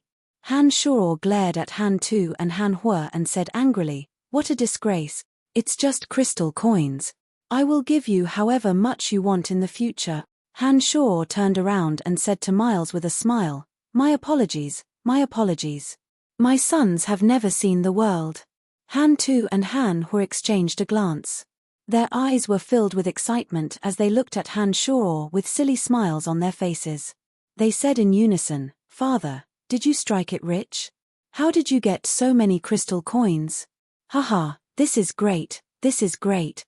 I have never been poor." Han Shuo harumphed and said, "You two brats, let's go. Don't embarrass me here. I will give you however many crystal coins you want when we get back." "This is great." Han Hua cheered. He immediately looked at Miles with disdain and said proudly, "Old man, did you hear that? My father has crystal coins. Don't look down on me in the future." "I didn't." Miles shook his head and forced a smile. He felt very depressed. He thought to himself, "You are the one who took my things like a robber. Why are you making it sound like I am in the wrong? Young Master Han Hua, young Master Han Tu, please give us some face and don't cause too much trouble in the city." The ethereal city divine guard who was in charge of this matter could not stand it any longer. He put on a bitter smile and begged the two, fearing that the two would cause even more trouble in Ethereal City. "None of your business." Han Hua rolled his eyes at him and said carelessly, "You are all in cahoots with each other. Do you think I can't tell? You? The divine guard was completely speechless. Seeing that he couldn't get through to Han Shuo, he could only look at Han Shuo helplessly. Before Han Shuo could speak, the old man called Miles stared blankly, as though recalling something. He looked at the Earth Elite Zombie and Fire Elite Zombie in amazement and asked, "You, what are your names?" "I am Han Hua. Is there a problem?" The Fire Elite Zombie turned fierce again and shouted, "Old man, don't be unappreciative. I've already given you 100 black crystal coins. What more do you want? If you piss me off, I'll really burn your shop down. Go ahead and burn it down. If you burn this shop down, someone will come after you." Miles suddenly burst into laughter. He seemed rather happy and looked at Han Hua with great interest. He didn't seem to be worried at all. "Old fart, you're asking for trouble, aren't you?" Han Hua stared blankly for a moment. He turned to look at Han Shuo and gestured that it wasn't his fault. He said, "Father, as you can see, he's the one who is looking for trouble. Haha, if you burn this shop down, you will be the one suffering the loss. By that time, you won't have the guts to fight back even if the person who comes after you hits you." Miles wasn't the least bit fearless. He stared at Han Hua with great interest. "Grandpa Miles, are you sick?" The few shop assistants were stunned. They felt that Miles was acting rather abnormally today. "Who is so powerful that I won't have the guts to fight back after hitting me? Other than my father, whoever hits me, I will return the favor tenfold." Han Hua was truly enraged by Miles. He wore a face that seemed as though he wanted to see the world plunged into chaos. Miles ignored the astonished shop assistants. Under Han Hua's furious stare, he pointed at the shop's name and smilingly said, "I'm not the owner of this shop. I'm only in charge of managing it. Take a look, what's the name of this shop?" "Goldstone. Is there a problem?" Han Hua groaned.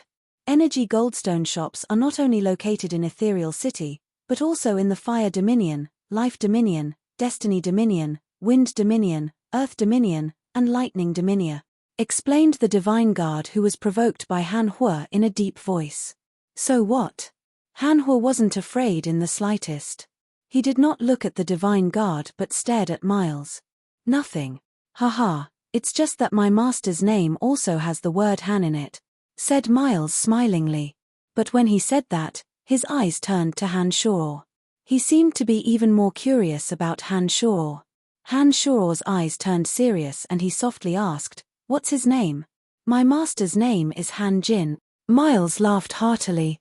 After taking a short pause, Miles stopped smiling and said in a low voice, "Not many people know this name. But I believe you all should be familiar with it, right?" Han Hua and Han Tu exchanged glances with each other. They were dumbfounded. After a long while, Han Hua shouted, "Little Gold, that brat. So it's him. Haha, this brat. Haha, no wonder."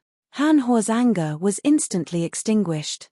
He walked over and patted on Miles' shoulder in a friendly manner. He smilingly said, "I was wondering why I found you so pleasing to the eye. So you are one of us."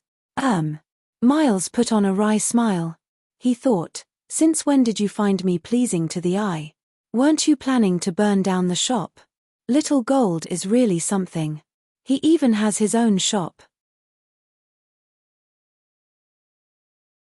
Haha, if I knew that he is the owner of Goldstone, I would have asked him for crystal coins long ago.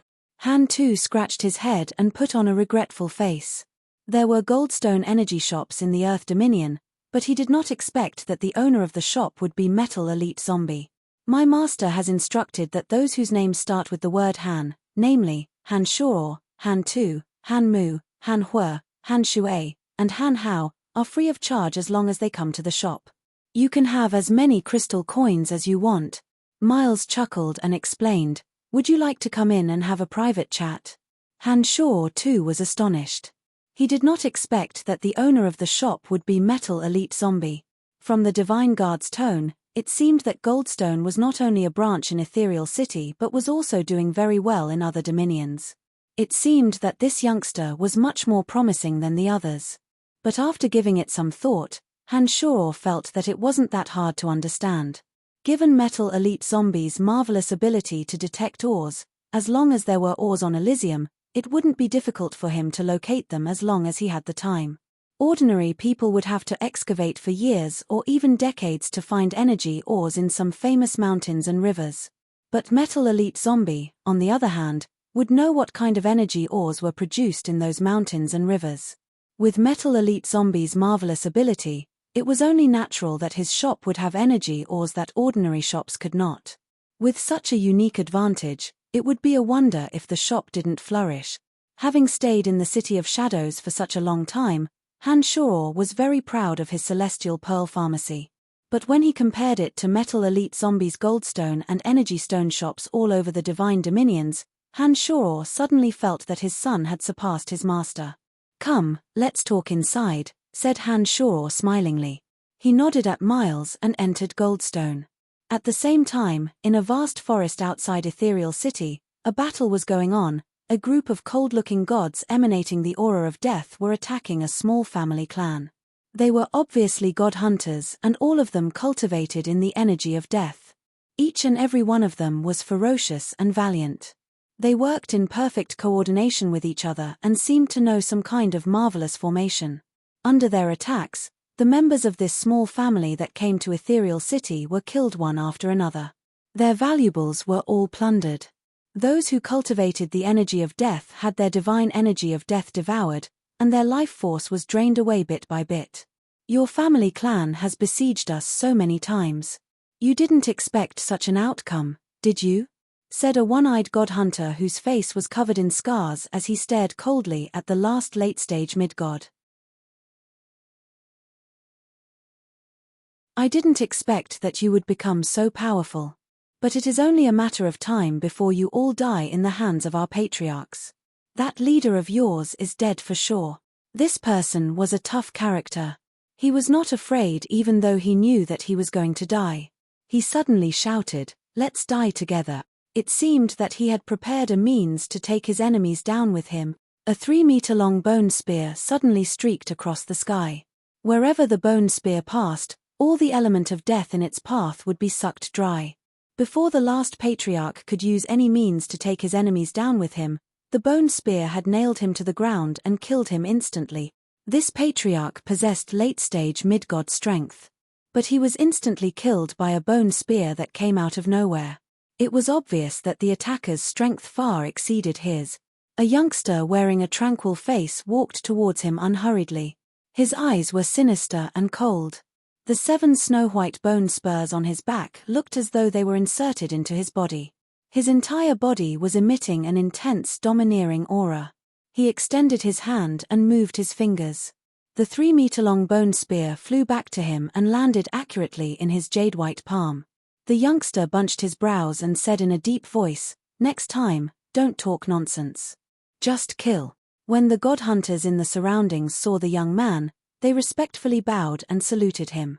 The one-eyed god hunter with a face full of scars looked at the young man with reverence and lowered his head as he said, "Yes, chief." The youngster nodded and instructed, "Stay in the vicinity and move about freely. I am going to Ethereal City. Without my command, do not step into Ethereal City." "Chief, when will you be back?" the one-eyed god hunter asked cautiously. "I don't know. Be careful while I'm away. Without me, do not touch any party with high gods," said the youngster in a cold and indifferent face. He left the group of fiendish gods and headed for Ethereal City alone. You're tuning in to the Celestial War YouTube channel. Don't forget to subscribe and join us on this journey to catch the most captivating stories.